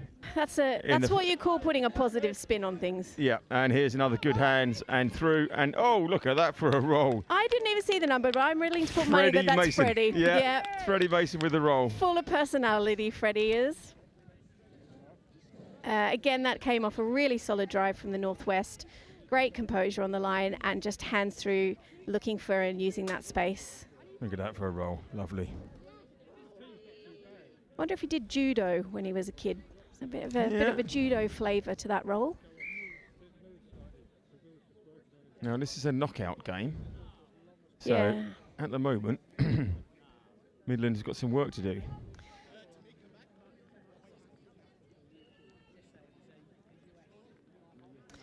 Yeah, this is where they need to just make sure they use their 6 touches, and really, we talk in our team about earning your strike. Oh, and there we go. That looked good. Lovely. Really well finished there. Spotted the little hole. Charlie Sunbuilt, older sister Louisa playing for the 17s. Charlie was part of the England Juniors training squad last year. Oh, good for him. There we go, look, yep, the kit's in there well. Yep, and that was really nice reffing there too. Just really well positioned to see that that ball was down before the touch came in. Yep. What I do like is the players that score that then turn around and kick the ball away straight away. Yep. The reason I like that is because then we know it's a score. Well, because there's a lot of going down and we're waiting for a signal and there's chatting and there's everything else and we're waiting to hear. This from a commentary point of view. Now, obviously, if you're a viewer, it's like, good. You know, the old excitement over it. Oh, he did. He touches in there just. Yeah. So I love a player that kicks it away because it signals straight away that it's a try. It can backfire. Yes. From personal experience, I sometimes have a tendency to celebrate a little bit too early and have been known, at least on one occasion, to have kicked the ball back only to have then had to run half the pitch to retrieve it when it's been a forward pass or something before the score. Right, and it's good that they send you to do it. Yeah, I know. It just, rubs the salt into the wound. Yes. And if the cameras are on you, the blush as well. Yeah. Can't tell with me, though, because I am one of those people that goes beetroot red when I'm running. So right. The embarrassment just gets hidden. I didn't know there was anybody like that from Australia. I thought you were all like, with thin blood and, a great AC. Nah, not me. I've always been like that, even when I was young and fit. You're not anymore? No. You're a referee, you run up and down, that's why you are fit. I do a lot of running, but I've been really enjoying reffing the 14 girls. It's been great. Yeah. I did one of the 17 boys. That was much less fun. Unlucky there, just didn't quite go to hand for Patrick Brock. Now Byron Jones is on this team, 9. He scored a hat-trick or even 6 the other day. Oh my goodness. Yeah. It's just getting greedy, really, isn't it? It was. It just like the ball just came there. I like the piston defence, but it's got to, well up. They've got to be a bit careful there because they are, and that's a little better because they were sending a bit of a shooter up then, which just allows if the Midlands look for that pass off. Oh, nice play, O'Dell. They can get around behind that defender and then the defence is in trouble. Yeah. So O'Dell must be at least 3'5", and he's got running alongside him, which is just great to see. About 5'8" of. Why haven't I got a 72? Yes, I have Charlie Snelling. It's great to see that type of combination playing and shows how they both can play touch, and it doesn't have to be positional. No, it's one of the things I love about touch, that it's just so inclusive in that way. You can, both by physicality, you can bring lots of different physical skills. But if you bring sheer pace like Liam Lawton did there. Yeah. I don't know how many scores he's had this weekend doing that, but there have been quite a few. Yeah, just turns on the gas and O'Dell comes across and he just turns it on and again. I might be a little bit cheesed off with the winger there that, he just ran into my space and didn't get the ball away, but I suppose it's lower risk holding on if you think you can get in. It's called being greedy, but if he does it all day and he keeps succeeding, then you can't knock it, can you? That's the problem. I particularly love the at this age group with the boys. You get, it's like watching the evolution of man a little bit, isn't it? You've got boy, teen, man, child, all in the one team. Yeah. And you just think, really? They're 14? Yeah. I mean, 93 there. Tallest on the pitch, Max Buckingham, doesn't look 14. Oh, unlucky there. No, he does not. Neither does, is that 93? 93 there. Was that the one you were talking about? And 97. And 97. Oh, he's still got a bit of boyishness about him, doesn't he? 97. Little. An old 14. We come up. You can see some pace going back inside.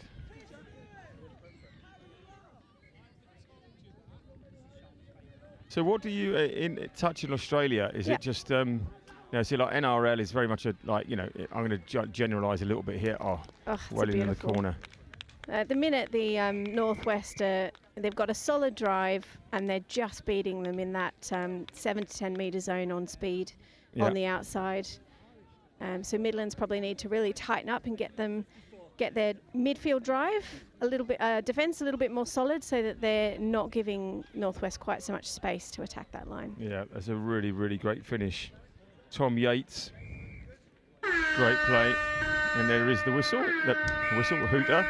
That's the end of the first. I was just saying, so touch, so you've got kind of down the bottom Melbourne area, you've got your Aussie rules mainly, Queensland Rugby League mainly, and Rugby Union tries to exist amongst everything else. So what is touch kind of more spread about and nationwide?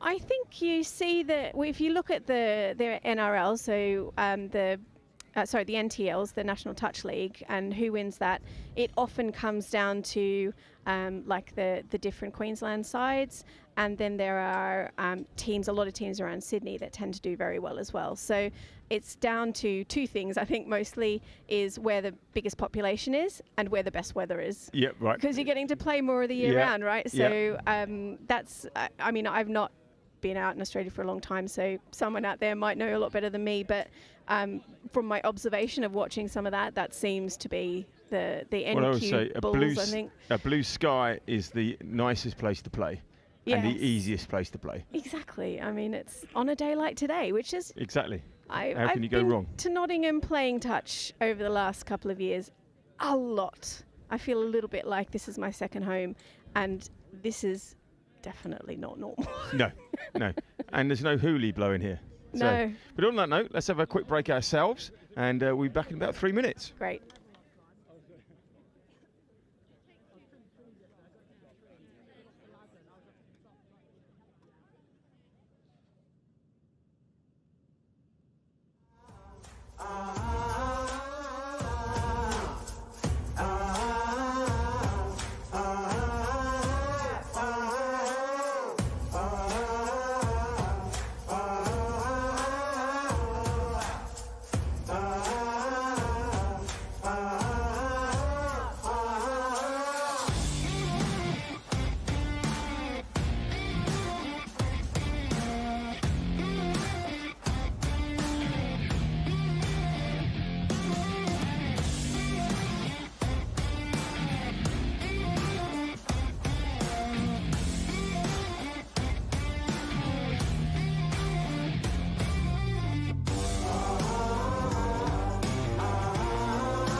Good breathing, Freddie.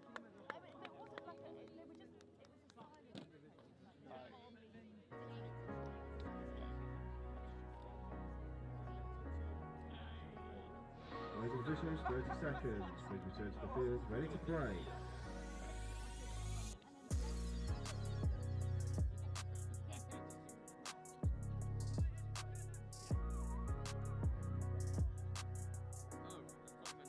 Yes, ready.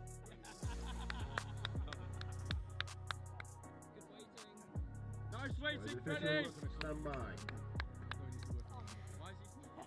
Welcome back to the England Touch Junior Nationals this weekend, and we've got on pitch 1 at the moment a cracking game between the boys 14s. Unfortunate. Boys 14s have got the Northwest versus the Midland Bulls. And I'm joined for the second half by Chloe. Hi, yeah, I'm Chloe Hill. I'm in the under-17s Taipans, and I'm really excited to watch the under-14s. It's been a good game so far. The Northwest, unfortunate errors creeping in a little bit here, but the Northwest have had a really solid, strong forward momentum, strong forward drive, and they've used their pace to score mostly on the outsides. So we'll see how the Midlands Tigers adapt to that in the second half. Yeah, it looks like the Northwest are pretty strong from the scoreline so far. And we've got a quickie on the line. Oh, it's looking good there. Yep. What position do you play, Chloe? So I am a mid. I've played everywhere. I've played mid, wing and link. Yeah. Mid is by far my favourite position, I think. I really enjoy it. But I also do quite like wing because you get to score a lot. Yeah, well, as we've just seen, and I think that was number 52, Joe Galvin. And I'm pretty sure that's his second, if not his third in this game. Oh, nice. So you would have seen there, he's stuck to the chalk, really using the full width of the pitch, which is one of those things that you want to see in a winger, right? Yeah, definitely, definitely. And we've got the Wildcats attacking now. No? Midlands Tigers. Midlands yeah. Tigers attacking now. It's a bit confusing. They're both in black and orange, aren't they? So Yeah. Easy to confuse. Very easy. Okay. So they've got a repeat set of 6 there. That's good skill there from that middle. I can't quite see his number, but 74. Who have we got there? That's Owen Ward. Really good composure and drawing that penalty against the offside player. Oh, straight to the wing. Good pass. Yep, the Northwest wingers made that touch. Really good defensive touch there. Oh, it's mixed as well. There's a woman on the pitch. Well, so that is Isabel, and she is a total champion. They didn't have enough to field a girls 14 team in the Northwest, but she's a brilliant player and asked if she could be in this team, and of course that's good for her. She's totally holding her own. Wow, that's what we love to see. That's what we love to see. So we've got a buddy there. Must be 5th touch. Good cover there by the winger, 98. That's Max from the Midlands Tigers. And good defence there, good defensive set. They've forced a bit of an error there. And now they've got to really tighten up their driving here. They're not getting quite enough line attack opportunity. Going direct to the line, Midlands are. It's looking much better. That's Rory Pearce, number 16. And I believe you know Rory? Yeah, that's my cousin. Oh, that's so nice. Do you play touch together, like locally or anything? Or? Oh, no, I live down, well, I'm southeast, so I live down in London, and he lives up here in Nottingham. Oh, right, okay. Just fangirling from the side. It's good to have a bit of a cheer squad here, isn't it? Do you think that helps? I heard over there was a lot of shouting in your last game. Yeah. Yeah, so we've just played the West Wildcats, girls under 17s. The score was 3-2, and that's the second time we've played them. And the previous match was also 3-2. Very tight, very intense. We had quite a big crowd going, actually. It was really fun to play, quite intense. I'm quite tired now. But we've got the final against them in about an hour, I think, on this pitch. That's going to be an absolute cracker, I think, isn't it? And, there's something to be said for coming into a final, having not quite won the previous games. And that sort of underdog mentality can give you a massive fire in your belly, can't it? Yeah, 100%. I think everyone's really excited to play.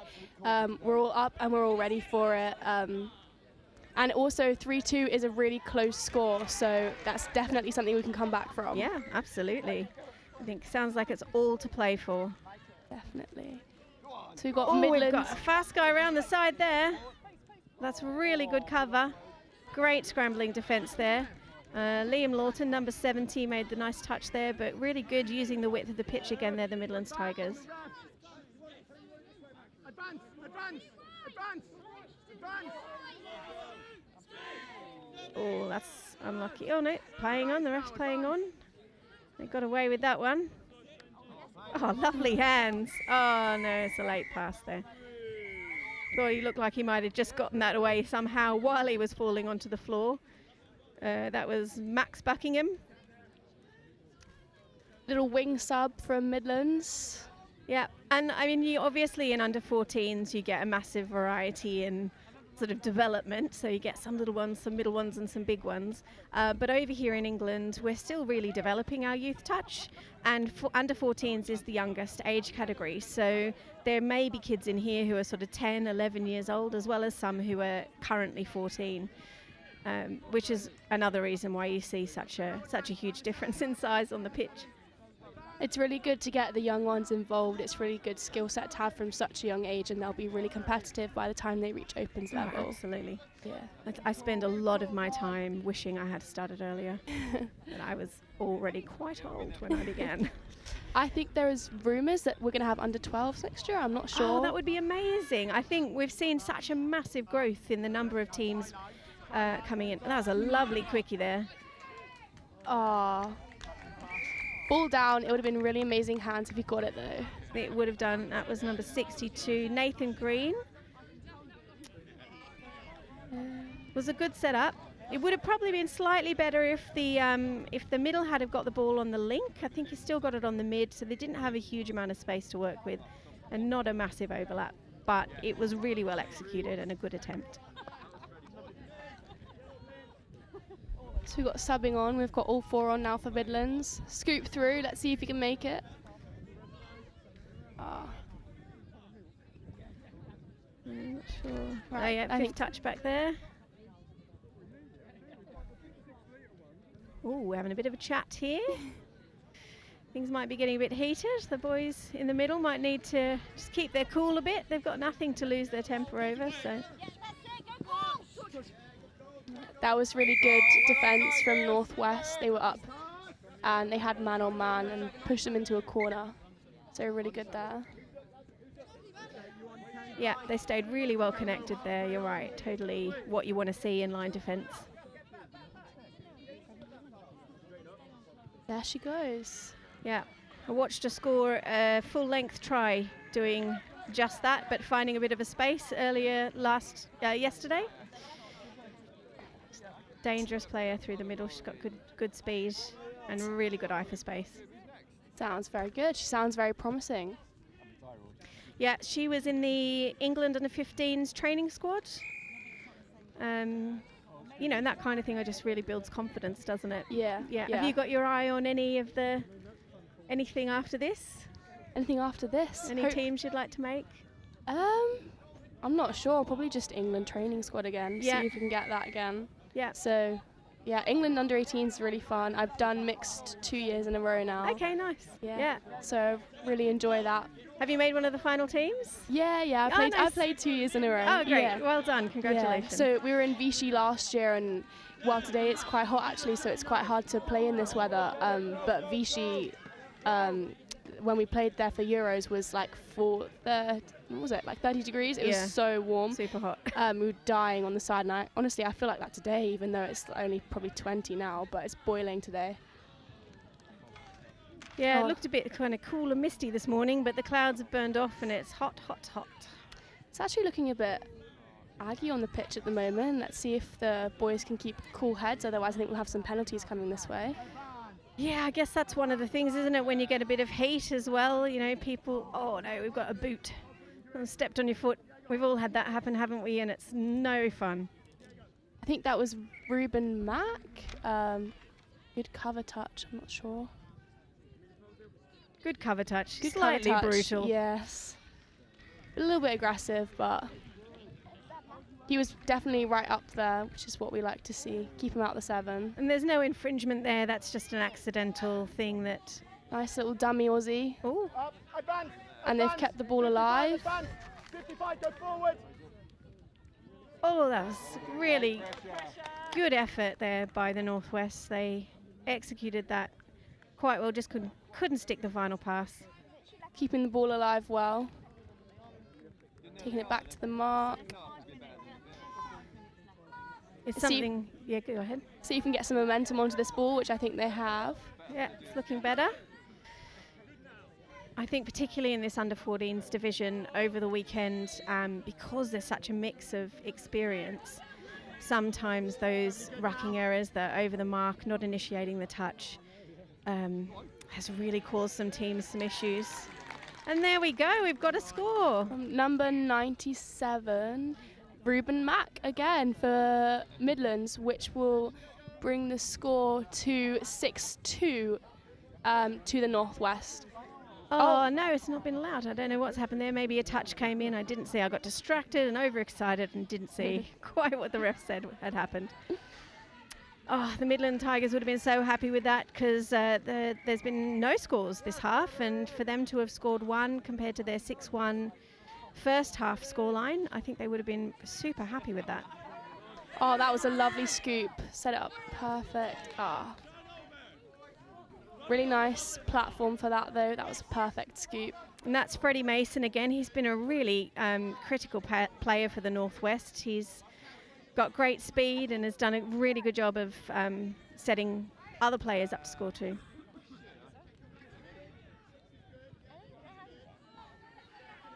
Oh, no half. That's a killer. You lose all your momentum then.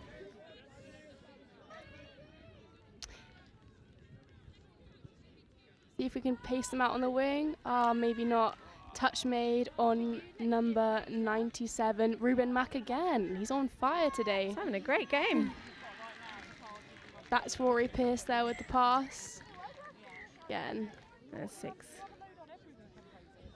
That was a good defensive set from the Northwest there, keeping them just into over the halfway line by their 6 touches. Very impressive.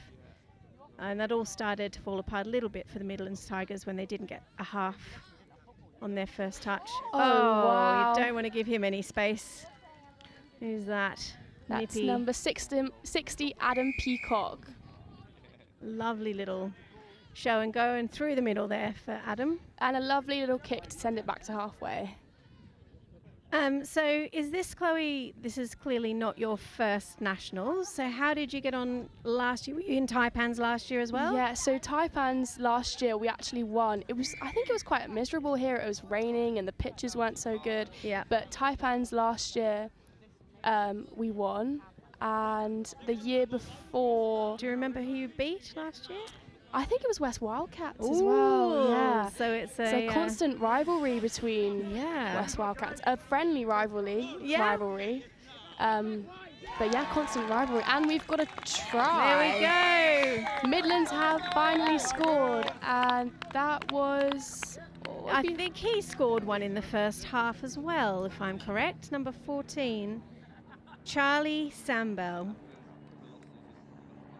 So yeah, I didn't quite see that, but it looked pretty immense. I think it was a lovely little dive at the feet of a player that perhaps was a bit static on the line and just managed to get the ball down before the touch came in.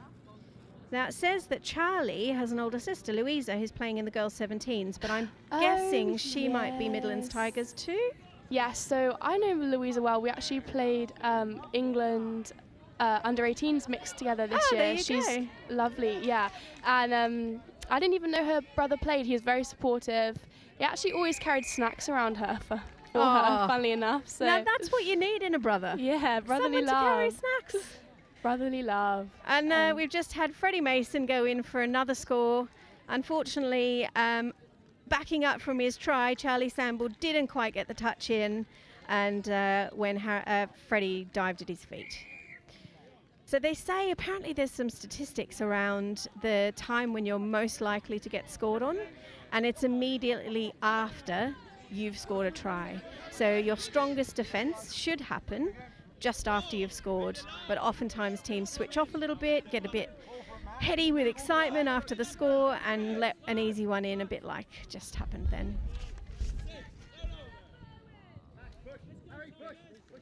So we've got a turnover ball. It was a bit of loss of control at the line there by Owen. Went in for a lovely little dive, but I think just lost it over the line. And this will be the last play.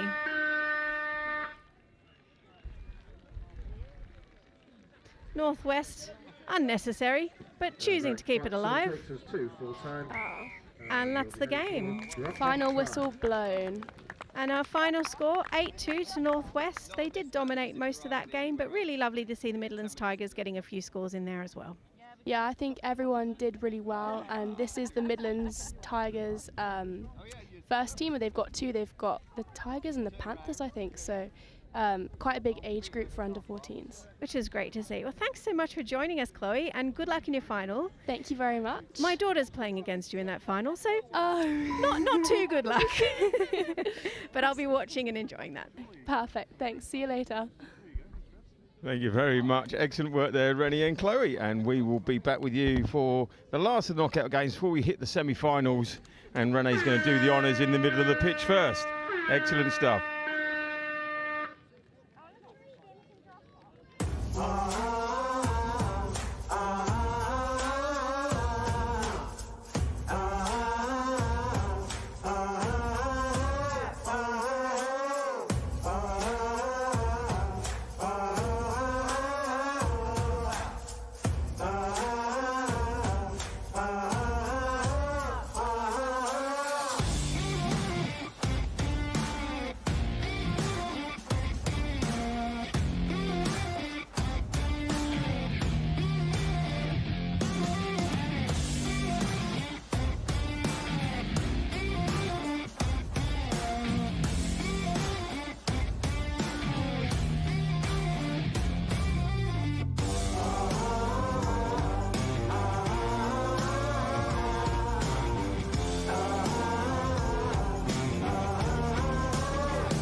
Just a city boy, born and raised in South Detroit.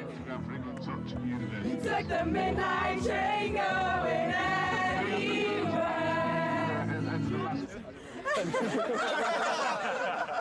Oh, sport mode. That's how much I care about the threes. Even got them in sport mode. We need to make sure that we're working on staying tight in D, and then when we're up there, we need to be a bit more organised. So 32 shorts, doing the quickies. I realise the camera's on me, so I'm trying to keep talking.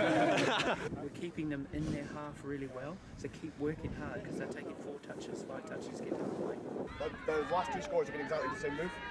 So just as soon as half gets hands on ball, eyes up, we've got to shut them down. The other impact that it has is that you don't have an impact on the game because you're so far back, they can't hear you. If you're on or behind the line, yes, let's go, guys. No, we're in it. It all starts in the middle, okay? If we work hard, the links don't have to step up, okay? Yeah, you ready? Let's go. All right, hands in. Come on, Ems. Tight, tight, tight! Eyes up, Tim! Dragon! Pressure! Cheers to Bristol! Hip hip! Hip hip! Hip hip! One for the ref! Hip hip! One for us! Woo! And one for the ref! Hooray! Go on, Darren! really casual.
So if you see them, sweeper, watch the ball, watch the ball. It's rather keeping an eye on your play, it's who's in your opposite position. Yeah, exactly. Because it's quite, including me, I will follow the player rather than the position. So if they swap, I'm swapping the player I'm marking. But also when we 2, 3. Yes! So just come up, if you're worried about being run around, come up and force them to do things.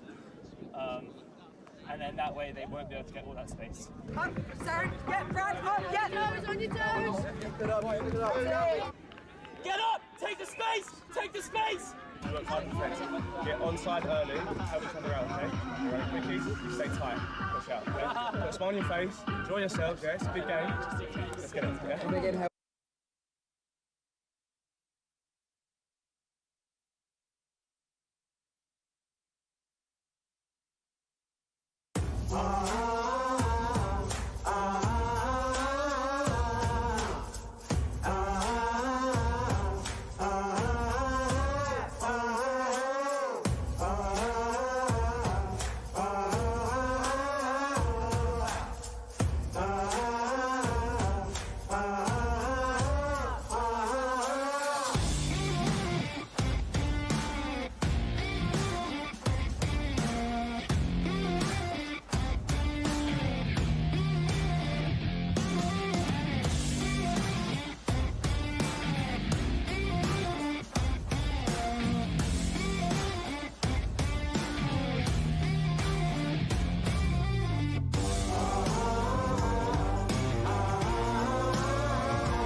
And as always, guys, as the games are commencing, we do ask that you do maintain that 3 to 5 metre cordon around the pitches and around the field of play.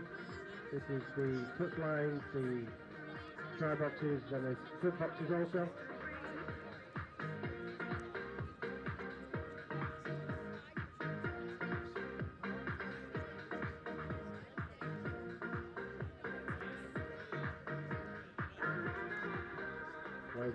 Players and officials, 1 minute. 1 minute warning. Welcome back. The excitement is brewing. There was the first semi-final. Now we've got the second, the girls' semi-final. We've got the West Wildcats against the Midland Tigers. And this is going to be an epic, joined in the commentary booth by the Fromage Grande, the Queso Grande. We've been discussing it earlier. And anyway, Chris, great to have you here with us again. You started it off and now you're taking us through a semi-final. What a day it's been so far. Yeah, I'm a late replacement. Vicky Stan from Midlands lead. Unfortunately, it's been dragged out to referee, so I've got the delights of commentating on what I think will be an exciting semi. Yeah, it's going to be a cracker. The level so far, both of rugby and co-coms, has been exceptional. So I'm sure you'll be keeping that standard nice and high. And we are underway. And it is the Tigers that get us underway. Yeah, so a lot of talent in this Midlands, in both teams. This Midlands Tigers team, you've got the two middles there on Eladine and Imogen Loveridge, both played for England mixed 15s at the Atlantic Cup. Very experienced players, play here in Nottingham, know them very well. And just as a contrast in that, over on this link side, Talia Dean, Ella's sister, her first tournament, she's only 9 years old. Right, she's wearing 51. 51, yeah. Yeah. Youngest of the 4 siblings playing this weekend. Yeah, Joe's here supporting. I think she's not missed a game yet. She's been watching one. Go on, Talia. Yeah, that would be a nice I don't touch, think she's scored yet, little Talia, but playing very well. I think, again, this is testament to, we've talked about it before on commentary, but how the game is growing and evolving, and just having a range of ages of girls in this semi-final is fantastic for the sport. Yeah. I reckon she's got to be odds on for a sliding tackling, and that's what I like. I love the kick back, because then I know it's a score straight off. And then the ref might say it, but the kick back straight after. Yes, the kick back was good. I think good from the point of view she kicked it back. The fact that Imogen didn't kick it very far is we will ridicule that later in training. She'll know that was a poor kick, but a good score, a good little dive, and that's what she's been practicing that for a number of months. So excellent, just slides in there. And I think it's often a really important skill. Diving, people think, you just dive, don't you? But actually trying to get low enough, early enough, get the control of the ball so you can push the ball through the line. We practice it. We practice it, probably not enough actually, but these youngsters, I mean, Imogen's 13 years old, and getting that skill at that age is really, really good. Yeah.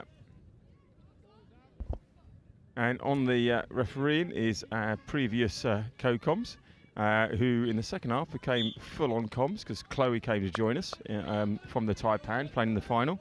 But great to have Renee tell us all about touch in Australia. So great to have the co-coms today. Yeah, it's good. We're really keen to try and get a mix of co-commentators, referees, players, coaches, men, women, girls, boys. Just like the game. Yeah, we're trying to get everything representative of what the sport is about. Oh, that was a bit forward. Not seen by the ref, so it couldn't have been. No, you're right. It couldn't have been. Just on a note, but it was. Okay. I've just spent the last 30 minutes in helping out with the boys 14s Tigers and trying to tell them that the ref's call's always right, and actually don't focus on that, focus on what you can do. You can't influence it. Yeah. Well, I always say, I know it's old school and everything else, you watch football and you're doing it, and as I was commenting last night while the game was going on, I think in the 200 years of playing football, or maybe longer, the ref's never changed his mind. Right, so why these Premier League players paid a lot of money think that they're going to be the first person to change the ref's mind? Always kind of like, gets me somewhat, but there we go. Yeah, absolutely. All right, so we're still 1-0. The Tigers finished first in the round robin. I'm assuming Westwood finished fourth, and hence this semi-final. They'll be favourites to go through, Tigers, but it's knockout touch now, and things can happen. So they certainly won't be taking any complacency in this game. No. A few of them not going ahead to start off with. And it's now hot. I think it's an official 25 today. And the breeze has dropped off again. I've forgotten what that's like in this country. Yeah, exactly. Well, we had it at the beginning of June for 3 days. There they go again, pushing up. I'm getting ridiculed from passers-by again. It's going to happen, isn't it? Yeah. You do very well in taking the mic away before you go back to them. Well done. I try my best. So that's a good scoot through there by Wildcats. Realised it was last touch. Trying to make something, manufacture something. It slowed the game down for Tigers. And Wildcats should be setting their defence ready to try and put the Tigers under pressure. And straight again, too slow. The ball's off the ground really. So that's no momentum from one. Wildcats in charge of this one at the moment. And they've got away with a forward pass there. Maybe that's third. Going to need to do something special, I think, to get up here. That's fourth touch, and and that's all started from that first set. Tigers rolled the ball, nobody at half. Then it was a slow drive. Wildcats got up, and then they were in the ascendancy from that very first one. Oh, right, they've lost it there, so they get another chance. Try and play it out. I'm glad I'm not a coach in this game at the moment. I think I'll be yelling in either box, even though some of them are 10, 11, 12-year-olds. You can't help yourself, but exactly, basic skills, and they are still learning the game. A lot of these players, but yeah, it is frustrating when they don't quite get some of those things right.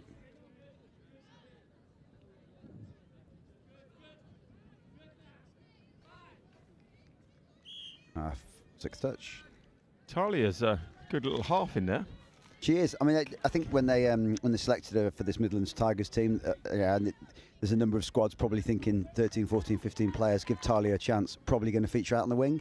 Yeah. And I know some of the boys have done the same things, pick the smaller ones on the wings, but actually they're some of the skilled players and they know the game really well. So being in at link and just orchestrating what's happening a little bit is good for her and good for this team. And she's got the footage to look back at this for years to come. Every tea time can players say, look at this bit. I've told her she must get used to it because she's got 5 more years to play at this level. Yeah.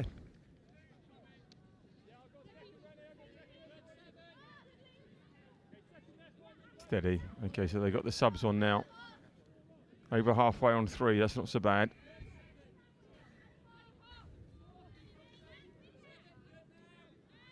So again, Tigers now have got their other pod on, which is Casey Hall and now Ruby O'Dell with the ball. Those two, again, very accomplished players. Ruby plays at Cambridge, Casey are at the Norwich and Nomads. You obviously did Sol commentating yesterday. Yeah. Sol has developed the Nomad setup where Acacia and sister and brother are playing. Again, you'll find it's a fairly... there are families and children and brothers and sisters who play. So Ruby's brother Max is playing Midlands boys 14s. And I've mentioned Lyndon and Thea, the other Halls, are playing in the 17s girls and the boys 14s as well. So that's a great sport, just involving the whole family. Yeah, no, it is. Especially when they can all come, they can all play, everything's happening. Nobody's left out. I think it's brilliant. It's brilliant. And on that yesterday, obviously between the salt, I found out where Isle was.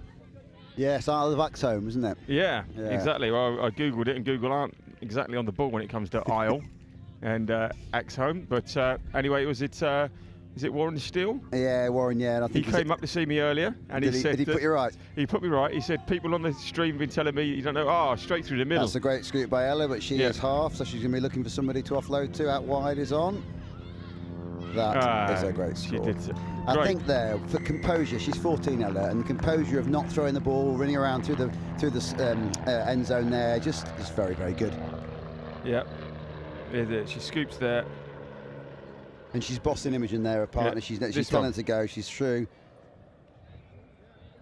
We've looking, it might have gone to the wing a bit earlier, but she's looking around and just composure on the ball to wait. And Imogen's run a good line. Imogen's gone back to really work close to where it is, and this is a cracking score. For under 14s girls, I'd be pleased with that. When now, even 20 years ago, I'd have been quite pleased with that myself. Yeah. So North Lincolnshire, because people on the stream were saying, go and put him right. Tell him where Isle is. North Lincolnshire, so we're good now. Yeah, that's good. I'm glad Warren's come and put us right. He puts me right most week when he's refereeing. His daughter Libby, who's playing for Wildcats 17s, and there's a number of others in their team across the Midlands and the Wildcats. They're generally Midlands, but depending on what the age group is, we do have exemptions of where they can play. And I think they've got 7 players in the competition this weekend, brilliant. Which is brilliant for. It is Warren, and he's now got a few of the parents involved. But the club is going, in strengths, is developing as for a touch club. Brilliant. Brilliant stuff. Popped out of her hands there. So 2-0 after almost 10 minutes, coming up to the 10-minute mark. And West won't be that disappointed. They're in this game. They'll be wanting to do a little bit more and maybe try and get on the score sheet before half-time. But they're testing the Midlands, which is, I think, at this stage what they'd be wanting to do. Yeah.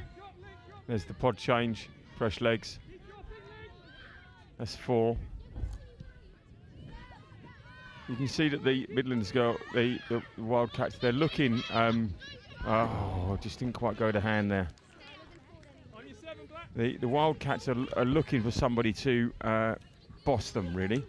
They're looking for decision makers in there. Like you're saying, the Tigers have got that sorted. The Wildcats are looking for that.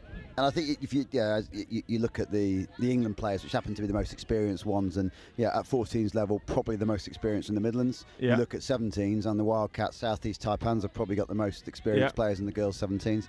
In the boys, it's mainly on the 17s, Midlands, West Wildcats. Again, 14s is much more spread out at 14s age group for the boys. So. Yeah. And so the finals, the semi-final. This is the last semi-final. Then we're into the 4 finals. So we're a good little run. So stay tuned because it's just going to get better and better here. Yeah, we've got girls 17s final coming up next, which is as expected. I think the West Wildcats versus South East Taipans. As I mentioned, both feature some really strong England players. A couple of players that actually have been in the England Opens training squads. Yeah, and we got Reddy Watson's daughter playing against Chloe, so we are comms against co-coms. Looking forward to that, and I'll be around to watch that game. And I think we're going to try and get a bit of hype going on this field. The crowds will slowly build on this field as well. Yep. It's the nature of the game of touch, and the format is it's impossible to just have the finals by themselves until you get to right at the end of the day. There's just too many games to fit in, so there'll still be some games going on, but they slowly reduce in terms of numbers of fields. Otherwise, he's doing well. This is for a level 2. Well, the thing is, at the end of the day, finals are great, but the more people that are playing, they've come here to play, and the more opportunities they get. Absolutely. You know, that's what it's all about, you know. Now you see Imogen setting there for Ella on the scoop, and it's offside. It was offside in the middles, but has he gone back to it? I think he's going to go back to offside. Yeah. Watched him on a girls' game before. And was he rolling in that? So Ella and Imogen, Lovish and Dean, they'll be getting a fresh set. They're moving the ball around. You see, they're trying to get the other middle up, and they've done that quite well. They've got them both up now, middle and link up, attacking that short side. Dive in. They'll be trying to get both middles up again. They've got her. They'll be trying to get the other middle up. They got the link up. That's a good hit from the link. That is. It just slows the momentum down. Now the link's made that, so there is an overlap if they want. Ella's gone the other way. Should be a 3-on-2 this side. There it is. And it's a good score. Yeah. I think from that, we might see on the replay, but so that was the link making that hard hit on the Imogen there, which you then expect, and the link was faced in, so you'd probably expect Midlands to go this side, the short side, the sort of left-hand side as you look at it, but the other Wildcats players pulled back quite straight and left the open side fairly open for them to scoot through.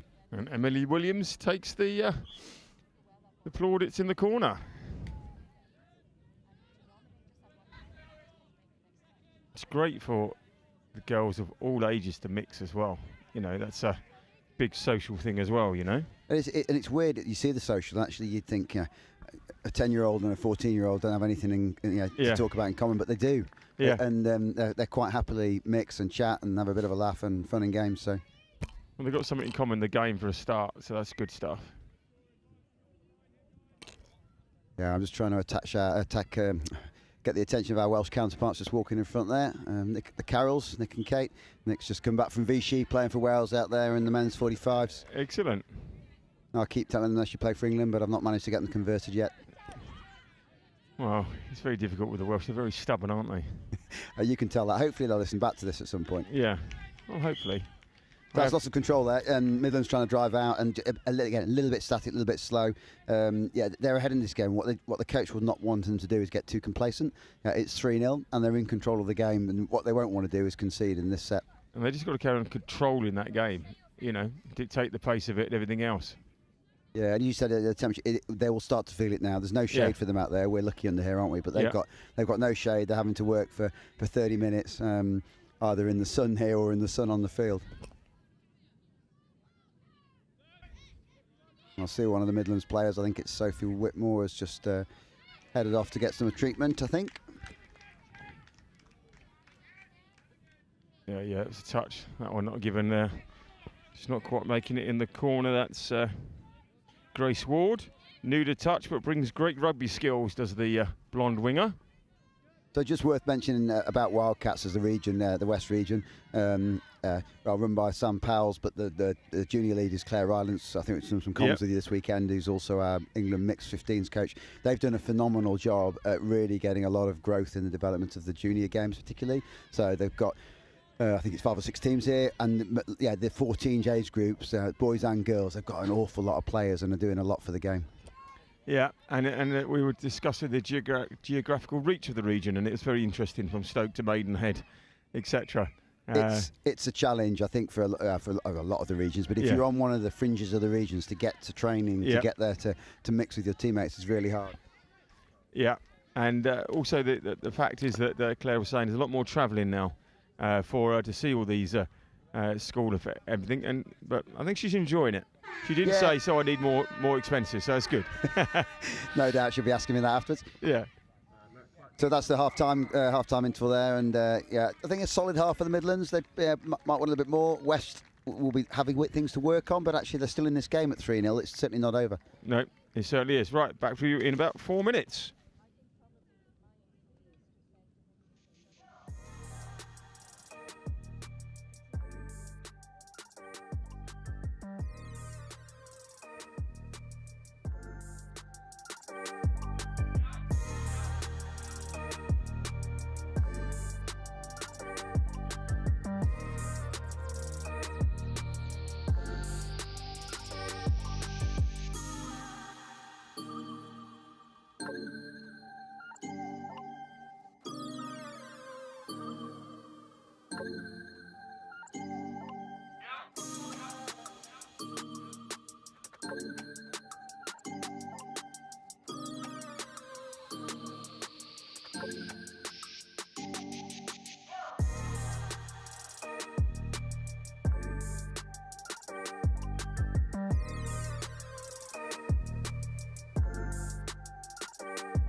Okay, excitement builds. 3-0 to the Tigers. Wildcats still in it, but you know that first score after half-time, I know it's a cliche, but it's going to be important, and it needs to come from the Wildcats to keep this game rolling over. Absolutely right. Well, it'll be double the benefit, if you know what I mean, to one team or the other. So if Tigers score first and it's 4-0, that's going to be difficult to come back to in what will be 13, 14 minutes of touch. But if Wildcats close the gap to 2 and then can D1 out, you never know, do you? And that's certainly what they'll be telling their players out there. Get down the field, attack the line, score from it. If you don't score, do not let Tigers drive back at you and get momentum going. Yeah. I've just been chatting to the Tigers coach in the box here, Ella Fleming. Played a lot at Bedford, bit part of the mixed 20s England setup here, just in front of us. And just saying to her, it's hot out there. I think bodies are tiring a little bit. They're going to try and get them working a little bit harder this second half, to get them driving harder off the line, try and get the momentum going. I think they've lost a player at the moment. I saw Sophie head off to get some physio. She's not back yet, so they're down to 9 or 10 I think. Right, here we go. Wildcats, we needed the score of this. Right, so they've got 2 good strikes on the line. And there's wide, and there is the score. That's a forward pass. Unfortunately, the sideline ref has called forward pass, which is unfortunate because that's where it's frustrating. And the Tigers winger shut in. I think it's Mia, is the winger, Tigers winger, shut in on that where probably maybe didn't need to. They had certainly a 2-on-1, or if not a 3-on-1. And unfortunately, the pass was just drifted forward. Yeah, unlucky there. Grace Ward called it, got it in the world. As it says, sport the great rugby skills, and part of that was holding the line, catching and taking it over. So, but here's a quick turnover. Here's a chance. A quick to get in turnover, there yeah. Tigers, would have wanted that momentum from the first one. They all went off and left Maya on by herself. When you can't play touch by yourself in there, you need another one to pass the ball to, and unfortunately that just went to ground them. Yeah, so it's at the start of the second half. It's all happening, and but Wildcats are doing what they need to do at the moment. Just keep the pressure up there. Can they convert it? Yeah, be pleased as a coach. Yeah, Link's got the ball. Middles now need to try and do something. Put this Tigers midfield under pressure. Got very experienced Tigers middles. That's good. It's a 3-on-2 if they want it. Oh, just wouldn't go to hands. A bit tight. Yeah, nice tight Tigers defence. But had the hands gone there, they would have had the opportunity to score in this corner. And now, what we got is a situation of we need hard up defence to keep them down here, to make sure there is no score. Yeah, I think that's 2 touches already, and third coming up close to halfway. That's a good drive. They've got Acacia and Ruby on the field, and Ruby's done well there just to step that first touch, keep the momentum going. That's fourth. They don't want to slow down. That's the danger here, and I think I've said before, again, it goes a bit static there, and just lets the defence reset. So there was or wasn't an overlap there, but she's come back inside. That's 6. Yeah. I mean, good play by Tigers. They got the drive all the way to the end of the field, and as I see a large Swiss ball getting onto the field. It's the wrong shape as well, and a bit big to play for this game. Yeah, looks fun though. It does, yeah. And it's come from a long way because they've taken it back to the middle of the other pitch. There are some all sorts of different wonderful techniques of warm up, and I'm not sure I've seen a Swiss ball involved in it before. But I'm just trying to watch that Southwest team. They are playing Swiss ball. Looks of some form of tennis over there. Yeah, very different. Anyway, that's a tap to Wildcats. They'll have a tap-off move here from their 10 metres line. Going hard down that first line as a starter, moving the ball into the middles now. Just slightly over the mark. You get that touch initiated a bit more, would keep the momentum going. That's good. Good switch of play there. Good defence from Ruby there, Ruby O'Dell, who's just killed that off in the middle, and I think, is this 5th? It is 5th. Yeah. And Ruby will set in tight there and just kill that. Now, I'll be interested to see where the Tigers are. I think, sometimes here they might go direct, but I think the bodies are a bit tired. It's a little bit warm, so they'll probably go to the box and they are doing. Yeah, straight out. That's good by Ruby. Good momentum on 2. Mia into half. Tyler's going to try and keep this driving on. Offloading again.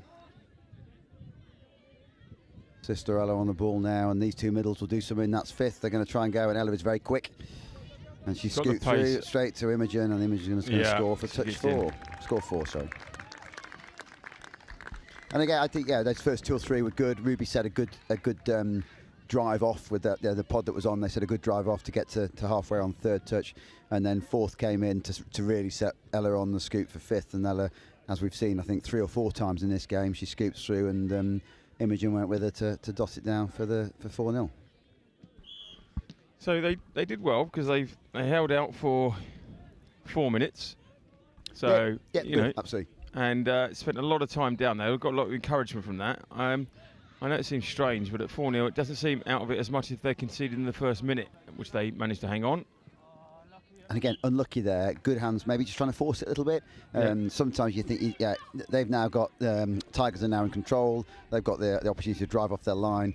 That's a good drive from me at the start. Going to initiate that touch again as a coach. I just want to get them initiating, but it's a good drive. And that's Florence going in, driving for 2. Ruby's going to got the ball for 3. Acacia now. And that's third touch. They're not quite at halfway, probably a bit slower down, but Ruby's put some in pace into that one. Acacia 4, so 5th is coming from this. Got Ruby's gone hard there. That's a wide ball. Oh, I can't see who's out on that wing. Good defence there from Casey O'Kennedy. New to touch and Wildcats this year, part of Oxford's touch junior programme. So she's getting some good game time now and just showed good defence. Yeah, and Oxford, another club that's doing a lot for the growth of the game, both at adult and junior level. They've been in and around the game for a long time. There's leagues out of Oxford. They've got the university scene going now at both Oxford and Oxford Brookes University. So the games, we call it the ecosystem of touching locations, and it's happening in Oxford as well as lots of other places. But in Oxford, they've got it going. And that for strength in depth, I think Oxford was certainly putting 2, maybe 3 teams into the competitions over the summer, the club competitions, and a number of the players are juniors. Excellent. I think that's 6. It's good, strong. Wildcats taking up. It's just like they're lacking just that imagination right at the end. But the play before that, getting them to where they need to be, is really good. Yeah, I think that they're driving hard. They're getting down the ground now. They weren't doing that so much in the first half. They're doing that, so they've got the opportunity to score. And it's just that clinical, maybe finishing in the final 15, 20 metres that they need to work on. And that's Imogen setting up for Ella yet again on the scoop. She's trying to go through, but that time good defence. And what was good there is the middles and links all got in nice and close quickly. So it cut Ella's decision making down. She didn't have time to offload and get through. Couldn't step through and go all the way as half. Delphine Violin, vice captain, part of the division winning team last year, was in the mixed 15s training squad. Was part of that defence unit there that was just like ushering them, into basically a cul-de-sac. Yeah, Delphine's good player. Come on at no end. If I remember, I think that was her first trip into the Midlands, the England training squad this season.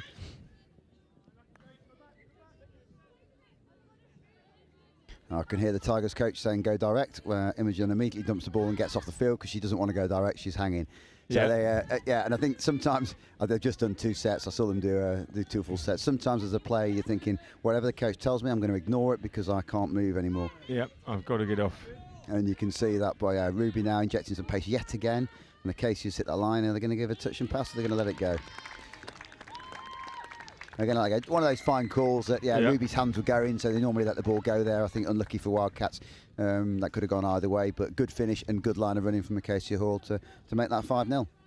So seeing here, Ruby, the ball is going, isn't it? Yeah, hands are in motion, and often as a ref, if the hands are in motion, the decision to make that pass has already been made. So you'll let that go. I think if the touch is made and then the hands go, that's often touch and pass. Yeah, it's like we were saying earlier, the referee is always right, but sometimes even when not in our eyes. Yeah. Driving up. Daisy Watkins, part of the plays at Camp Hill, part of the division winning team, was driving it up there, but rolling ball. You'll think I'm making it up, but Camp Hill, another club, a rugby club, very, very, very proud rugby club, traditional rugby club, got a great setup in their broader contact game in Union, but they've done a lot over the last probably 5-6 years, pre-COVID, and maybe even longer than that, 7 or 8 years. I remember playing in a couple of competitions with Camp Hill in the juniors development days. This was pre-COVID, maybe sort of 6-7 years ago, and had done a huge amount, and lots of players from Camp Hill are now coming into the regional and even the national setup. Where are they based? Birmingham. It's their Solihull. All right. Okay. Yeah. And again, that goes back to the Wildcats region. We've talked around Maidenhead and Reading and how further south than that down to Newbury, and goes up to north of Birmingham, not just sort of Solihull and South Birmingham. Side. Yeah, it's done some games at Old Hillians, which is close to there. It is. Solihull. Still Hillians. Yeah. That's another traditional rugby club, and we're trying to do some work in Birmingham in the West Midlands because, ironically, that some of the hotbeds of touch participation are just where the people and volunteers have been. So, Manchester, London, Nottingham, Cambridge. That is great finishing. I think that is probably if that's going to be given, and it is. That's my favourite score out of the 6 so far. Right. No disrespect to Ella and Imogen and on their scooping and their good play, but that is fantastic hands. So they should be very, very pleased with what was finishing. I think a 4-on-3. Yeah, there's over the top, back in there, quick drawing both in. And again, I would love to get the powers that be in the other oval ball sports and say, can they find me better 12 and 13-year-olds who can finish a 4-on-3 like that, boys or girls? Yep. No, I agree 100%. Because the only time they ever get to practice that is in training in a little square. Absolutely. And I think this is what this game can do. And there it is a 50-metre pitch, 50-metre width pitch, and only 6 aside. So there is more space than there is in the game of contact union, and maybe that's the rules that we've got to look at in terms of rugby union. But what I love to see, for me, rugby, all sides of game, was originally an evasive, running game where you were trying to beat the player, not take contact the whole time. And that game has evolved absolutely, and some of it is for the better, some of it I don't think is. Yeah.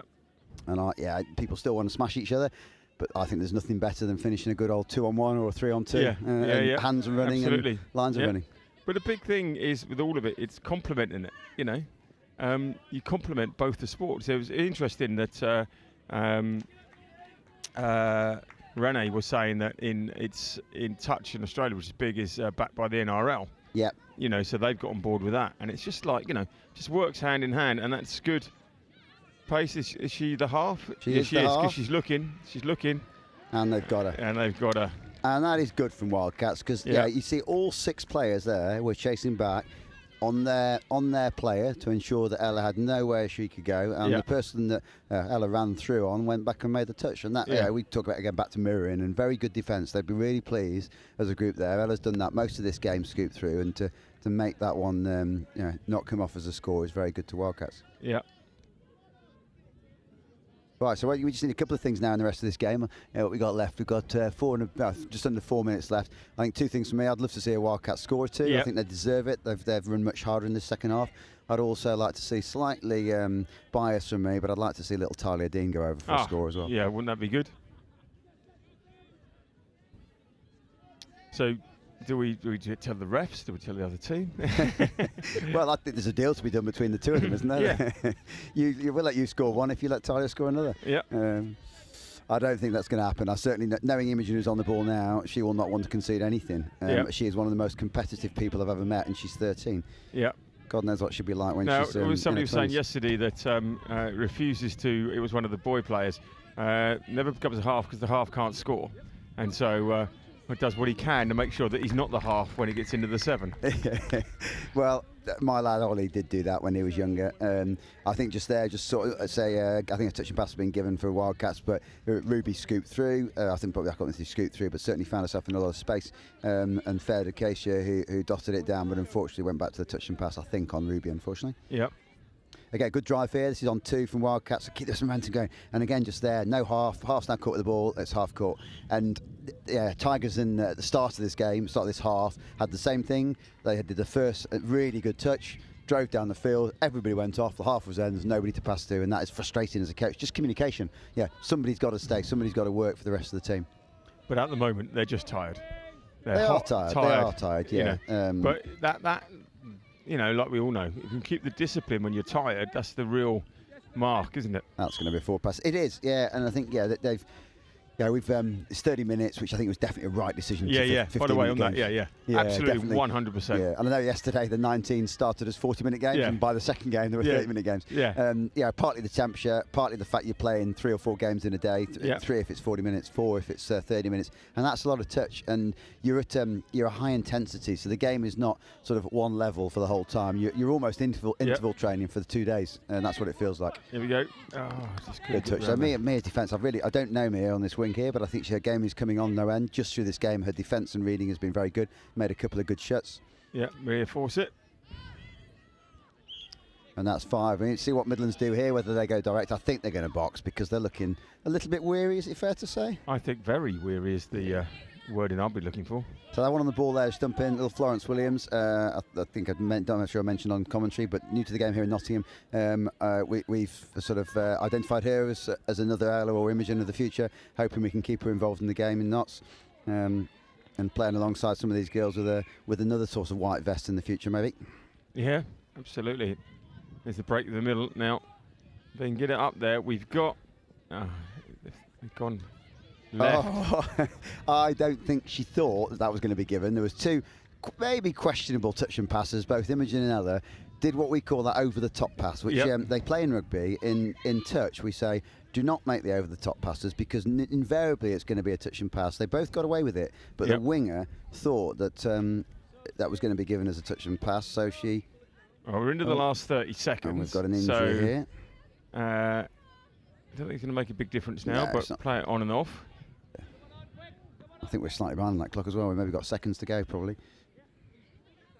I think we've got a hand in the face or the eye or something from the Midlands winger there, but I think that's going to be game over pretty much. So neither of my things came true. Look at that. Was it 3-0 at half time? It wasn't it? 3-0 at half time. So pretty consistent second half for the Midlands. I think they've done very well there. They've closed it out, not conceded. That's what they've wanted. And they're unbeaten. And to be honest, I think we'll go all the way in this competition. I'll hopefully be back and watching this final with you shortly. But a very, very good example of under 14s girls touch. Phenomenal. Yep. Big one, next one. Renee against Chloe. 2 comms against each other. Should be good. I'm looking forward to that. I don't think I'm here. I can't remember who we're being joined by next. I think it's Rob Budd. So a big out to Rob Budd. He's our referee manager here at England Touch. He's been fantastic all season. He's done so much organising, not just for England, but also at the Euros for FIT and at the Atlantic Cup. And he'll be much more entertaining and more accurate than I will be. Well, possibly. It feels hard to believe that would be the case. All right. Thanks, Richard. Thanks Cheers. a lot. Cheers. We'll be back with you in 10. Bye.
Eloise Hilbrand, Eva Artingstall, Isabel Wiley, Ivy Jensen, Jess Sargent, Libby Steele, Maya Rose, Martha Dance, Matilda Palmer, Poppy Riddleston, Lily Banning-Wild and Maisie Rosewell. Good luck to both teams and our team ref for this game, Nat Morris, Julian Edwards and Geordie Littler. Run hard, all of you, have a fantastic game.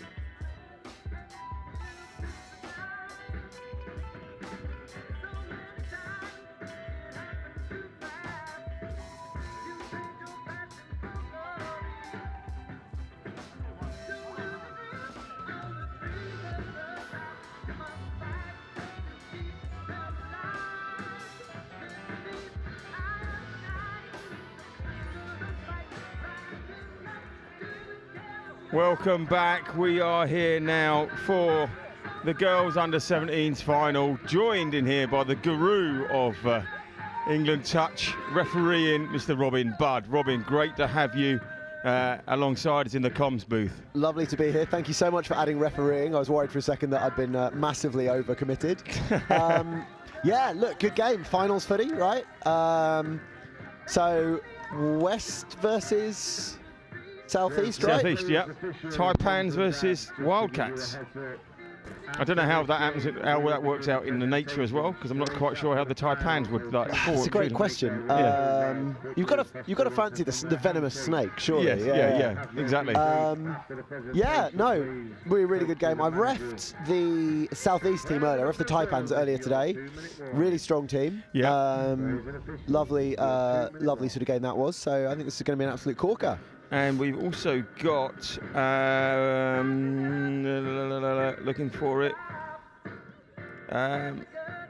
Rennie Watson's daughter is playing. Annika Fisher, I believe, is there we go. Renee's daughter. Right. Mum Rennie, there we go. That's Mum what I was Renee, looking for. Funnily enough, I didn't know if I was on my own for this one, so I bumped into Renee.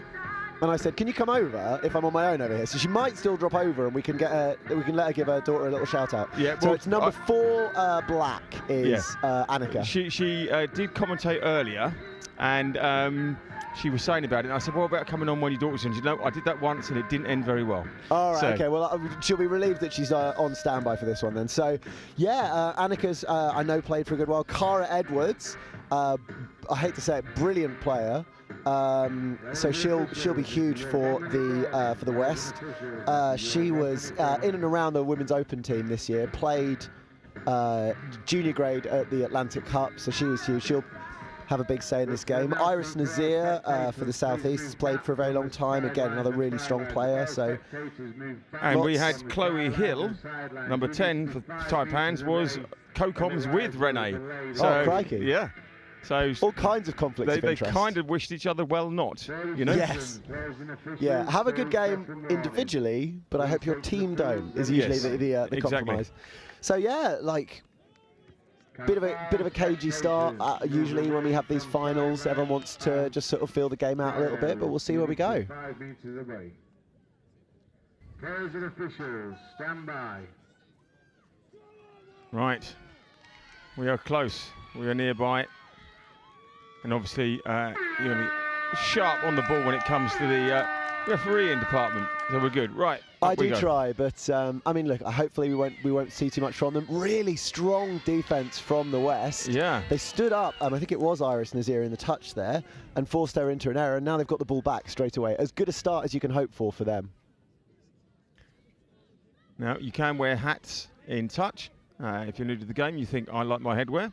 And I've been told that the flat cap forward, the baseball cap forward, is for sun, as is the visor. Interesting. Wear it backwards. That means you're a gun player. Your speed. Oh, pace, okay, yeah. Right, and a dump bucket and hat. split out here. There might be space. There isn't space. And what does bucket hat mean? Dude, cool dude. Cool dude. Yep. I can see that. Yeah. I'm not a fan of the bucket hat myself, but there are wearers of bucket hat, Yep. and I agree that I think if you're popping your cap on backwards, you're writing checks and you better be able to cash them. Yeah. Penalty coming here for offside against the West. It just gives the Southeast a little bit more of a platform to work with just to get themselves headed up. And also, it means they've already subbed their players. They used the little break in play for that penalty. So now they can just drive forwards. And that is what they're trying to do now, just going over halfway. Number 14, Lily Batchelor there. And just struggling to reel that ball in, but they got it going. Oh, nice. Oh, there's a big old hole opened up, but a good saving touch. You do wonder, number one, that someone else was talking about, you know, it's a good benchmark if you're not really there on 3, you're not really where you want to be. Yep. And if you're a decent way past your box on 3, then you've really made some nice yards. Yep. And as I say, it's a little bit slow here. What you want, ideally, is just a little bit of lateral movement of the ball away from a defender. It's much easier to game to defend if everyone's quite sort of in a cone. Whereas if you move the ball away from that defender, all of a sudden it opens up those yards. And it is, again, Southeast just struggling to get all the way going forwards there. A little bit of go forward provided, but not too much.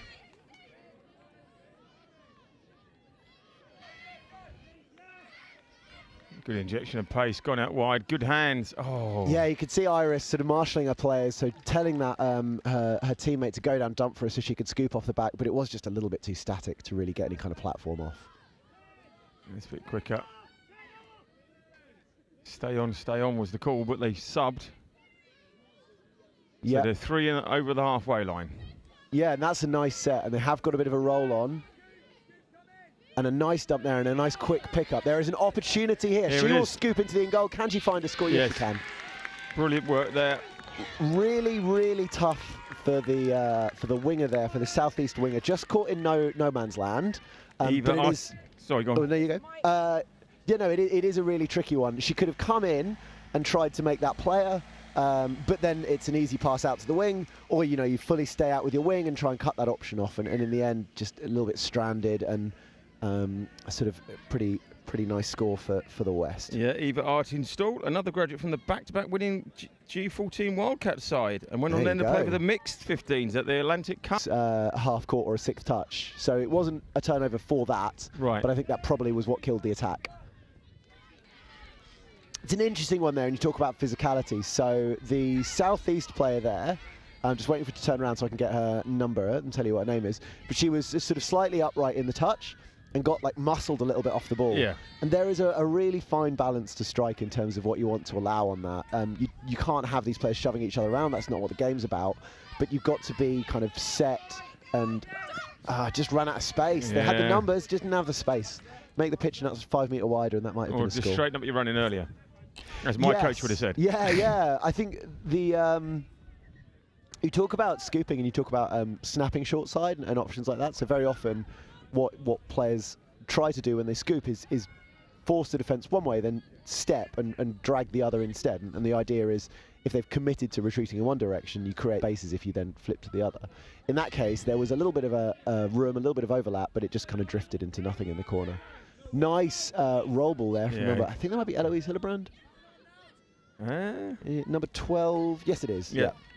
Yeah, really good player. She's been playing, I don't know how old she is now, does it say? Won Nationals 2 years in a row with girls 14s, looking for the triple. Stunning winner for girls 18s in a drop-off in the Atlantic Cup final. Yeah, so far from the Southeast. They're making inroads. Yeah, definitely, and I think as the teams get a little bit more tired, these driving sets can open up a little bit, and it seems to be what we're seeing so far. So opportunities, I think, probably coming before too long. But a skew dump there, so you've got to have your hips sort of more or less square onto the scoreline when you dump the ball. Yeah, I call that the Shakira rule. It's my favourite hand signal as well. It's kind of waving your arms up above your head like you're getting it on a rave. Yeah, so your tragedy. Yeah, exactly. Yeah. Oh, nice. Oh, really good work there. That was number 9, B. Gray. There's a B. Graham and there's a B. Gray. Yeah. Now, yesterday they were both wearing 9. And they are, so it's either B. Gray or Alexa Had, but B. Gray Oh, there are moved, 2 9s. Okay, right. She Apologies. moved to a different number yesterday. Yeah. Apologies if we say that.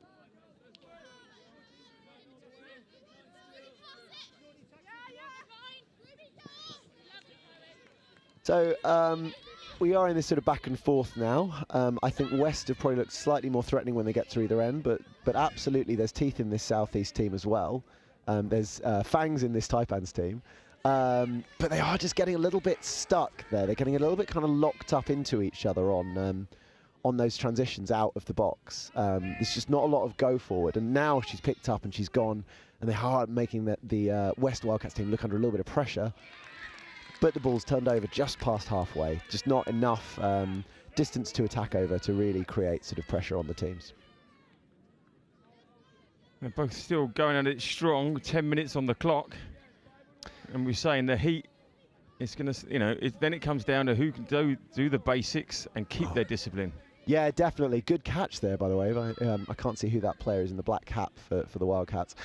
Definitely heat's a factor, and just tiredness. And I think that the big test of these tournaments is that ability to just keep at your best over 2 days. So, for these kids, most of them, it will be their first multi-day tournament. Some of them are Atlantic Cup veterans, so they will have done this. That was a sort of 3.5-day tournament at the start of sort of July, so end of July. So some of them will be a bit more used to it. But you're away from home, you're eating something different, you're hanging out with all these people. Yep. Every game feels like it matters. You're stiff and you're sore and all this stuff. And just being able to keep your energy up. So a penalty there from Nat Morris, our on-field referee, and he's interchanging with Julian Edwards. It looked like it was for not moving forward. So they want these defenders really getting up off the line, looking sort of positive about making a touch, and they weren't really doing it there, so it's penalty. So that was second touch to West. They'll look to strike possibly this one, probably this one, maybe the next one. Cara Edwards is the 5 with the cap, gold medalist with the G18s at the Atlantic Cup and top try scorer. She is an extremely good player. Looking for a little quickie set there, and her mid sort of run almost a little cut, which I don't know if that was meant to happen or what, but still looking for these opportunities. And now they're running a sort of alternate route off to the wing. Touch. And it's a touch first, good signal there for a touch first. So that looked to me like what they call a fire-up. So it's a bit of a bluff sort of play where you run a quickie, so a little like return play, you dump the ball, you get it back and go into the short side. And you sort of hope that the defence are going to read that next time. Iris is picked up there, but it's 6 touch. Driving to their box there, Southeastern. Well, there isn't a number 10. 5 minutes, don't go away. Espresso or espresso martini, but stay in with us.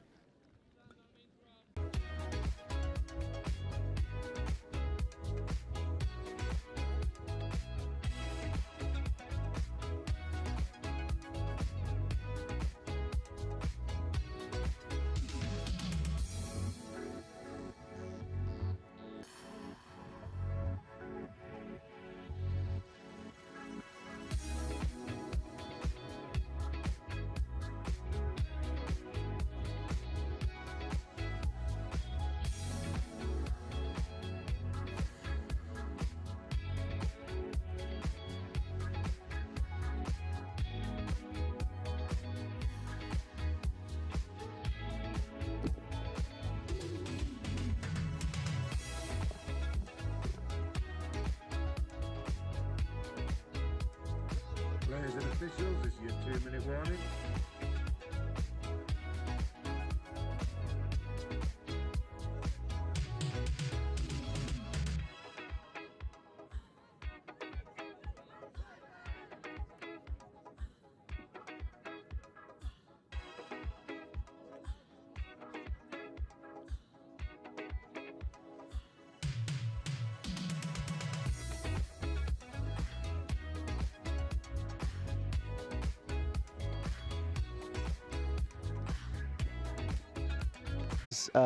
Same as Southeast did at the start, they get the first opportunity to try and attack here, and it may well be that if they can, that's just really a bit of a nail in the coffin, but not likely here. They covered that short side space really, really well. Nothing was on for the Wildcats. For the Wildcats to attack, yeah. Maisie Roswell. The numbers aren't in sequence on the sheet, so I keep looking down and going, oh, yeah, what that is. Oh, 17, 3, 89, yeah. So exactly. They're voluntary sheets, these, remember, so, whatever we get, we're very grateful to have whatever we've got, yeah. I had to fill these out one year, and it was punishingly difficult. 12, thought you went around the outside. I liked her, she's got good hands, and a bit of an eye for space, but I just think sometimes she needs to just, go in and get the ball down and give her teammates that platform to play off. And they've gone back here, and there's an over the mark. Maisie Roswell just picking the ball up, walking that one into contact, and they're looking to set up their own platform again. Sets not had sort of really quick interchanges of scoring, and now they are driving off. No one's quite sure what the plan is here. No one's quite sure who the half is.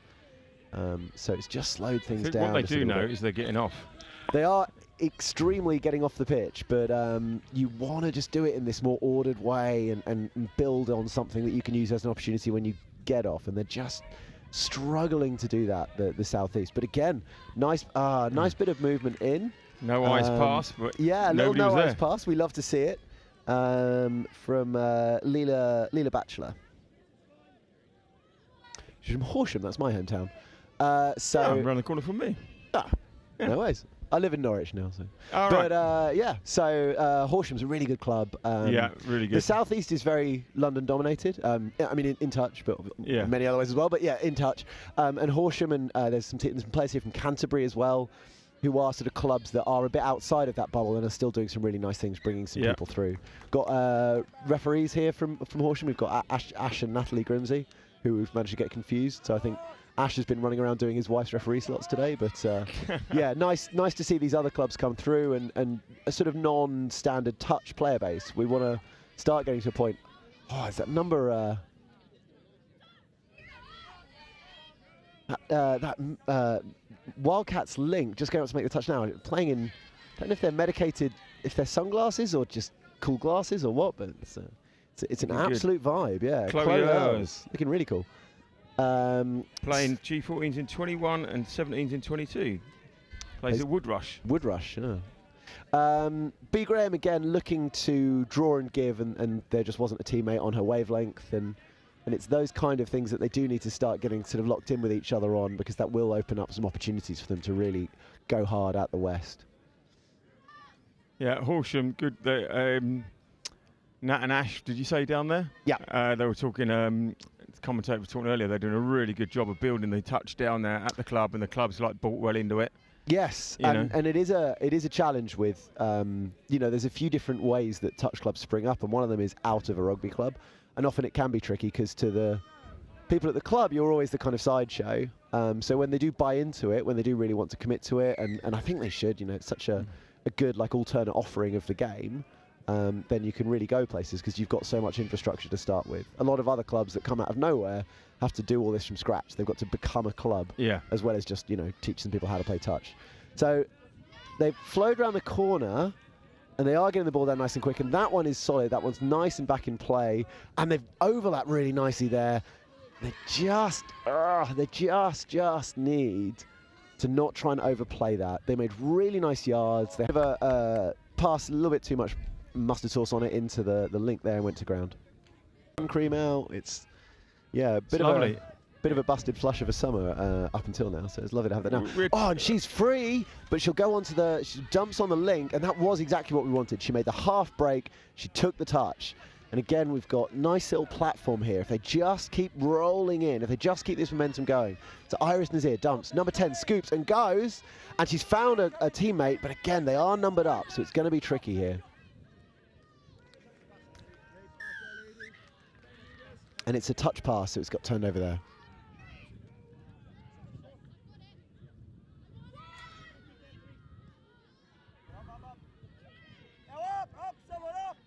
So West looking for their opportunity now.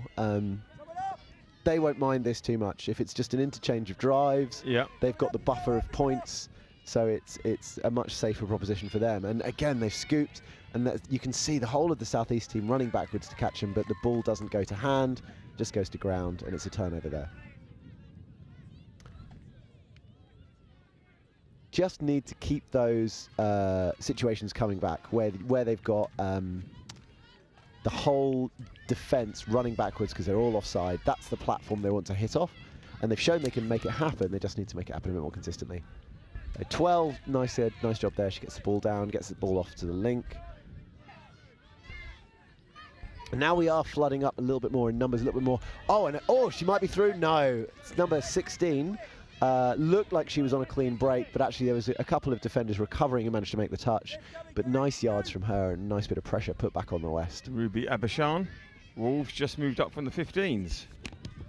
So Wolves is a man named Andy Pennisield's club, and they are interception. But she's caught just on the heel. That will have been. So that'll be 0 touch. So they do get a little bit of an extra set, and obviously the benefit of turning the ball over instead of having to continue defending.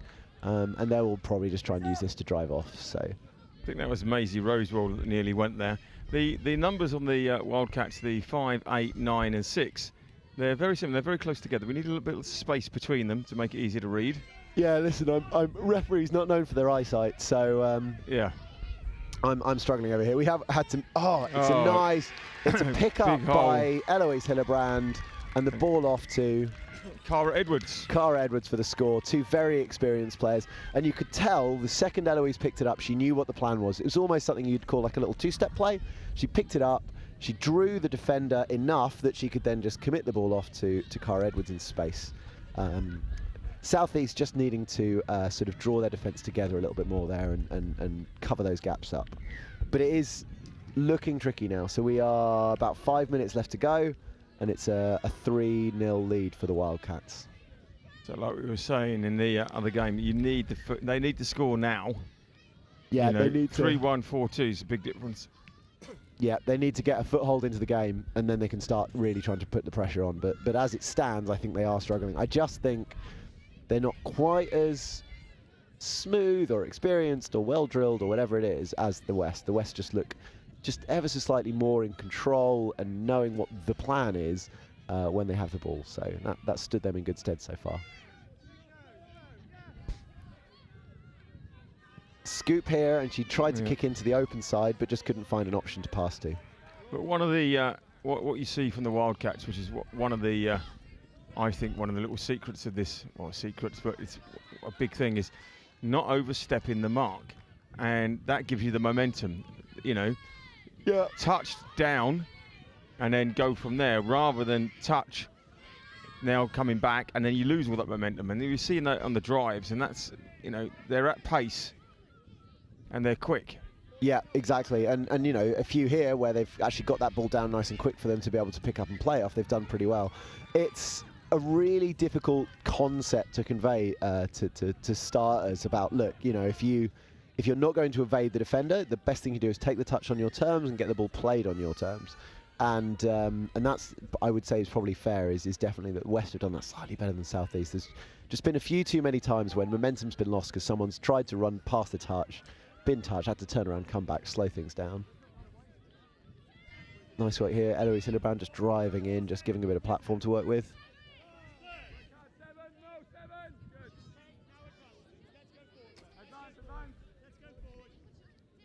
So they'll try and run another fire up here. And she steps back in, and that is a really good score. No, or is it? Is there a touch first? Yeah. I think Jocelyn Assetis got the touch. Fantastic saving touch by that lady, because that was they got the overlap. Gone for all money. It's just taken slightly long to get the ball out there. Yeah. Gone through the hands. Let them run towards the winger, commit the winger, and then pop it out to your player. Exactly, yeah. So now they're driving back the other way, and that's just really frustrating. I think that's Iris Nazir. Just the ball kind of just got stuck in her hands a little bit and just dribbled out when she was going to make the pass. And you just want to just have a free undo on moments like that, because it's not an error you usually make. You just had a moment where this skill didn't go right.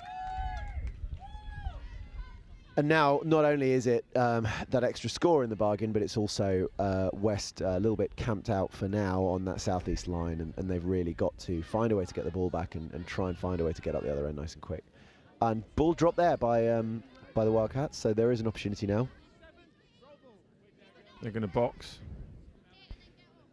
Yeah, I think we're not quite at the point where you just run up the middle because of time, so they do want to try and get those fresher players on and see what they can do. And again, they're sort of making a bit of headway, but not quite as much as you might like over halfway on these early touches. This Wildcats defence has just been solid. They're continually coming up as a unit. Yeah, extremely solid. They've just understood their system and executed it really, really well.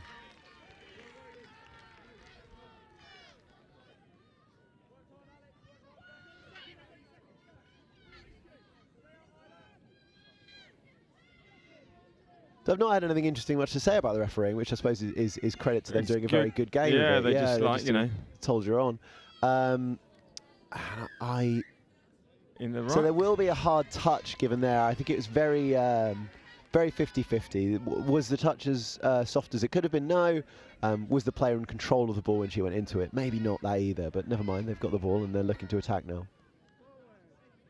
We're into the last minute, so it is going to be a Wildcats victory. It's a skew dumb and it's turned over. And it is indicative of the problem there. They've got a few minutes left. They want to be at their maximum intensity. And again, the ball went down in the roll ball, and you had a player only then realise it was, you know, hers to run over and play, and she's had to sort of get on her bike and just slows things down a bit.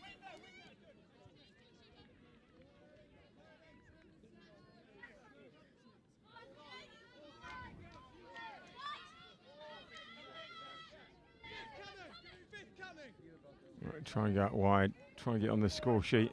Well, that's 5. I mean, they're not running without any purpose, and that could have been. And then she just looked up, saw the hole. If it's any consolation, I was going to say, if it's any consolation, the game is gone. Yeah. Fantastic job by Wildcats. Really, really strong work from them. Just knew what they were doing. Very controlled in defence, as you can see from sort of winning to nothing, and had some real moments of sparkle in attack. Not a huge gap, I would say, between them and the Southeast, but just enough for this one. Enough, yeah. I mean, score's probably about fair. Very disciplined, very controlled, really on top of it. And so our first final of the day, and it's the Wildcats coming out on top. So we will be back with you in a minute. There are going to be some presentations, just going to get them get in place, and we'll be back with you in 2. Robin, thank you very much indeed. Very much. I know you've got a busy day. Farewell. Cheers. So no drop-offs as far as you can see, so that brings our first final to the end. Congratulations to West Wildcats who won that, I think 3-0 at finish here on field 1. If I could get the teams, the girls teams to make their way over just in front of the gantry. We are pretty tight on time. The boys 14 final will be getting underway in just under 10 minutes time, about 8.5 minutes time. So we're going to do the presentation in just a couple of minutes. Some lovely to make that presentation down here. Those players out on fields 2, 3, 4. If I can ask you to make your way over to field 1 as well, we'll do this girls presentation. And then coming up after that is the boys 14 final. So feel free to get your tunnels ready. For both teams, that's the North West versus the South West Saxons. Feel free to get your tunnels ready for those two. Just in front of the sub-box under here by the gantry. If I could also ask the girls 17s over on field 2, both the North West and the Midlands Tigers, to make their way over as soon as possible, please. We do need to do this presentation in the next couple of minutes.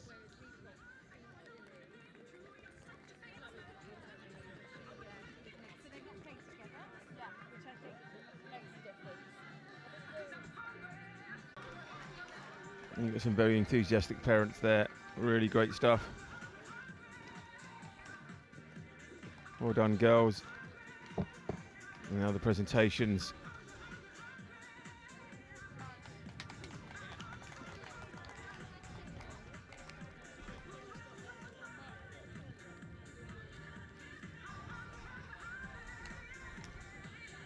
And it'll be the Wildcats taking the plaudits.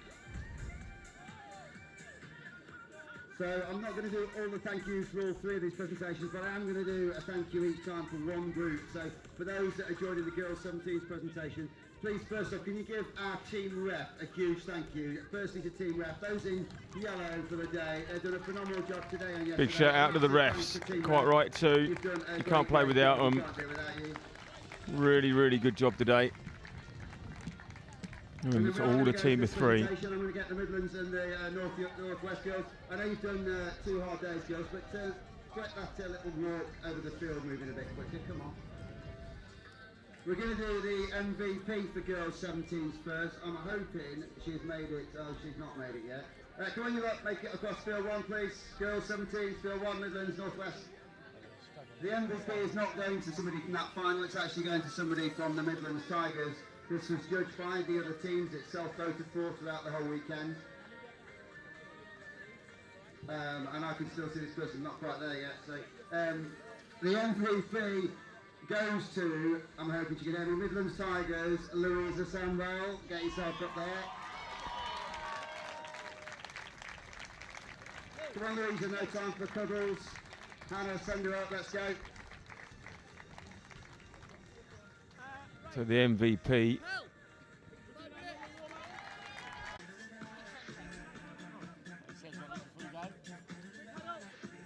Well done, Wildcats. Whilst they're picking up their medals and their trophy, if I can get teams ready for the boys' 14th final, Northwest versus the Southwest Saxons.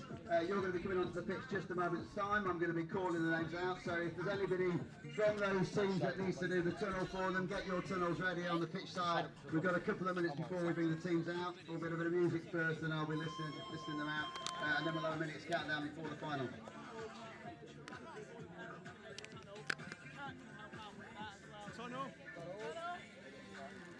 If I can ask those others who are on the side of field 1, if you can just make your play off field 1 now, please. We've got the next tap off in 4 minutes. So if I can get you off field 1. Adam, I can see you down there. Get some of these people off field 1 for me, come on. So if you've got any tunnels out there, get your tunnels ready. We've got about 3 minutes till tap off. Mitch, over to you for the music. We're going to get the players onto the field.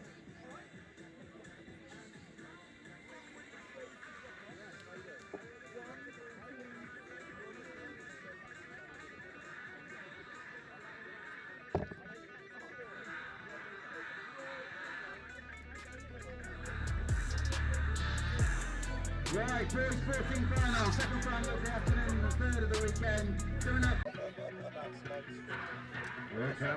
We are underway. The Northwest against the Southwest. The boys under 14s. And immediately the South Sac. Slow, methodical start. I think that's where we are.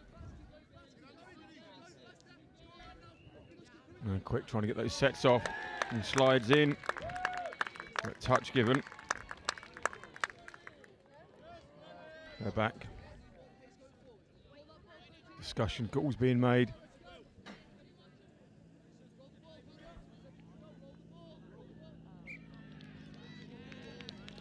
And there's a turnover straight away. There was the touch.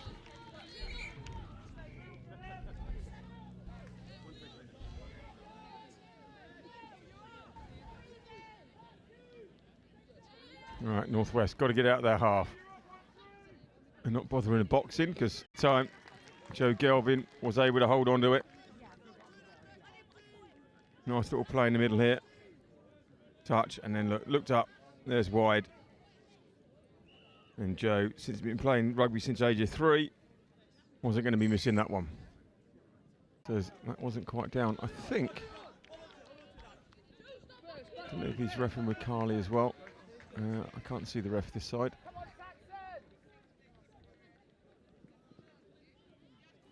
Been great on the co-coms, great on the reffing.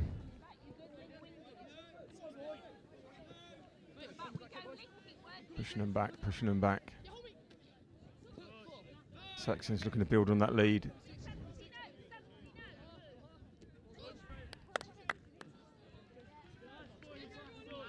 That's the 5th touch.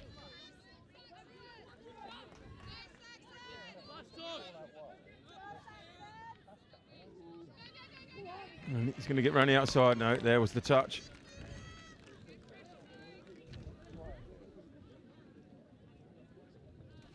They go back and start again.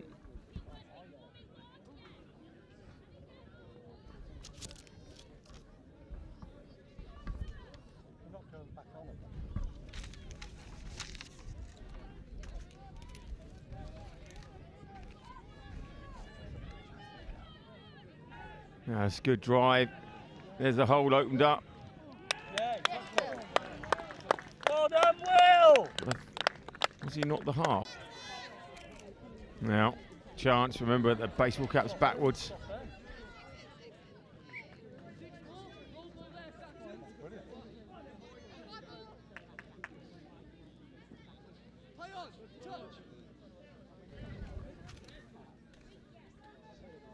Spin through hands.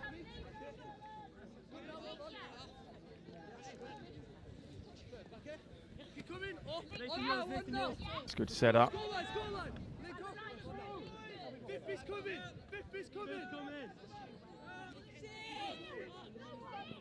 Oh, tries to go through the gap, but picked off. Oh, dummy back inside, but on the 6th. Unfortunately, none of the Northwest bought that one.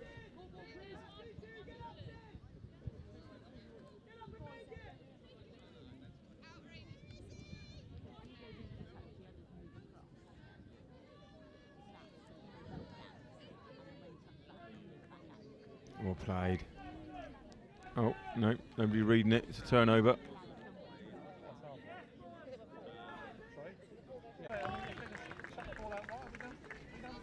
Saxons only 1-0 down, go again.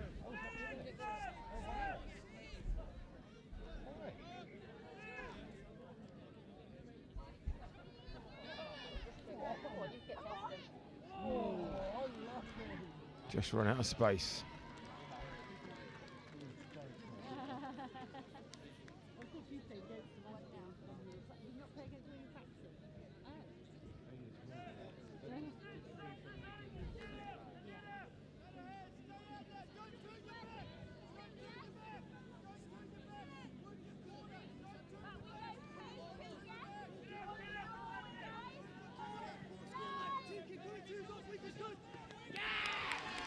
Quick hands, well played.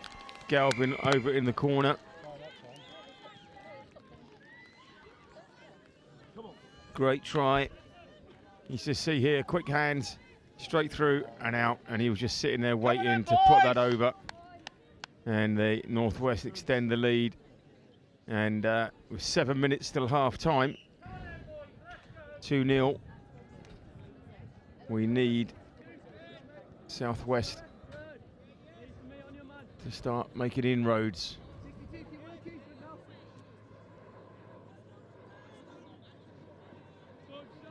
And here's the first.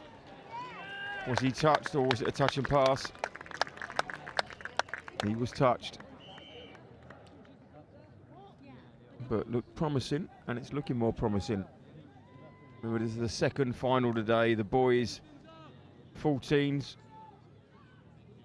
here at the England Touch Junior Nationals at the University of Nottingham in the heart of England, and it's absolutely gorgeous here today. Everybody's feeling the heat. We're all slightly slacking with the heat. I mean, it's September and we've got 24s. It's good, but here's Northwest. They're not slacking, and there's the hole. A big hole for Liam Lawton to run through and extend the lead.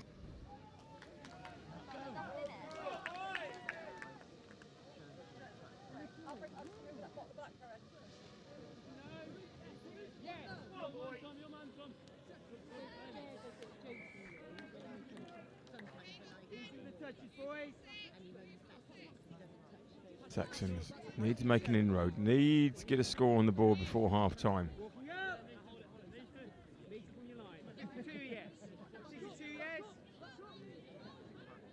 Got the legs to get round the outside. He doesn't, unfortunately. He's cut off in the corner.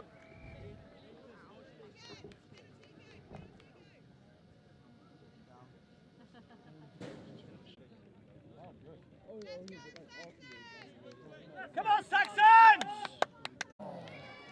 Looking again for the overlap, but wasn't the greatest of passes down at his feet.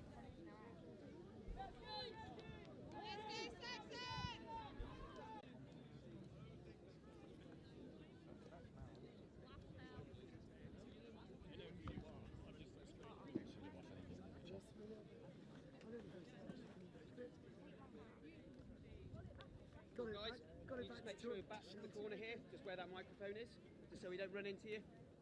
Thank you.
We are less than 2 minutes away from the next second half.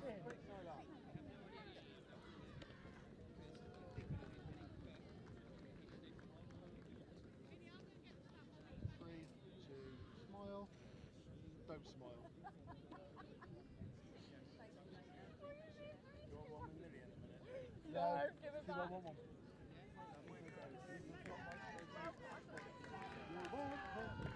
Oh boy!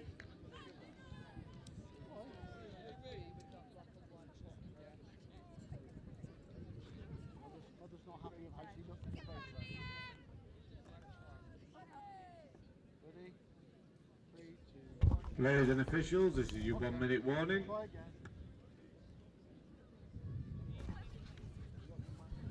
Okay, we're back for the second half. This is a big half for the Southwest. They've got to really come out of the blocks running. Joined in the comms box by Chris Simon. Chris, I didn't think it'd be this big a gap. No, I didn't either. I think, yeah, we've just seen a fantastic Girls 17s final that I think West Wildcats deservedly came out from top, and that finished 3-0. So interesting. This is currently 3-0. I'm hoping the Southwest can make a go of it in the second half and at least challenge the Northwest for a bit of a competition. Although that said, I'm hoping we don't have drop-offs with the tight timings this afternoon. No, we don't want drop-offs. So what we want is the Southwest coming back into it and either winning, one of them winning with the last touch of the game, just to keep everything running smoothly. That would be perfect drama if we could have that right at the end. Fantastic. If we can organise that as well as this weather, it would be, we'll be really pleased. Well, I just heard actually you booked the weather. That's very efficient, very impressive. If people have been around the Atlantic Cup, they'd realise that's not the case. Yeah. So Northwest tapping off at the second half, going hard, direct, down at the Southwest in the middle of the field, and getting up to the 7 very quickly on third touch. We're into fourth now. Look like they're playing something off the link here. They are. Link's made that touch quite strong. And they're going to go link channel again. Link channel is going short side. It is going short side scoop. And he's in easily. I think they're just a link quickie. Link was a bit slow to get out the touch. Turned his body probably a little bit too square on by the looks of it. And Northwest have channeled that very, very quickly. Yeah. Just running. Here we go. So he built it up. He took it in. And over in the corner. Yeah, Liam Lawton again. I mean, Liam Lawton, good little player. I mean, he's very experienced these days. He's been around the scene for a few years now, and saw the middle there, pulled square at best, probably maybe even pulled slightly open side rather than short side. And that's just what Southwest didn't want, to give it back straight away.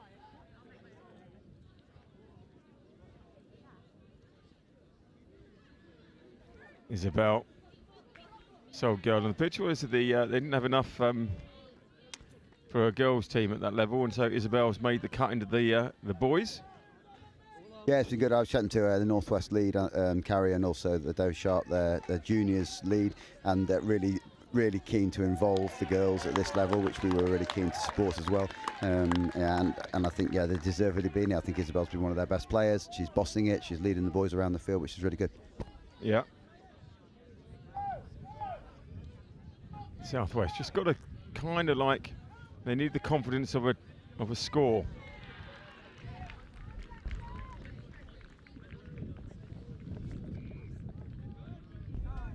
It's interesting, we've got this camera on us that we use occasionally. It's pointing this way, and the amount of people that walk behind it and duck down under it. I'll be watching that for now, and maybe I'll even ask them to duck down and take the mickey a little bit. Just so much pace in this Northwest team.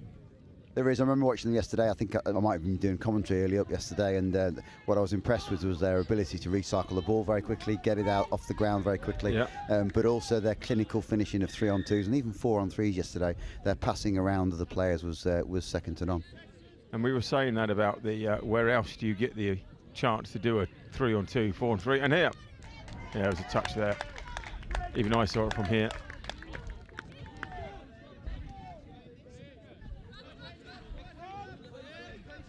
Another go though. Good ball out wide. Again, good hands. Yeah, and 14, well, not even 14-year-old lads. Some of these, they're 13-year-old lads and lasses on here, and great hands and clinical finishing in the wing. Just at pace, out there. I'm just thinking, who is this winger this time? Thomas Lowe was the man that put it out there, and it was Joe Gelvin finishing it off. Thomas Lowe, well, it's his first experience touch last year Nationals. Collector represented England at this year's Youth Atlantic Cup. Plays Rugby Union League. Well, he's got all the skills. And here's Chuck. Oh, looked like he was going to have the legs there to get down. Ollie too good. Yeah, good hands by Southwest there, and doing what Northwest have done so well in this game so far. They've just simple, clinical hands, and I thought they were going to finish. Now, you see there a chance of a 3-on-2. The link from the Northwest shutting quite tight. They had 2 out wide, and that's where the link in that position for Southwest just wants to be a bit of a shout. Yeah, give an early call. Oh, nice touch. That is nice. Nice skill set by the middles. Little no-look pass in there. Yeah, I'm pleased he got on the score sheet. That's thoroughly deserved. Look at that. 16 and 13. Kieran Moran out the back. Patrick Taylor-Ross right behind him, ready to take it. That was a terrific one.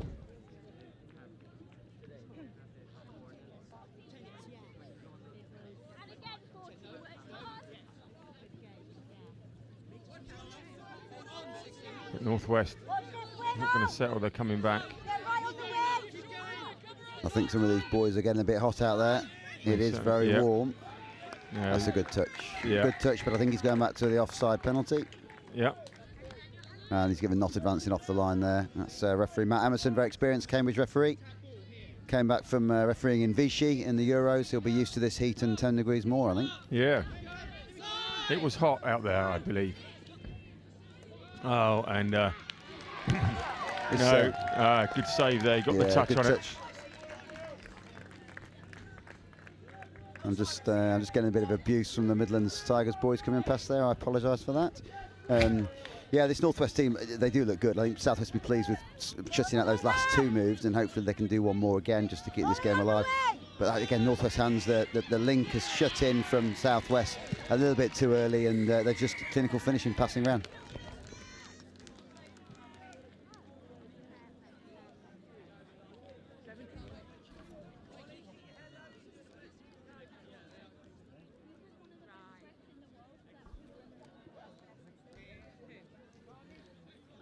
So the more the Saxons can slow it, the better, and this is giving them a chance at the moment. Coaches talk to refs.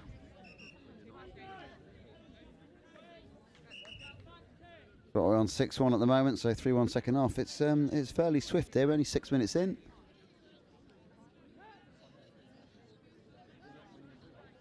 There they go, they're under.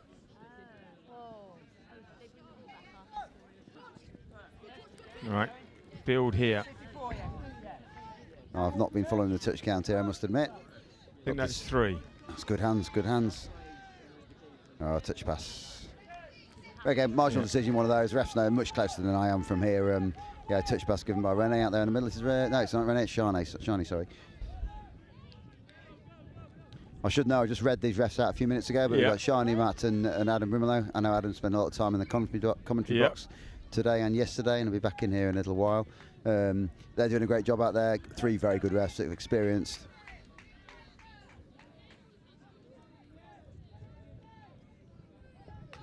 That's 5th. That's good D from Southwest if they can close this out. That's good. Good set, and they've won the ball back just inside their own half. They'll be looking to drive this hard. Work towards the box if they can. That's first. They're moving across the ball. I can't see who's on the ball now. 14 for Southwest Saxons. Yeah, a bit of a shame really. I think they're on 3rd touch, are we already? And we not really moved very far. Yeah, they're just not making the inroads. And yeah, it's getting that balance right of having a go, not totally taking out the raw talent that some of these players have got, but just mixing it with a bit of touch, maybe nous, I guess, at the end of the day. So another good defensive step by Southwest there. They got the ball just outside their 7 metres. Actually, probably close to the 10-metre line, and just need a bit of a hard drive here. And I was about to say initiating the touch and not going over the mark, because that just slows it down. So again, that's half he needs to get rid early. Just initiate the touch in here, boys. Has he got the legs? Oh, that's good recovery there. 68. Ben Smith got across because it looked awful. That Jacob Doolan was going to be in.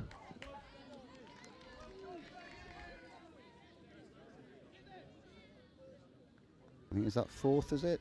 Oh, that's got to be over the mark, and probably an incorrect play as well, unfortunately.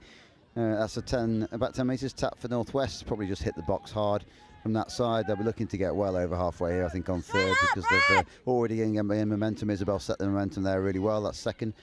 3rd touch up to over halfway, and that's a good set of drive. Made easier by the first initiation on the box side. Let's just see if they can finish off this, whether they scoop or go short side. Oh, given not square hips here, I think the ref has given.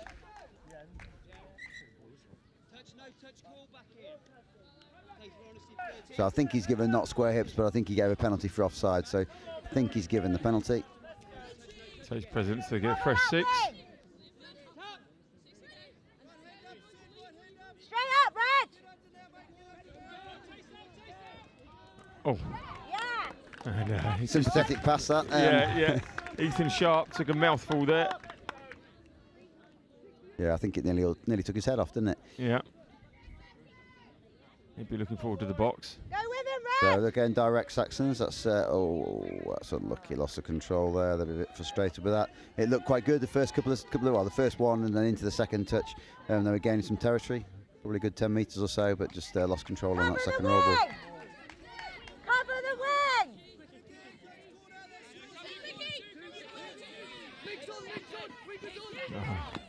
That time it didn't come off for Gelvin. Fizz passed out to the wing, but yeah, unfortunately just a bit in front of him, and couldn't dot the ball down for another score. Now we'll see Southwest going to drive hard towards their box. They're staying. Again, they've got the advantage here. If we just look at the slight difference of when Northwest had the drive, probably started in a very similar position. They got up to halfway in less than 3, probably 2 and a bit touches. And I think Southwest are at 4 now, 5th coming, and just slows the momentum down a little bit. Get that Maybe that's 4. Maybe that's 4. This has got to be 5th coming now.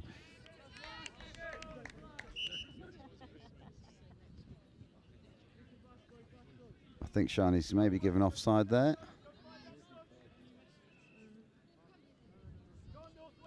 I think you've said to me before, Richard, miking these refs up, I'd love to do that just so I can understand what's going on sometimes. Yeah, she did give a penalty, or 6 again, but it was certainly a fresh set. That's only second, I think, so they've got a bit of time here, a bit of chance to do something. Want to be setting up some form of play, and I think, or just having a go like that, and I think they're going to give touch. She given 6 there, so I was totally wrong in the repeat set beforehand. Yep.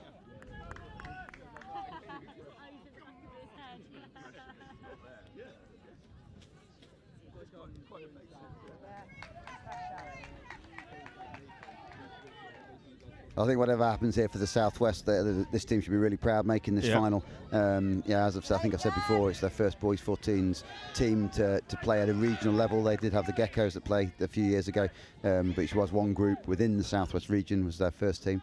But this group has really demonstrated that the junior touch, youth touch in the Southwest is going places. That's a good dive. No touch. Ref's given a touch. Did look good though.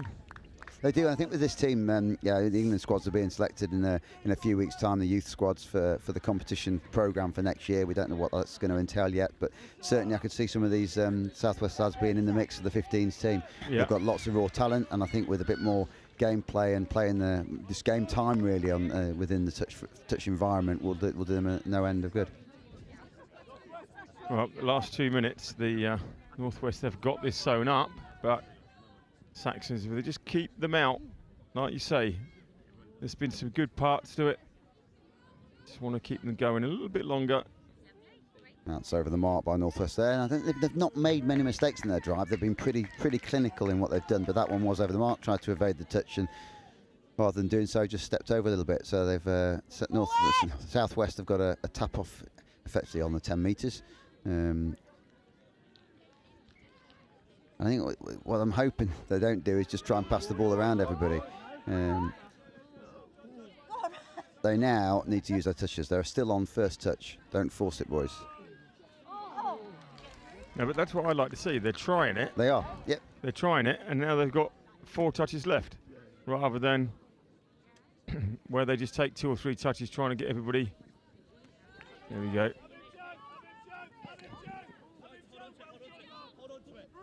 Going to take the touch. And that's got to be quicker. Walking up now. Defence walking up. Up.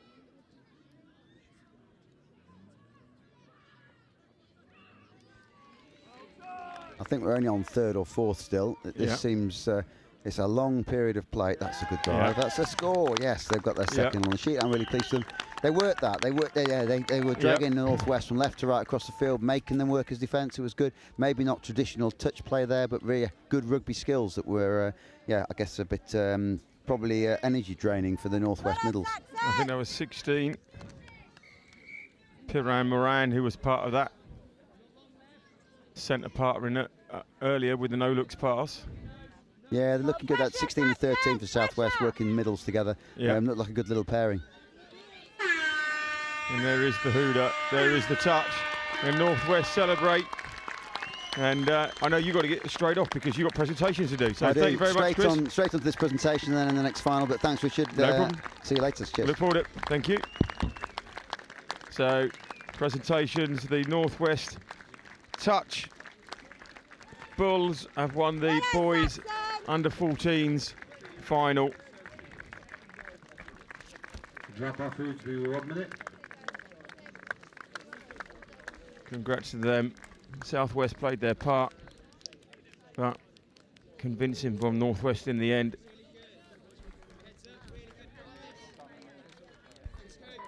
Really, really good professional display.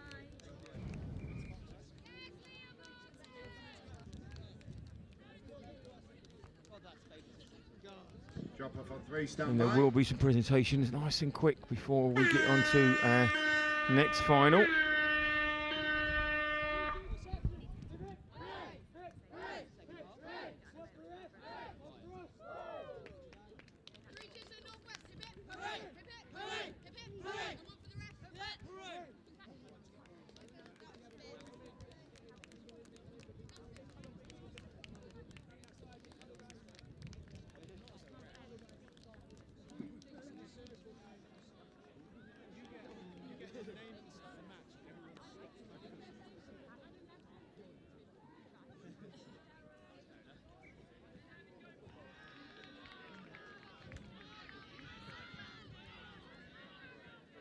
So we do have a drop-off over on field 3, but if I could ask the remaining players to make their way in front of the pavilion on field 1, we will get the boys' presentation going. Another great game. Commiserations to Southwest Saxons. Congratulations to the Northwest Bulls for their win in the 14th division. We will have the presentation in that division now, and then we'll get the girls' 14 teams onto the field. We will just wait till the drop-off is finished on 3. It's a bit sweat in my eye. I can't really see.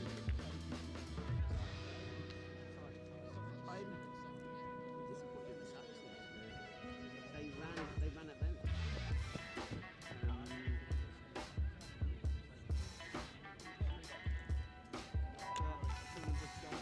Thanks, guys. Thanks, Matt. Thank you, Red. Great job, guys. All about credit where it's due. Ah, thank You're doing you. it for days as well. That's absolutely nuts. Absolutely. Like the other one, whereas it was, I actually missed it with the What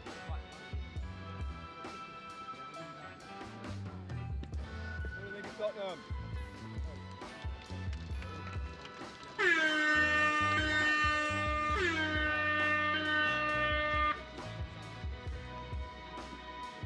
So the drop-off is ongoing on field 3.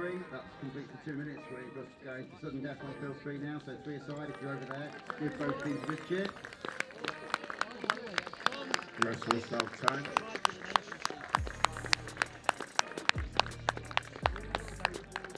If I can just have teams I'll stand by on field 1 with the presentation straight after this. That's the boys' 14 presentation.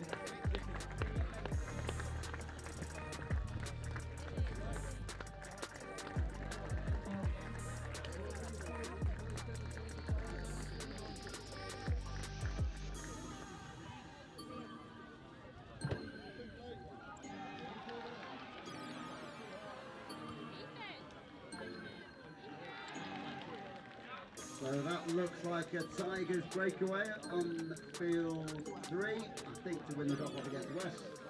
Congratulations over there to Tigers. We'll make that the score when that comes in a moment.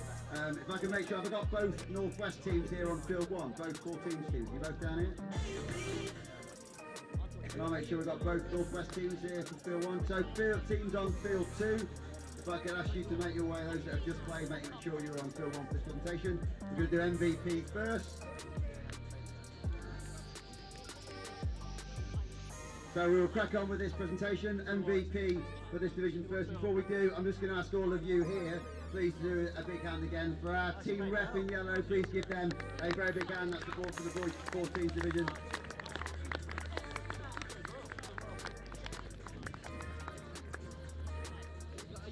Before I do MVP, just to point out, we've made some exemptions this year. We've allowed some players to play in different divisions just to ensure that we've got the teams for each division. And I'm saying so because MVP actually goes to a girl in this division. The Northwest couldn't get a 14th team going, so we managed to get them going in 2 boys teams. So 14th goes to the Broncos from Northwest, the Fionn Weekly.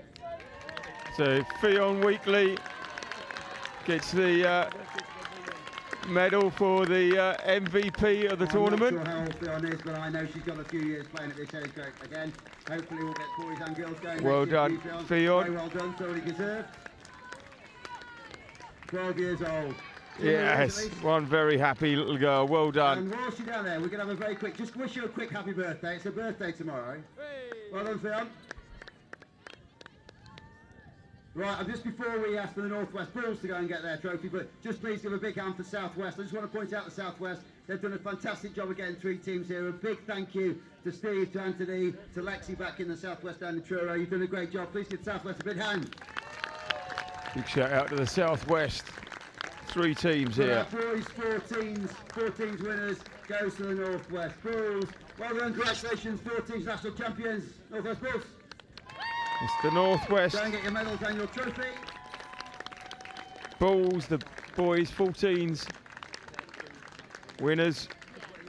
Brilliant stuff. And then whilst we're doing this, we've got just over 3 minutes left, and before we have our girls 14s final here, if I can ask those players to make sure that they are ready to go, we're going to announce the teams. If you are doing tunnels for the girls 14s, that's the South East Sharks and the Midlands Tigers, please get yourselves on the field now.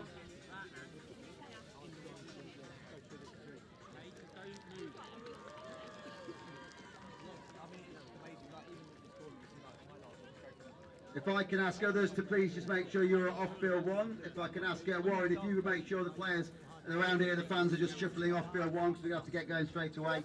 We've got just over 2 minutes now before our next tap off. So I'm going to get these teams announced. So if I can get the girls for the girls 14s ready to go on, Mitch, over to you for a little bit of music.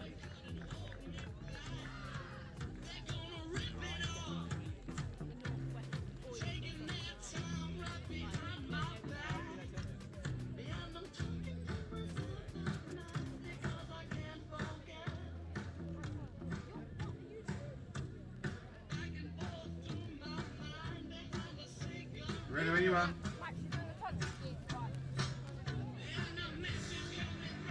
Right, our third final of the afternoon. Let's give a very warm welcome. It's the girls 14 final, Midlands Tigers versus South East Sharks.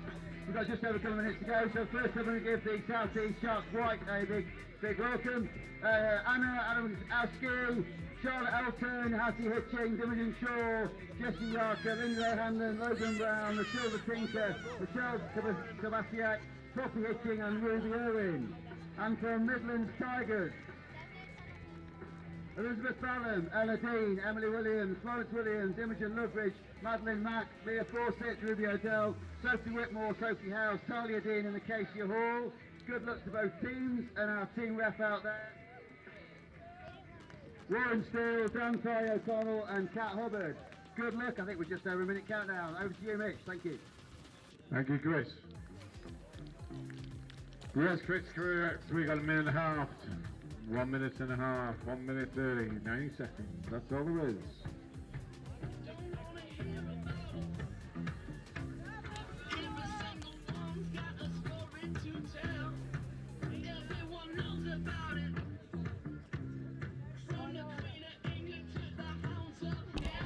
Welcome back, and we're now for the third the penultimate final, the girls under 14s, and I am joined in the box by another guru, what is it, the god of touch? The god of touch, Claire Rylance. I'm taking it. You're taking it, and you're owning it, and quite right too. So great stuff. Hasn't it been tremendous? Oh, it's been a fantastic weekend. And the standard of the finals and the skills on show have been fantastic, and I think this is just going to be the same, really, leading then into the boys 17s final that we've got afterwards. So it's been, I mean, the weather's been gorgeous, but the quality has been excellent all the time. Real kept a level, and there hasn't been one real drubbing, you know. No, and they've all been competitive. There's been great skills on show from all the teams, and a lot of teams that have really built through the tournament as well. We've seen massive improvements, narrowing of scorelines from the first day to the finals day, games going to drop off. It's been fantastic. And obviously from your end, scouting, looking for more talent, it's been great. And there is the hooter. Fantastic. Here we go. We're underway. Midlands starting off. 14, one more. So we've got two sisters here on the pitch at the same time. We've got Ella Dean, and then I think the smallest player here today, Talia, who's playing Link. So her Link play has been really good. She's been fantastic. Yeah, it's part of the Dean dynasty. Yeah. There's 4 of them here this weekend, and she's the youngest. She's the youngest. Yeah. My money says the smallest as well. And yes, and the smallest. Although Cole not that much taller than her, I don't think. Got steady, nice work in the middle now. That's going to be Imogen. Ball get down first there with Imogen. Imogen and Ella have been destroying teams this weekend. And Imogen does that nice kick away after she scored, which always means that we know she scored. Yeah, and it's not a bad nudge. I've just been discussing this. The boys 14s final, some poor nudge backs actually. A lot of them going a little. Actually, for Imogen, that's a poor nudge all the way back. You've got your own teammate having to go fetch that. Needs to work on that aspect of a game. Right, I see what you're saying. Yeah, she's both her and Ella played mixed 15s England this year. Yep. So I'm forever telling her not to kick a touch ball, and if she's going to kick it back, she's got to get it bang on halfway for me. Yeah, well, I agree with that. I mean, it's otherwise it's taking your opposition's time and your own players' energies. Exactly, and she should know better. Yeah. So Imogen and Ella run that middle of the park when they're on. Yeah. But what can the Saxons bring to the party? So they've just been growing steadily during the tournament, I think, the Sharks, and just building and building. And they get down there, they drive well, they get to the 7, and they're looking to set up some plays. It's just, I think, a case of them finding where the gaps are. All these players from Wolves. Yeah, so Wolves is down in London. Andy Penasard is a key member of the Wolves setup, who's coach of the England girls 18s team, and just developing loads of great young female players. Here we go again. Ella and Imogen on, and Ella assisting and Imogen with the score. Let's have a look at the nudge. Bit of a bobble. Better. Yeah. Yeah, I'm going to give her the nudge. Maybe 7 out of 10 for that one. And then just look at that. They know where each other is. They do. They actually ended up in a situation in a mixed game where we had 5 girls on in one of our games. It's the Atlantic Cup, and those pair are on the pitch, and my assistant coach had a mild panic that we had 5 girls on. Told him to calm down, and then those pair, it was the other way around. I think it was Imogen on a scoop and Ella with the score, and all was good. Okay, so here we go. Let's see what the Sharks have got. Setting a play. Just unlucky there with that pass. Yeah, just came down between the 2 of them. Yeah, so I think these are the 2. We decided they were twins earlier this morning. Yes, I think they must be. Yeah. Although one's got an S and one doesn't. Yeah. The Hutchins, or the Hitchings, or Hitchings. Yeah, Hattie and Poppy. Yep. Go, just working their way down the field again.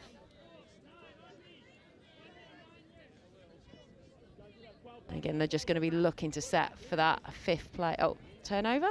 Yeah. You know, you were talking earlier, you were commenting, Sammy Phillips. And you were mentioning Sammy Phillips in not 100% glowing terms, but she did follow you on the commentary, and all she had to say was nice things about you. Really? That actually really surprises me. Yeah. She just said, because I told her everything you said. She said, I can't believe that. She's such a lovely person. Really? And just everything was complimentary. I mean, it is all true. Yeah. Obviously.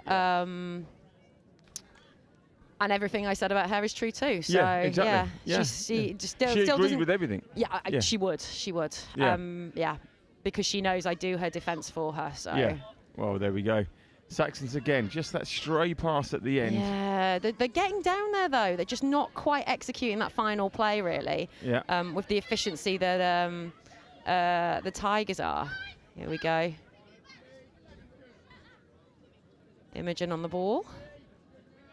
I think they're looking to set up for a scoop here. I think it's going to be Ella on the scoop again.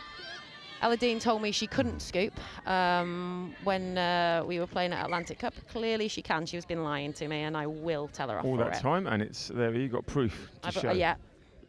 There's a lot of umbrellas about just to keep the sun off people, isn't there? It's great. It is scorching out there. Yeah. Someone just turned the heat up at about 11 a.m. and it's been pretty toasty since. I think there's going to be some tasty sunburn and tan lines as well.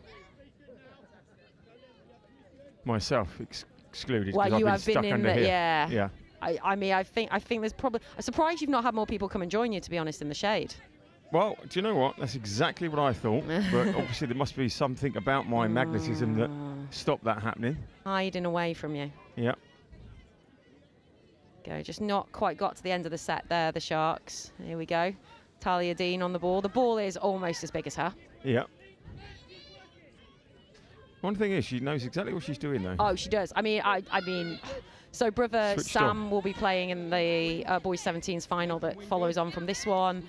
She's got her sister Ella next to her, and brother Cole playing in the boys 14s as well. They just live and breathe touch, and all play in Nottingham, and have all played since. Well, I mean, she is of a young age, but for a young age, and it's just fantastic, and really shows how touch is a sport for all ages, and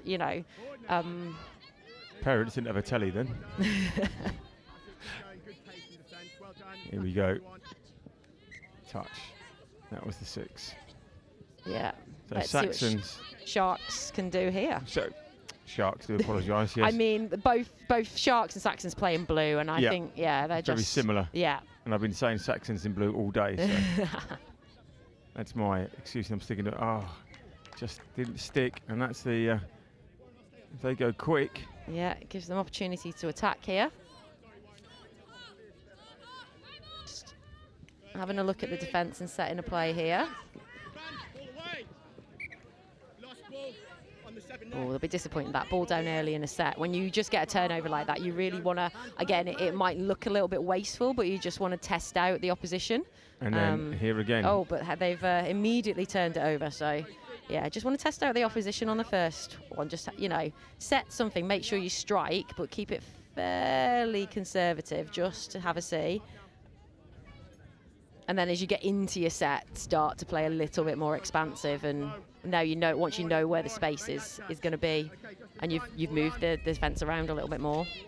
Nice touch that wide, yeah. And put that in there. Sophie Howes.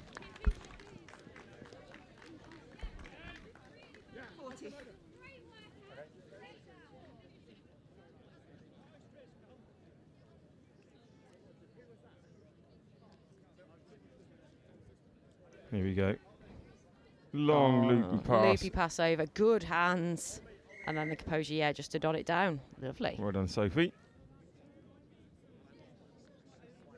Oh, beautiful. What great pace. Something out of nothing there. Number 14. That's Michelle Kubasiak. Or Kubasiak. Do apologise. Look at that, though. Just got round the shooter there. Got round Ella and, in between, in the gap. Smoked everyone. Yeah. Suddenly the Sharks. Yeah, right back in it. That's going to give them confidence as well. Here we go. The Dean's on again.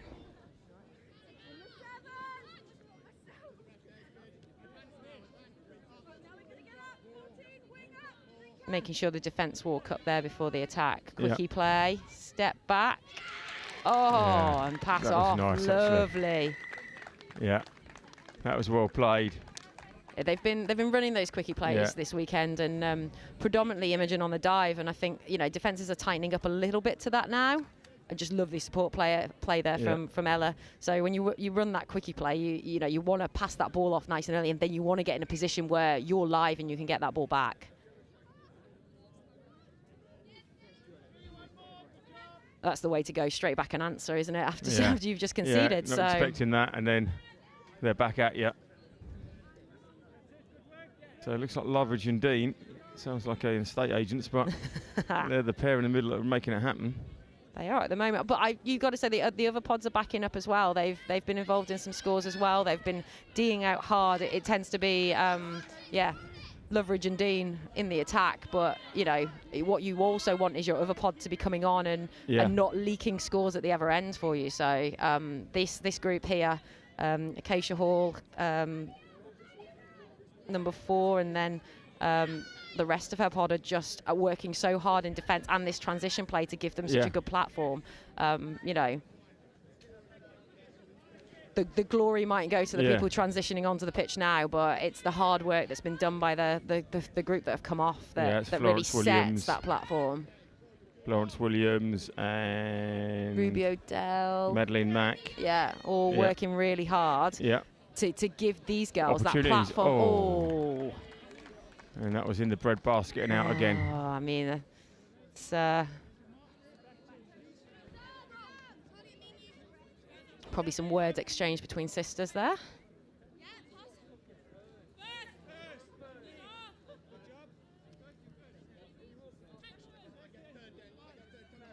As in along the lines of, why didn't you give me a more sympathetic pass? Yeah, I think so. And somebody else might have said, why didn't you catch it? Yeah, I think that's probably the conversation that happened. Yeah. Yeah. Probably Talia saying, I'm down here, not up there. Yeah. How difficult can you make it for me? Yeah. Oh, unlucky. Yeah. Looked impressive today. It has Logan Brown. Yeah, some fantastic finishes in the game earlier this morning. Yeah. Here comes Talia. Oh. The knee kicked it. Yeah, no, this is just a danger if the Sharks can capitalise and use this, because Midlands don't have their full complement on the pitch. Oh. And there's always a risk in that. You force it and you drop it early and you've given the ball straight back. But equally, there's space out there. It's such a conundrum. Do you go for it and risk an error? Or do you play it safe?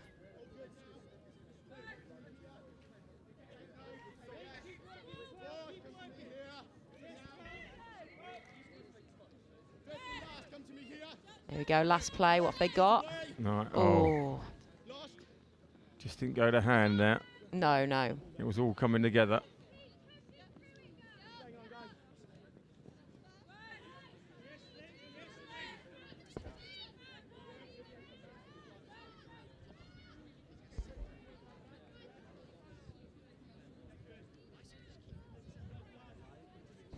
It's all right for some, isn't it? Oh, I was going to say there.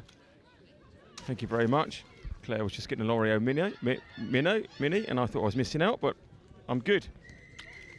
The adoring crowd as they come past. Yeah, absolute adoring crowd. They're one of our Wildcats coaches. So, knows how to keep me sweet, feed me. Excellent. In general. They know a selector. Yeah, absolutely. I do say it to the kids I coach, feed me a Haribo and might give you an extra bonus point. So exactly. Of note for anybody wanting to get and a selected. whole bag and you make the squad. Exactly. It's I love transparency. Yeah. I tell it to everybody though. Yep. Right, 90 seconds. Yeah, Imogen usually feeds me in Pringles. It's the only thing that girl eats. I'm not actually the biggest fan of Pringles either, so. Just the fact she turns up with them, she hasn't quite realised yet. Well, I mean, it's more for herself, I'll be honest. Yeah. That girl can demolish a can of Pringles. The most processed chip out there, according to me. I have discussed those other brands available. and more nutritious options. Oh, turn over there. Oh, now the umbrella's gone down from the side, which means we can see. And they're ready to go. That's why the umbrella's down and they're ready to come on. Final 40 seconds and they've just got a sniff of something, haven't they? Here they come. Talia Dean on the ball. Lovage, Dean and Dean in the centres. Yeah. Even better solicitors there, I think, yeah. Being joined by Sophie Whitmore as well. Okay, they've probably got another strike in them there. Just working out who wants the ball, who's going to take it, and I think it's going to be that quickie play again. And the pass. Oh, lovely. I think that was Whitmore. Yep. Sophie Whitmore. Well positioned out there. Conditioned them well because they've run these quickie plays, like I said, all weekend and tightened up defences, and then it's just leaving more space out wide. And well done to Imogen because I've been asking her to pass all weekend. So yeah, and she's got there in the end. Yeah, she knows how to please her coach. So half time, 5-1 to the Tigers. We'll be back in 5.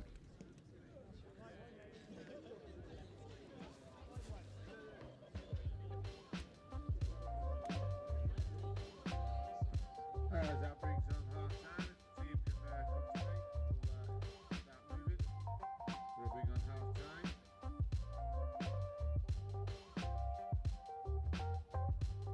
Still 4-3 down there. We've got one more game to believe. Field 2. Then we have the final game and the final slot. Being played on field 1.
Players and officials, this is your 2-minute warning. Players and officials, 2-minute warning.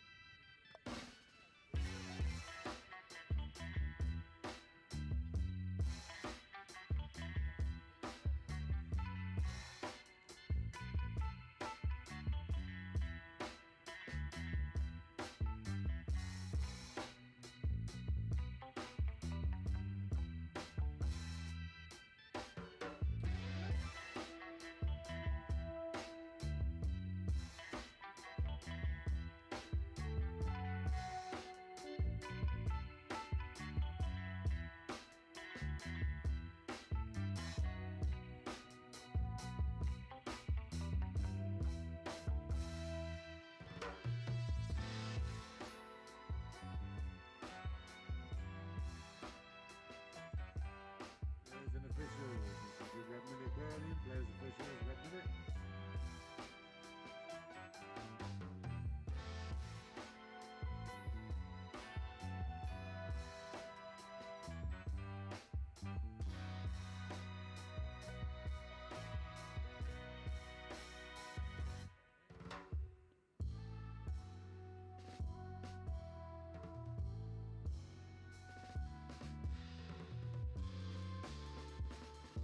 minute.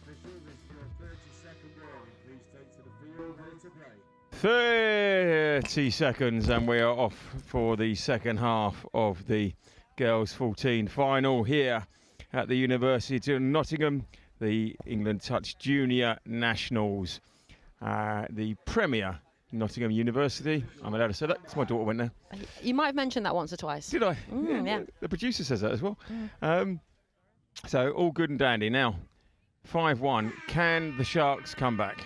Well, they're tapping off with a ball here, and I think it's really important for them to get down the field and either get a score on the board or get a repeat set. If they can get an early score in, give themselves a little bit of confidence, and just make the Midlands team just maybe question themselves a little bit, then we could have a game on. But Midlands were pretty dominant in that that first half, weren't they? Yeah, the Dean and Loveridge, or the solicitor Dean, sport Loveridge firm, and Dean, were really bossing it going up. So let's wait and see. The wind picks up a bit. Yeah, can't control their umbrellas on the sideline though, those girls. No, and look like we're over there. I think we have got a score. Yes, we have got a game on. There we go. Saxons have made the breakthrough. And number 9, it's one of our hitches, and I think the mid there has either not made the touch or it was offside. Anti-hitching or hitchings. Right, as we say, 5-2. Game on. Game on. Now we had yesterday, it was 3-1 at half time and came back to 6-all, so we know they've got it in them. Here we go. Loveridge on the ball. And just getting themselves to the 7 here, not quite in range for that strike. Now they are. And we've gone for a scoop this time. Oh, and there we go. Dean to Dean. And it's a score. Yes. Woo! 2 very happy sisters. Yeah. Here we go. Dean went through. Lovely scoop. Just looking Looked for up. someone, anyone. And there we go. Sister is waiting there. Must have known that's exactly where she needed to be. Yeah. It took time to sink in, but once she realised she got that try, she was very happy. Yeah, that's Ella. I can't scoop Dean on a scoop again. Yeah. Noted. 33, you're good. 33 is good shooter. Okay, come back 40. 40 good. 33 good. Now advance. Now advance 33. Okay. Now coming up again, the Saxons. Got to strike straight back. 33 more. Okay. And they're setting up the right things. The ball's just a little bit slow off the deck, and it's just allowing that Tigers defence to be back on side, and they're just met with that wall of defence. And it's another stop out by the Midlands of a pod, who have been working so hard in defence, while the solicitors firm have been taking potentially slightly more of the glory of the scores.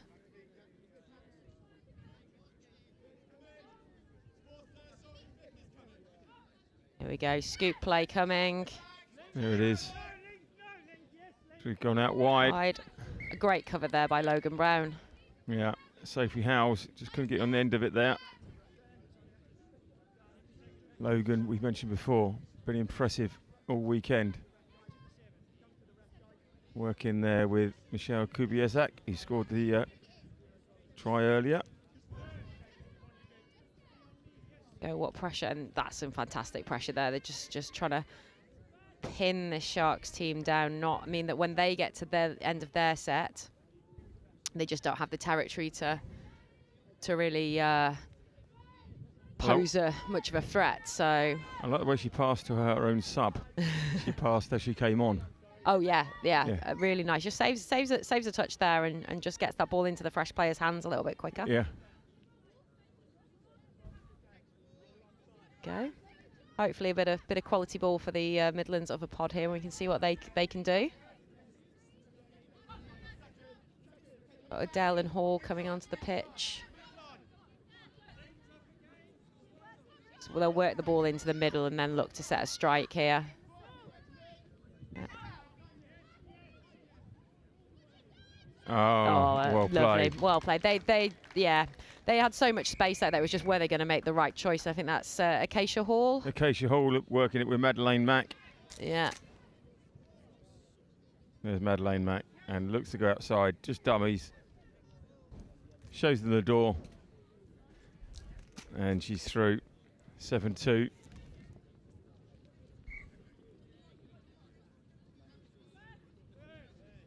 Silly to say, but there's plenty of time for the Saxons. There's lots of time left. There is, and they've scored a couple. Umbrellas go flying down the touchline. I really need to sort this out, Midlands. The umbrella game is not strong. Imogen Loveridge losing a call with an umbrella. Yeah, and Dad has to deal with that and a 99 flake. Yeah, I mean, but sliding in. Oh, I don't think that was given. No. It's one of the twins hitching. Yeah. But not given. Yeah, they're really looking to get on the end of these strike balls. The two hitching girls. I think if they're going to get back into it, I think it's going to come down to their play. Yeah. Either their strikes and dives or getting that ball out wider. A little bit slow here from the Midlands, just resetting. Maybe tiring a bit in the heat. Here we go, scoop coming. Dean on the ball again. Through that gap. Here we go, and then she's just got to find. Is she looking for a sister? That's no, a touch. chose not. Yeah. Back to Loveridge, but she was well marked there. Really good chase back from the defence there. I think it was one of the hitching girls there. Just didn't give up, chased back. Knew that Ella couldn't score and just went and found someone who could and made sure that when that ball got to her hands, she touched her. On her.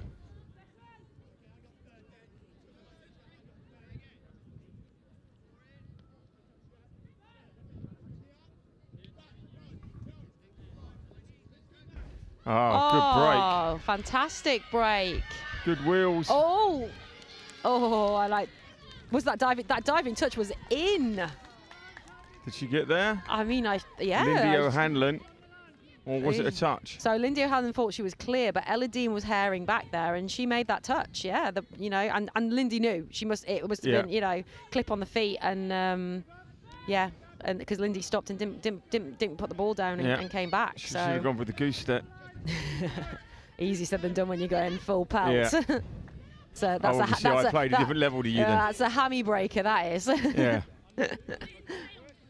But what a chase back. I mean, and that's what you were up by. What are we up by? Up by 5, and still the commitment to chase back. Yeah.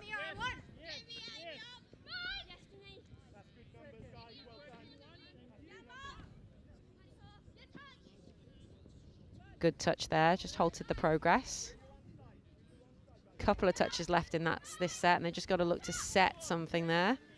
For 5 coming, they just need to set this scoop platform. It's been so successful for their other pod. Didn't go to hand. I think it's Jessie Yanker in the middle there. It's got an eye patch on her left eye. She took a knock in an earlier game. She came off holding her face, and she's playing one-eyed. Yeah, it is Jessie Yanker. Just had to wait for the ponytail to get out of the way of her number. It's another one with the ponytail that I have to inform you. Sammy Phillips, whilst I have been abusing her all afternoon, and she still doesn't know how to defend. Right. What she has done is upped her parenting skills, and she has plaited her daughter's hair, and her daughter's number is now clear for all to see. Excellent. Well, that's what we like to see. Good parenting. Unfortunately, didn't have another live stream game to show off the fact that she'd done that, I don't think. But yeah. So we just have to believe her. We do just have to believe her. Which is hard. It is hard. It is hard. I don't believe many things that Sammy says. Yes, but Yarka playing one-eyed, that's hard. Yeah, and it's going to be painful, isn't it? It's not going to be. But you lose pleasant. your 3D. Yeah. They're tough, these girls, though. They are. They are so tough.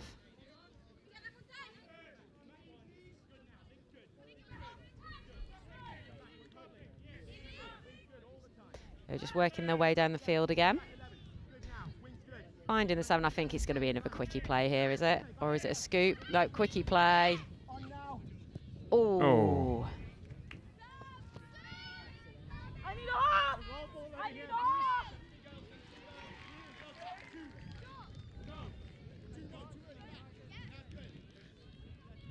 Yeah, the Sharks, it's just not coming together quick enough. No, it's just a little bit stuttery where the Tigers are just a bit more fluid. And I think that's why they're having that success, really.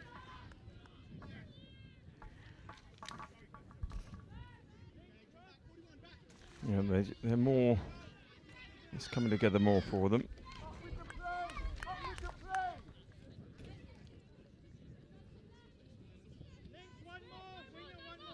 One more is the call. Here we go. Yeah, keep hold of it. Yeah. Now, Logan. Oh, he just caught her. Yeah, just. Get off is the call. Yeah. Bit slow too, but here we go. Talia just doing the hard work, taking the ball in. And then we've got fresh legs on nice and early. That's good.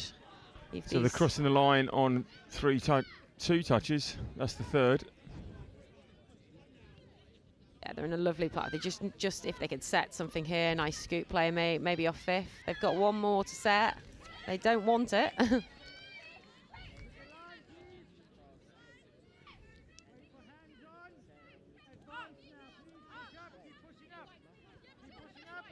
Yeah, so they just want to finish it down in this corner. They're playing very tactically here. Last 5 minutes, they've played a lot of games this weekend, and just want to start the ball here so that Sharks have got to work all the way across the pitch if they're going to get some subs on. So make it really difficult for them and back their defence to pin them in. Yeah, and they are making it difficult for them. Yeah, which I think the girls' 17s final. That the Wildcats' defence in that second half, and that's what they did to the Taipans team. They were playing in these finals. When you get into the second half, if you can find some energy to defend hard, it's not the glamorous bit of the game, and pin a team in. They just start thinking we're not going to get in here. We're not going to score, and heads start to drop. So and there we go, turnover. The 6th and tackle on the halfway line. Really good platform, particularly if they look to sub now. Yeah, they're going to get lots of yards here. It's touch 1, and they're going to get their fresh players starting to come on now. And they're going to get a couple of sets pretty close to the, couple of touches pretty close to the line here to do something with it. And here it is. Quickie play coming. Yeah, there we go. Back in there, and gone out wide. Just didn't have the legs on it there to get it out to Mia Fawcett. Oh, now did she know that there was a penalty coming? She's going to claim that she did. Obviously. Obviously, that's why she threw that. Yeah. I'd claim I did. Yeah. I wouldn't have had a clue. No. But I claim it. Wouldn't we all? Oh, absolutely. It's a smart thing to do. Yeah. Just waiting for Jessie Yarker there just to tie her shoelaces. One-eyed. One-eyed and one shoelaced up for a short period. So we're 2.5 minutes to go. Yeah. It is all Midlands now, but... it is. They want to add a nice little touch to this. There's the touch. Just want to set something. I think we're going for a quickie play. Quickie outsides, I think. Yeah. Numbers are there. Oh, that link hole was wide open. Wide open. Straight to the link, but trying to get it straight out to Emily Williams.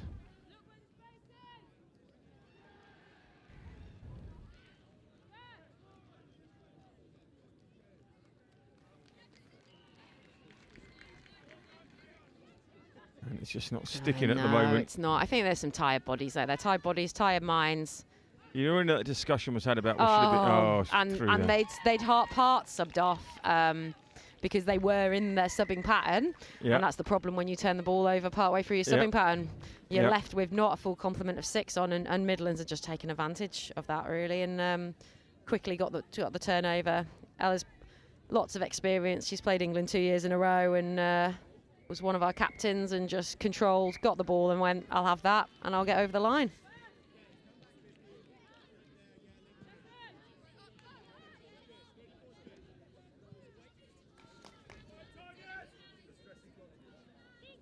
And when that discussion was had about whether you're going to play 15 or 20 minutes, Bet you're glad you chose 15, aren't you? Well, they've had so many games to play. Yeah. They had to shorten from the normal 20. And this weather. And this weather, I think, yeah, is just. We've had so much rain and so much cold weather that it's just come as a surprise for everybody, I think. Is that touch him? Oh, nicely back inside. The touch was called. Yeah. Nice effort to keep the ball alive.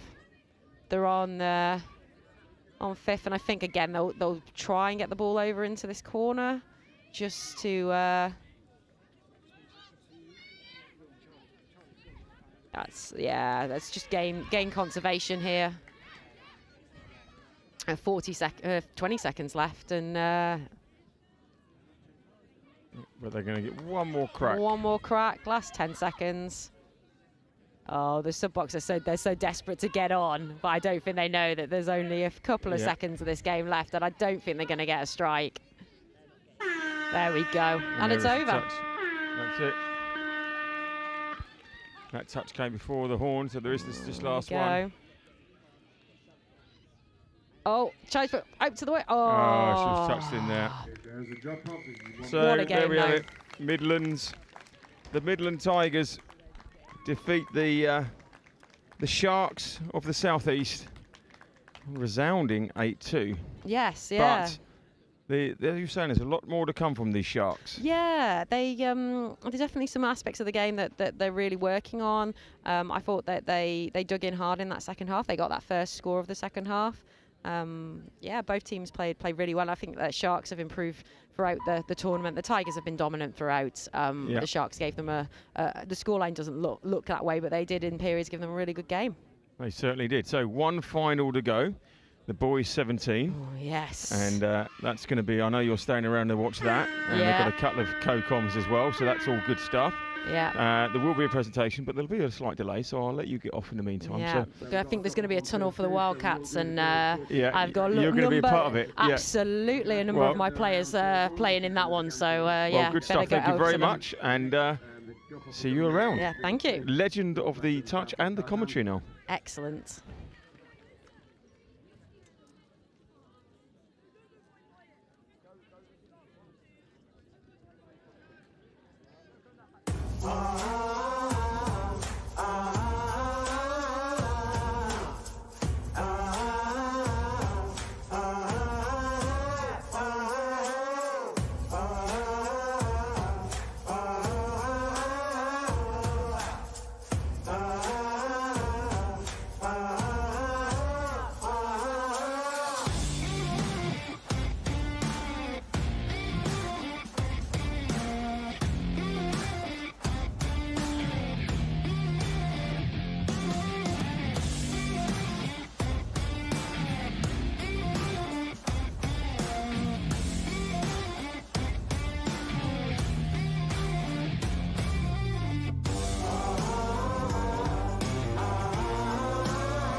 Well,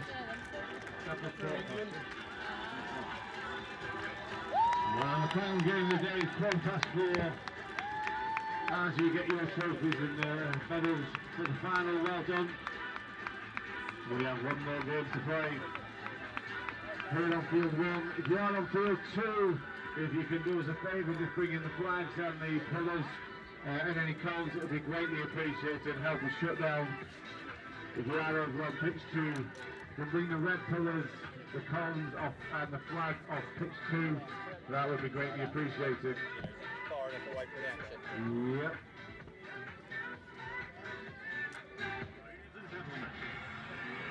Let's get ready to rumble!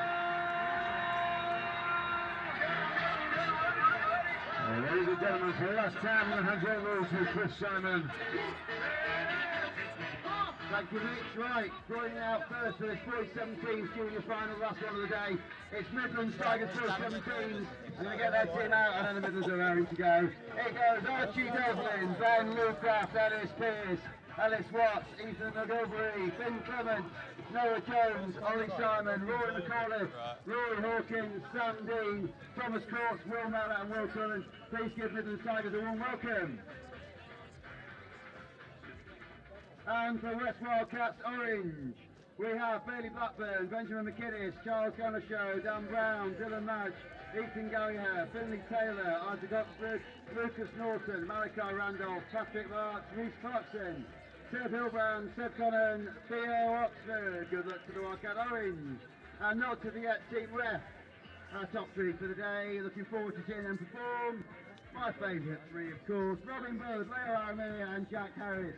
Good luck to everybody. We have just over a minute to go.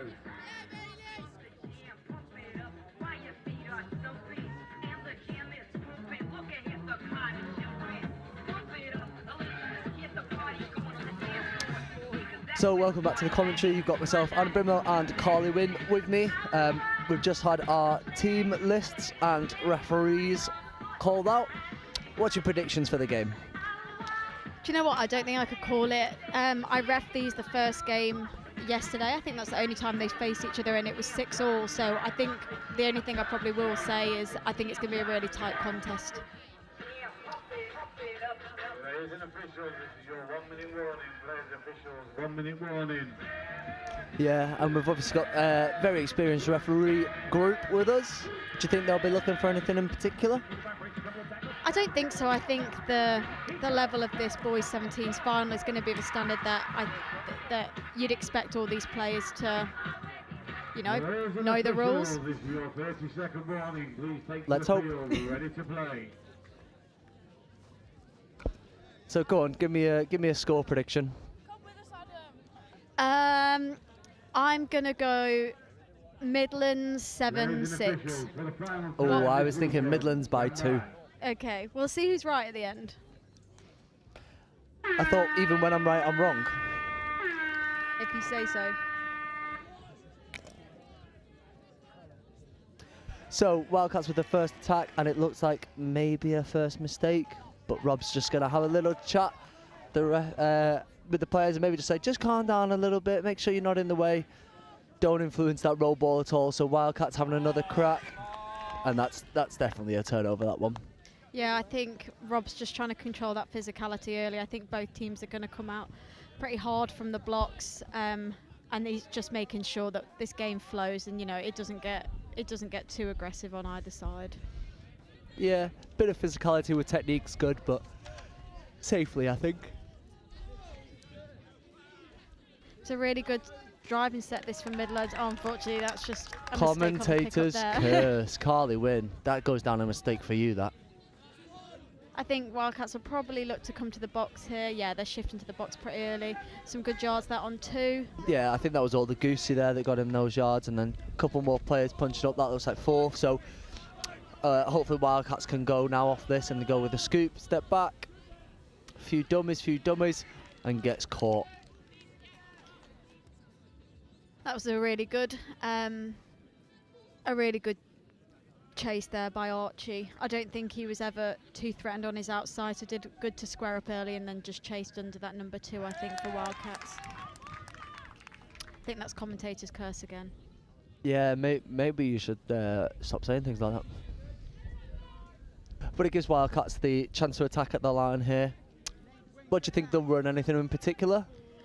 I'm not sure. I think, we've gone for a pickup. That's quite early in the set, but he's gone through, and it's a great decision and a really good finish from the winger.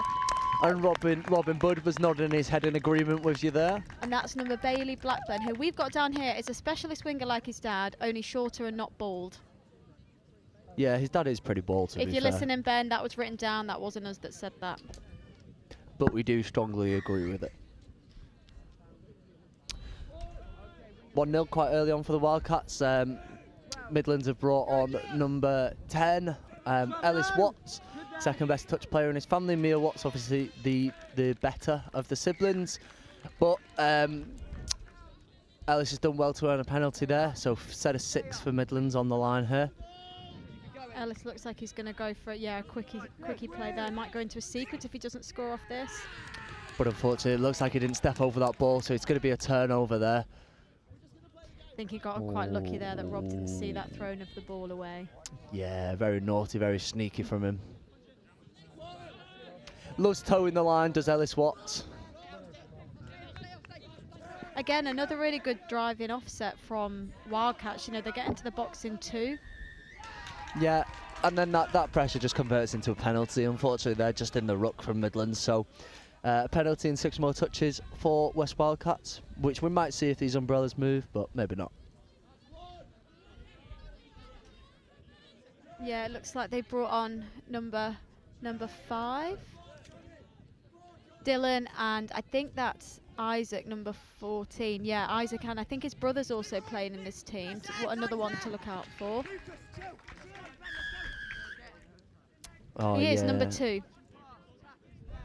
Theo and Isaac Oxford, their brothers, but unfortunately doesn't convert into anything this time. Just a little late pass. He was touched before he passed it, so turn over to Midlands, and they'll look to come to their box now. It's really good pressure there from the winger. Just mixed comms there. There was a bit of space. There was only one shooter up, but the passer didn't have anybody ready to receive that pass.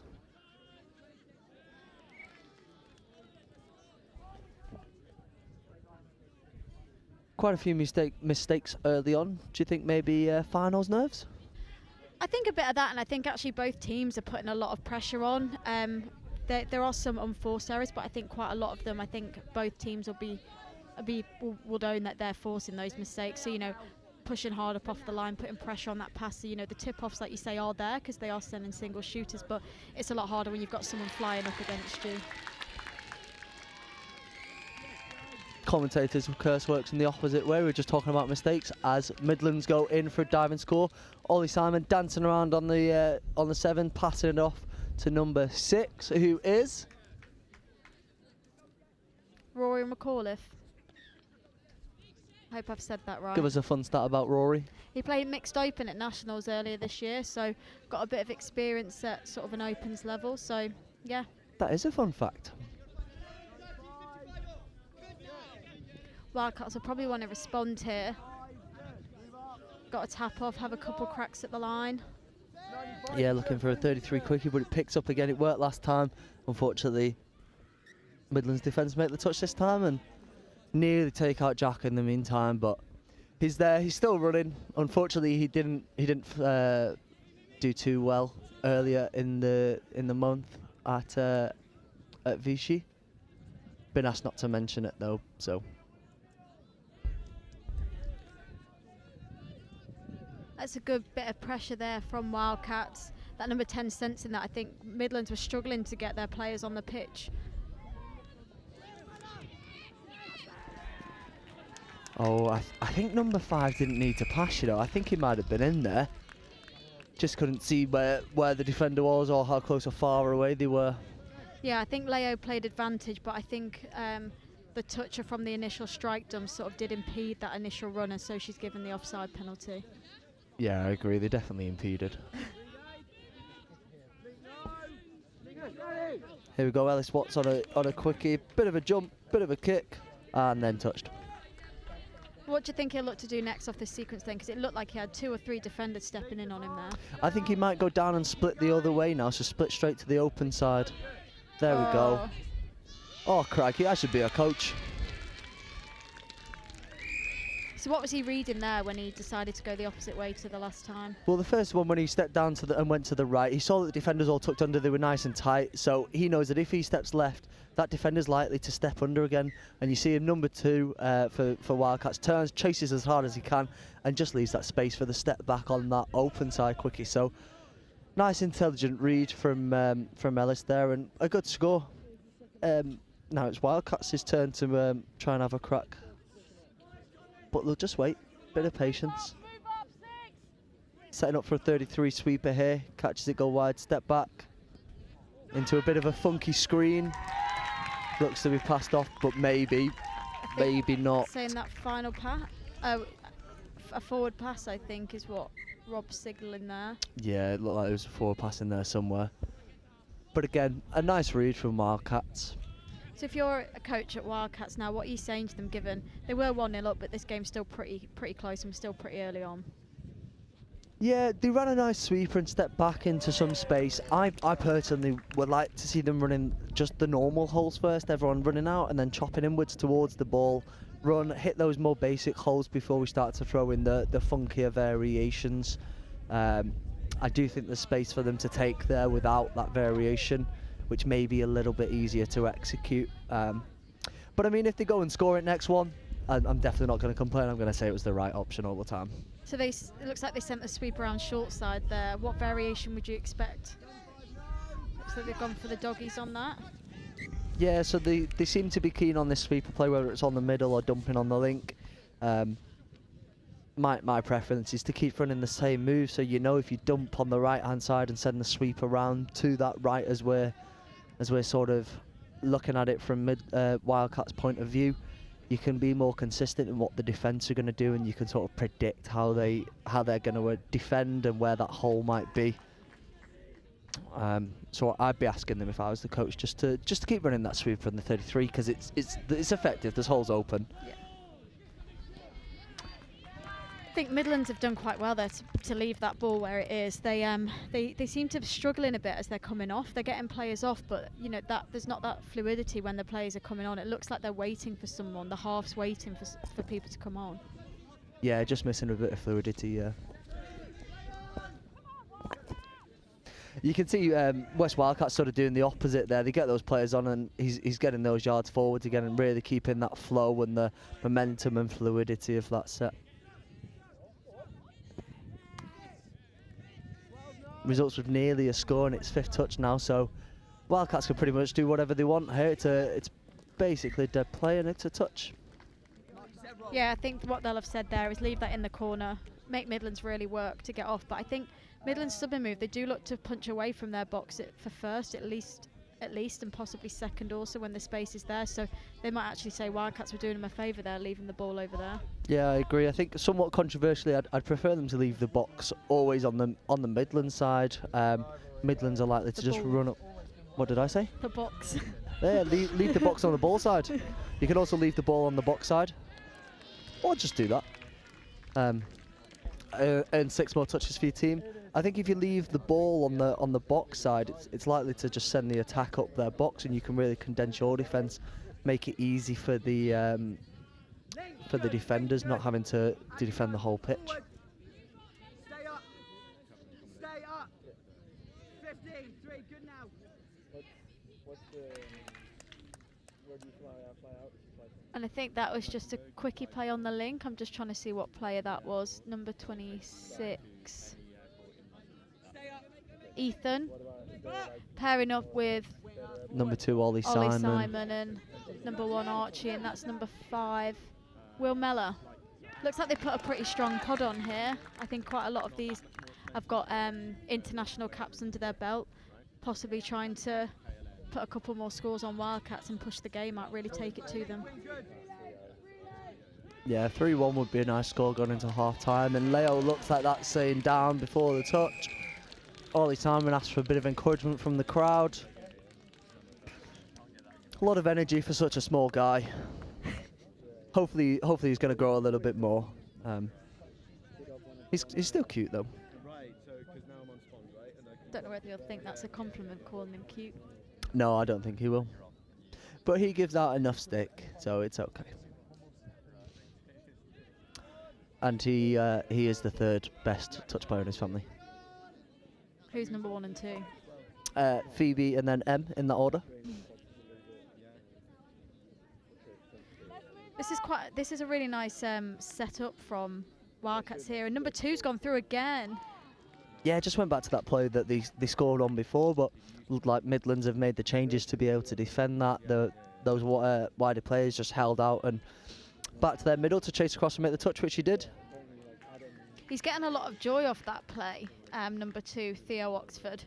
We've got down that he's the youngest and most annoying Oxford, but he was part of the mixed 15s team that came second at Atlantic Cup. So again, international experience, and I think that's showing at the moment. He looks like the most threatening player in the Wildcats as it stands. Yeah, doing well to move up that age group as well from 15s to 17s. So it's nice to see his progression coming through, and it's nice to see scores like that. Yeah, that's a good finish from Thomas Courts. I think Ellis there just engaging that winger, fixing him into position, and then sending Thomas down the wing, which good hands and a good finish. Yeah, nice pass from Ellis, although not convinced about the sleeve. That's good yards from Wildcats again. They are having quite a lot of joy on getting up to the line off tap-off. Probably like to see Midlands put a bit more pressure because they're giving them more than one striking opportunity at the moment.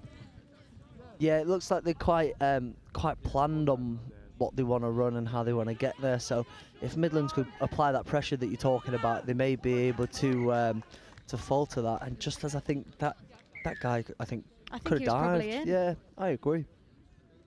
Great minds think alike. Doing all the right things, Wildcats, though, aren't they? They're asking the right questions. It's just that, final pass at the times. Final pass, final dive. Yeah, they're really not far away from turning this game. They were actually down in the first half when these first met yesterday, the first game of this national series, and brought it back to level. So I don't think they'll be too disheartened actually by this score. They know they brought it back once before, and I think there's the potential that they'll do it again.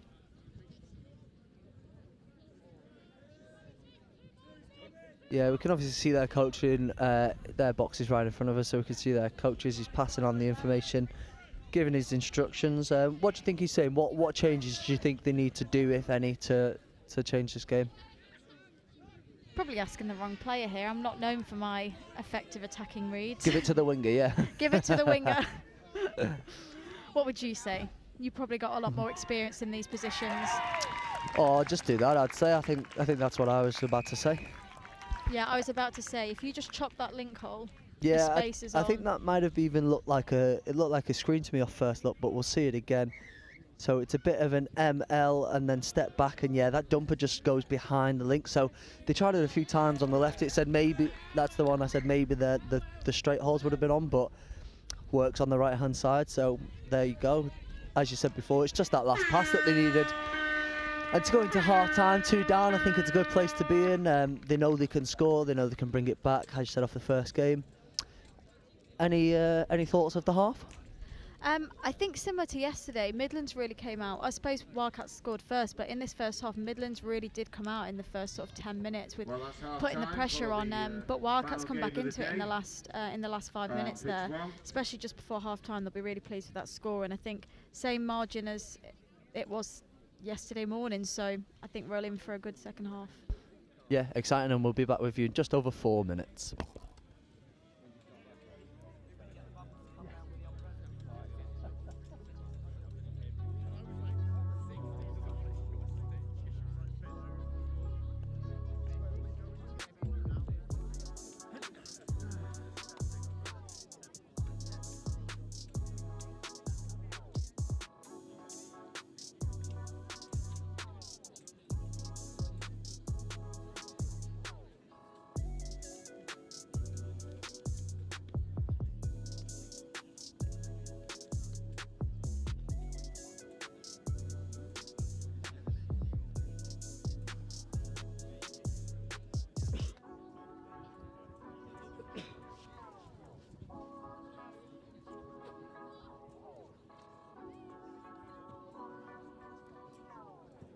A reminder that after the game, the presentations will be given straight after the game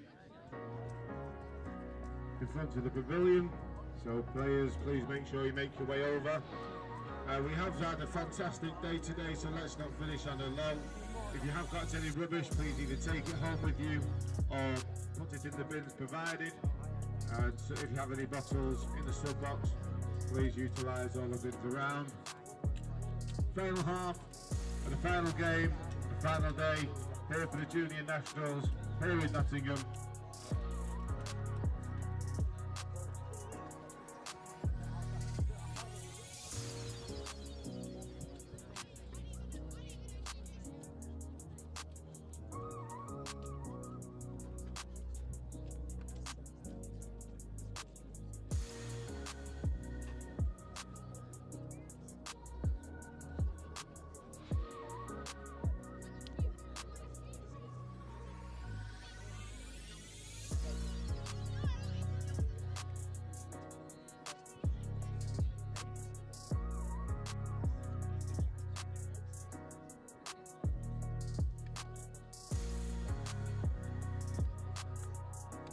Players and officials, this is your 2-minute warning.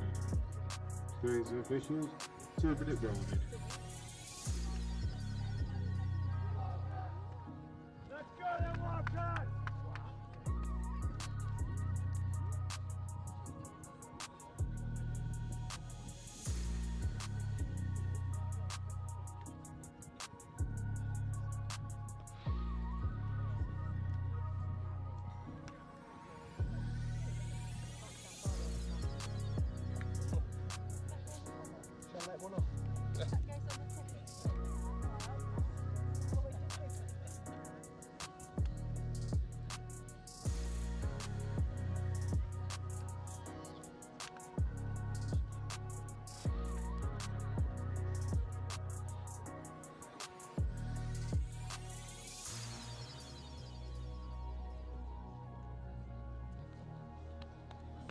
I was videoing that.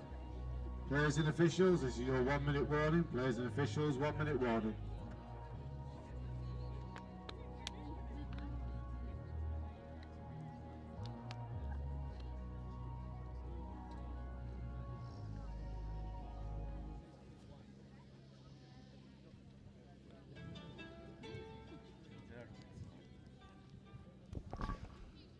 And we're back just before the second half of the game. Little bit of a half-time chat there. We just wondering how the second half's going to go, Carly. Players and officials, this is your 30-second warning. Please From a take to the spectator's point of field view, tonight. I would like to see a drop-off. Oh, you harsh As a neutral person. spectator, I don't think anyone can disagree that it's good entertainment value. It is, but have you refereed a drop-off? Have you played a drop-off? Yes, and they're great to win and very painful to lose. How do you know what it's like to win one? Do you? No, I've never pictured them anyway. Oh, pace of the man. Who is that? Who is that? Ellis Watts. Oh, not that fast. But he has got to the line on second, so he's going to have a bit of an open side quickie again. Had that success before. Just gets caught this time, so that's third touch. Yeah, it looked like oh, that. I don't think he stepped over that. Yeah. Leo agrees. Looked like that middle. Sorry for interrupting you. I won't do it again. I'm really sorry. It looked like that middle channel was just about to open up, but I think number 2 for Wildcats, Theo, did a really good job there of learning from the Go. Oh. Number 12's got a better toe, so we'll let him off. That's a good chase. Yeah, and I agree. Theo did do great defence there to just keep track of Ellis, not let him get away too far and make that touch.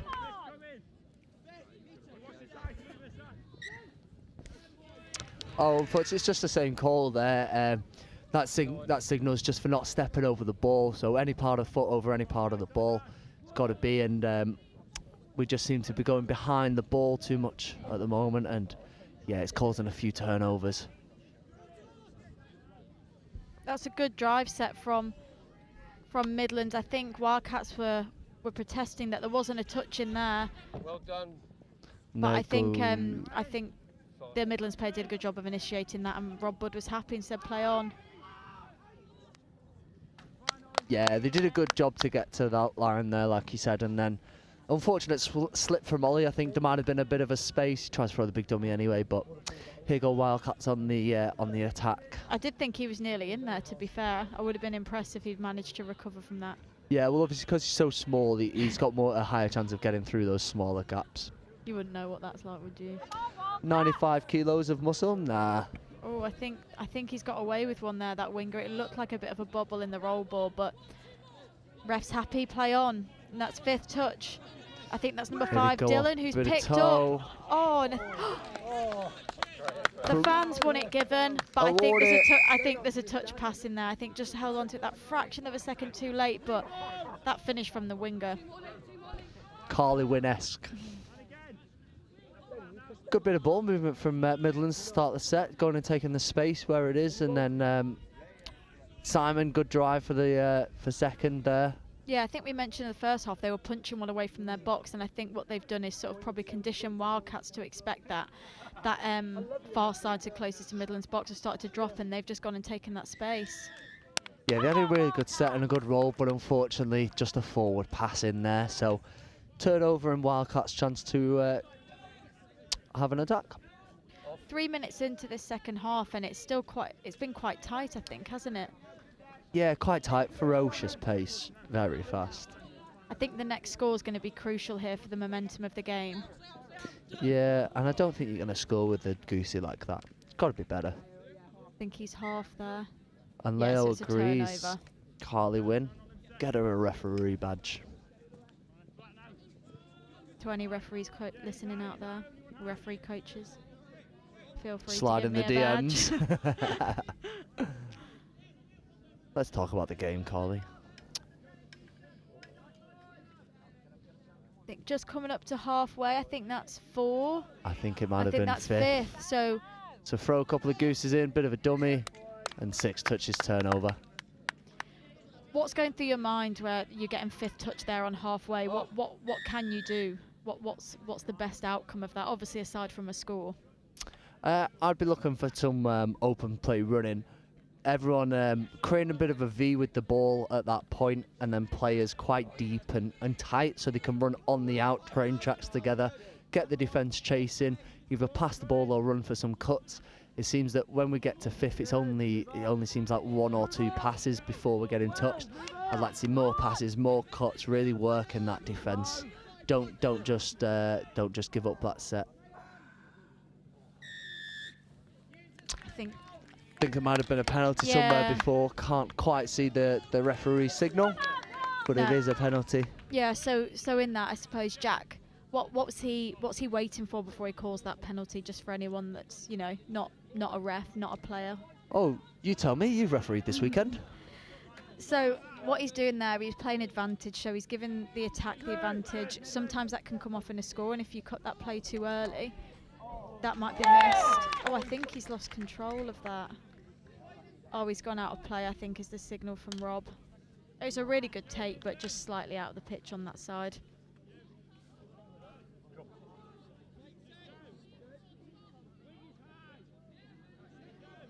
And Midland Tigers just going up that their box side again, so they look to maybe have made a change or maybe have introduced a variation to their subbing, but it's earned them a penalty in this scenario, so 6 more touches to go for them, and good yards on first. Good yards on second as well. Yeah, you might have heard the Wildcats coach politely asking his players to move up forwards off the line, get higher, take some space away from Midlands. As we see a bit of a change to the Midlands pods. You don't normally see Ollie Simon and Ellis Watson together. Yeah, and I think probably what Theo, the coach for Wildcats, is thinking is you can't afford to give these guys space and time to think and read. And although that's really good defence there from Wildcats, Leo's saying that the touch was in first, and I think Wildcats will be really happy to keep, as you said, Ollie and Ellis out there. Yeah, probably 2 of the more experienced players in this team, so they try to combine up and get a couple more scores, but it's a penalty for pushing in at the side. So Midlands just a little bit too rough in that touch there. It's only touch. Yeah, I think Jack again doing a good job of what Rob did, like right from the off, and just taking control of that physicality, making sure it's under control, as you said before. A physicality in the touch is good, but no injuries. Yeah, especially not at one of the last tournaments in the year. So that again there, that's Jack playing the advantage. You could hear him, I'm not sure if you can hear it on the live stream, but he's saying play on after an infringement sort of already happened, but he's giving the attack the opportunity to gain an advantage. If they don't, that's when he'll pull it back and give the penalty. Yeah, and Wildcats setting up for a ML there. Middle dumps for middle, then Link runs a short, just threw it into a man on there. And then unfortunately, forward pass. That's a coach colour there, very unforced there, and then an extra 10 metres going back, throwing the ball away. Nice and clear comms from Jack there. He's worked hard, he's been on the pitch for a while. He'll be asking Rob to come on and take this set here, and there we go. See Midlands running hard, so Jack's earned a rest on that sideline. I think this will be fifth coming now. Oh no, sorry, that's four. Fifth is coming now, so I think they'll be looking to set up a strike dump here, Midlands. Yeah, you can see just that extra 10 metres that Wildcats gave them. It allows Tigers to get a lot closer to that line, although bit of a shame they couldn't get a sharper strike on that last touch, because it ended up in a bit of a null and void play in the end. Looks like Wildcats are coming to sub. Oh. But just a fumble in the roll ball, loss of control. He tried it. He tried to sub off, but his players made sure he was staying on and doing his defence. Do you think that's what this game's going to come down to at the end? You know, small margins, those sort of just small errors in the roll ball, and not stepping over the ball. We've seen quite a few of those in both teams. And that's a forward pass off the ruck, just as you're talking about errors. So yeah, I agree. It's going to be the team that holds on to the ball more, completes their sets, just plays those percentages at this point. There's about 6 minutes left, so for Midlands, it's about percentages. Try and keep Wildcats in their half. When you're up there, use the full set of 6. It just takes the time off the clock, and the time is against Wildcats now. At some point, they're going to have to start chasing this game. So, yes, yeah, errors. I think that's quite evident in the score for this half, being 0-0, I think, so far. We're nearly 10 minutes in, and there's not a score on the board yet. I think, to be honest, if both coaches counted the completed sets from either team, I think it's a lot higher percentage of non-completed sets than in the first half. Yeah, I agree. I'd say a lot more mistakes and fumbles in this second half. Maybe a bit of fatigue as this heat sort of ramps up through the day. It's been getting hotter and hotter.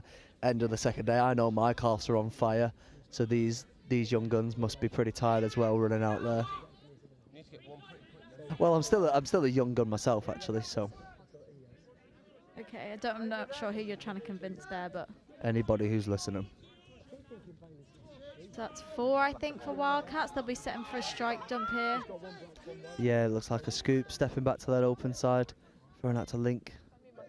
I think they dump, I think, on number 1, Archie. I think they do a good job to sort of beat him short side. I've seen him in a few games this weekend, and he's very quick, so I think they're quite quickly stepping back to open side, but the space just isn't there for the moment at Wildcats off that scoop on 5th.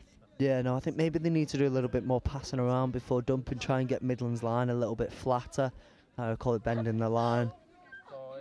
You see here, Wildcats are rolling, they are flat, and then Ellis, as he picks up, manages to break around, and we talked about that number 12, how fast he is.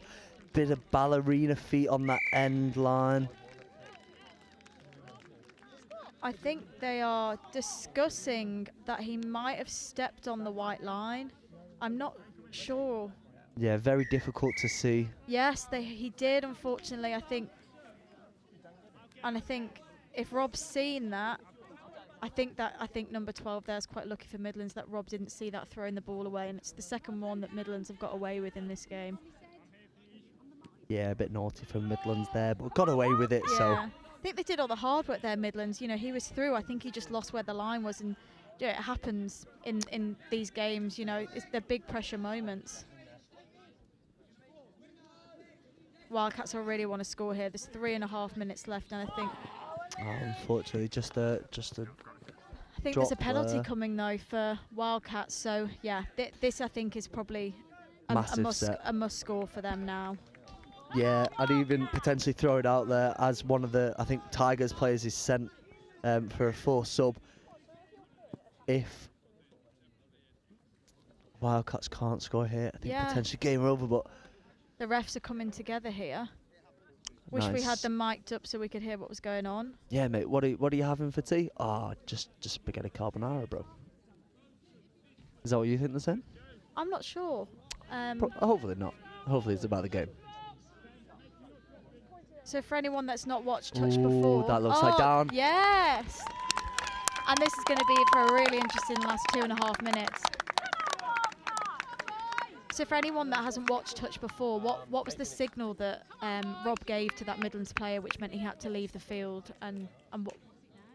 Can you explain a bit more? So he makes a big X above his head, wrists facing outwards, and it's just asking him. He's going to point to the player, then show that X to the box, and then that means that's a forced sub. So when he gets into the box, a new Midlands player can then come on. So I would guess it's maybe a bit of a cynical penalty that was given away. I didn't actually see what the penalty was for the forced sub. Or just as Midlands get a reply there. And I think potentially you could easily call game with this 2 minutes left. It's a really crucial score. I think he does a really good job there of tracking. I think what he's saying is he's just not onside. I think that's what the comms were from Jack there. He's just didn't make that line, so play on, and it's a score given for number 10, Ellis Watts. Yeah, so a nice quick score from Wildcats would really excite this game up.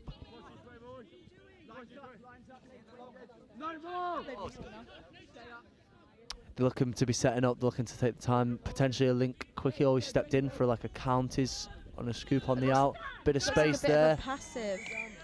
But he's caught.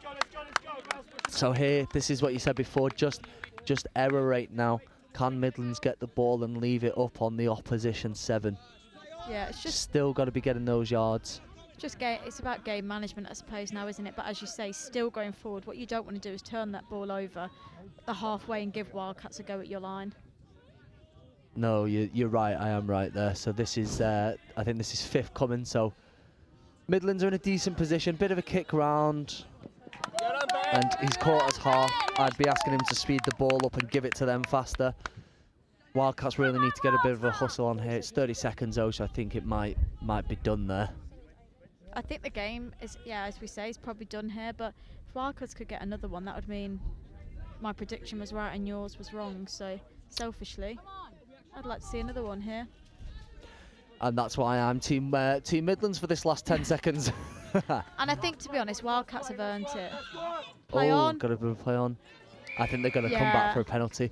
Kick the ball away, mate. Kick it away. Oh, so Wildcats have got to score in this last space for Carly to be right. Yes, it's a penalty, so even though the hooter's gone.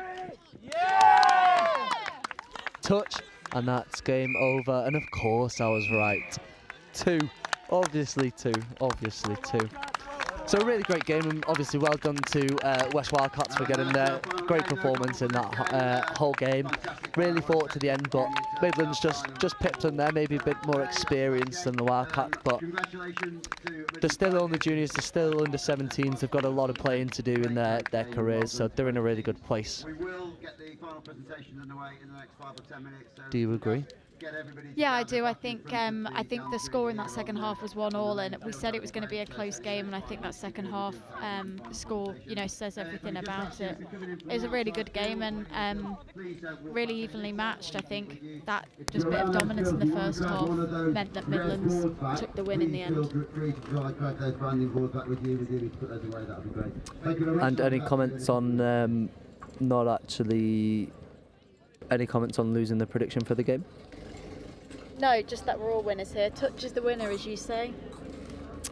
Yeah, I don't think I'm very well known for that statement, actually, but yeah, as long as you're not being a sore loser, it's okay.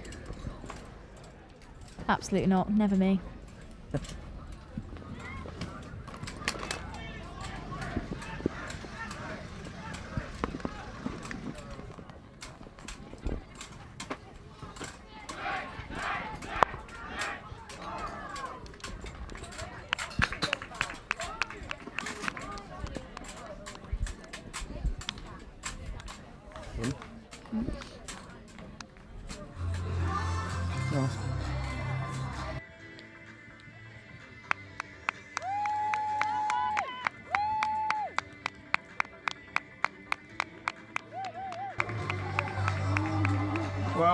a great end to the day.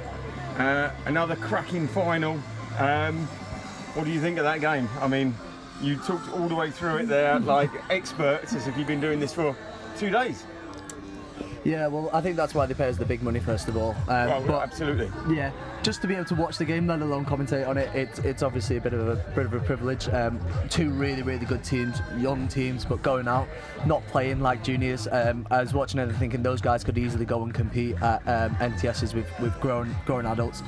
The standard of the play, the quality of the skill, obviously down to the coaching and the time that everyone's putting in, it showed in that game, and it's really good to watch. It was really exceptional game. I mean, I let you two do all the hard yards on it, but watching it was great.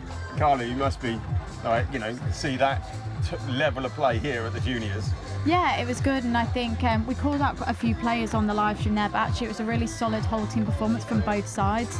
As we said sort of in the intro to that game, it was 6-6 yesterday, so it was always going to make for a good final when you saw it was these two meeting again, and I think they really gave us that, a really tight second half, so 1-1 second half. But yeah, I think, as Adam said, a testament to the youth in England in touch right now, and it's exciting, I think, for the years to come to think that some of these athletes are only under 17. I think some even pushing up just from 14s last year, so they've still got a couple of years in this age group.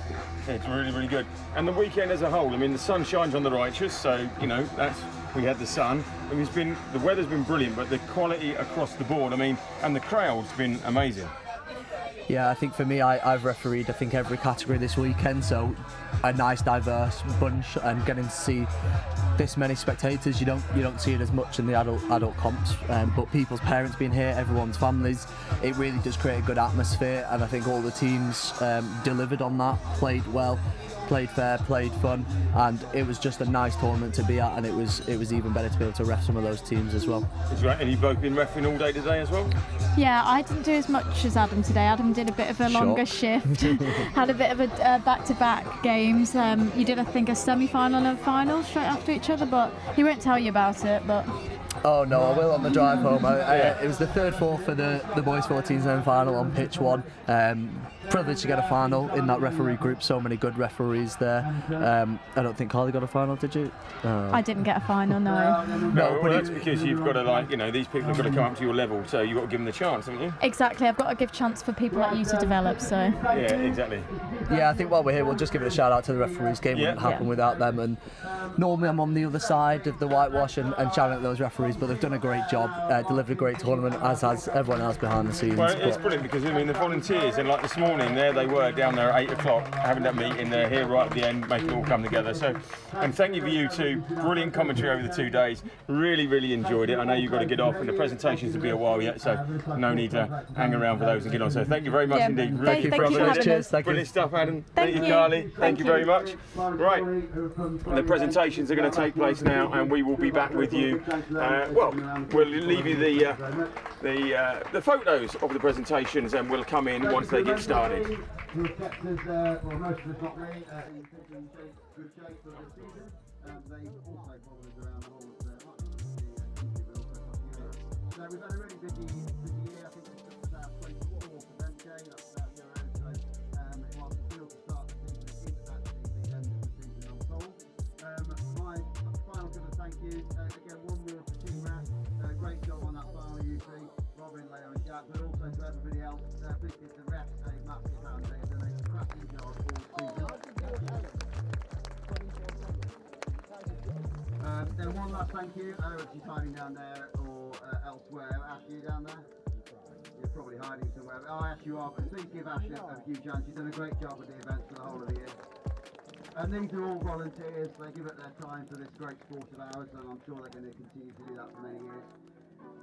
Our MVP for the final does actually go, well, not for the final, but for the boys 17 category, goes to somebody from the final. That's the Midlands Tigers, Ellis Watts. The MVP, Ellis Watts, as he limps in. MVP for the weekend, very well deserved. Wildcat, great work. Well done, Alice. Congratulations to West Wildcats. Great job all weekend. You fought them hard right to the final. I thought that was going to drop off at one point. So congratulations, were very well done. Please give them a massive hand before we go on. Yeah, big shout out to the Wildcats for putting up an exceptional display in that boys 17s final.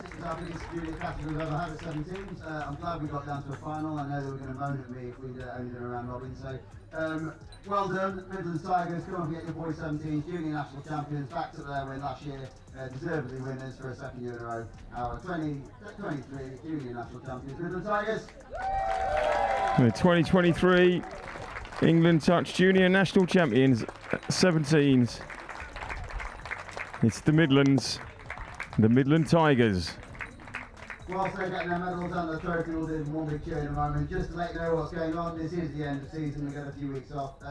We're back into high performance camps fairly soon for adults. The junior programme will get underway fairly soon as well, certainly before Christmas. We are waiting to hear from FIT what the programme is going to be next year in terms of international events. We are pushing for at least a junior European champs and maybe even a repeat of the Atlantic Cup, we don't know yet. I'm hoping it's abroad, who knows though, we should wait and see. In between what's going on there, we've got the Bucks that kicks off the Bucks programme for our second year of the Bucks University Touch Championships. 3 regional competitions in October and November, one of which I think will be here. And then we're into the national competitions, the men's and women's and 2 mixed in February and March next year, which I think will be here. It'd be great to get people's support for that if indeed you're not in age group and heading off to university. We're expecting our men's, women's competitions to resume either side of the Opens and Senior Masters Nationals in May, and then a Youth and Junior Nationals again we expect to be in September next year. In between there is quite a big event going on in Nottingham between the 15th and 21st of July as we welcome the World Cup to England for the very first time. I'm expecting it to be the biggest World Cup ever, so please keep involved, follow wherever you can, take touch back to wherever you come from across the country, and keep this game going. So as the Midland Tigers walk off to get their presentations, we're just going to say to you, thank you for joining us over 2 days. It's been an absolutely epic event. The weather's been great, crowd's been brilliant, the rugby has been even better. Next Gen 15 have been so pleased to bring this all to you all weekend, and thank you for your time. Next season, a lot more touch coming your way, and if not, look up Next Gen 15 because there's a heck of a lot of live streams coming your way as well, and you can see rugby of all denominations across the country with us over the season. So thank you very much for joining us here at the England Touch Junior Nationals from the University of Nottingham. This is Next Gen 15 signing off. We've been for any event that would help you out the entire year. Look forward to next year. Thank you for having us. Safe journey home.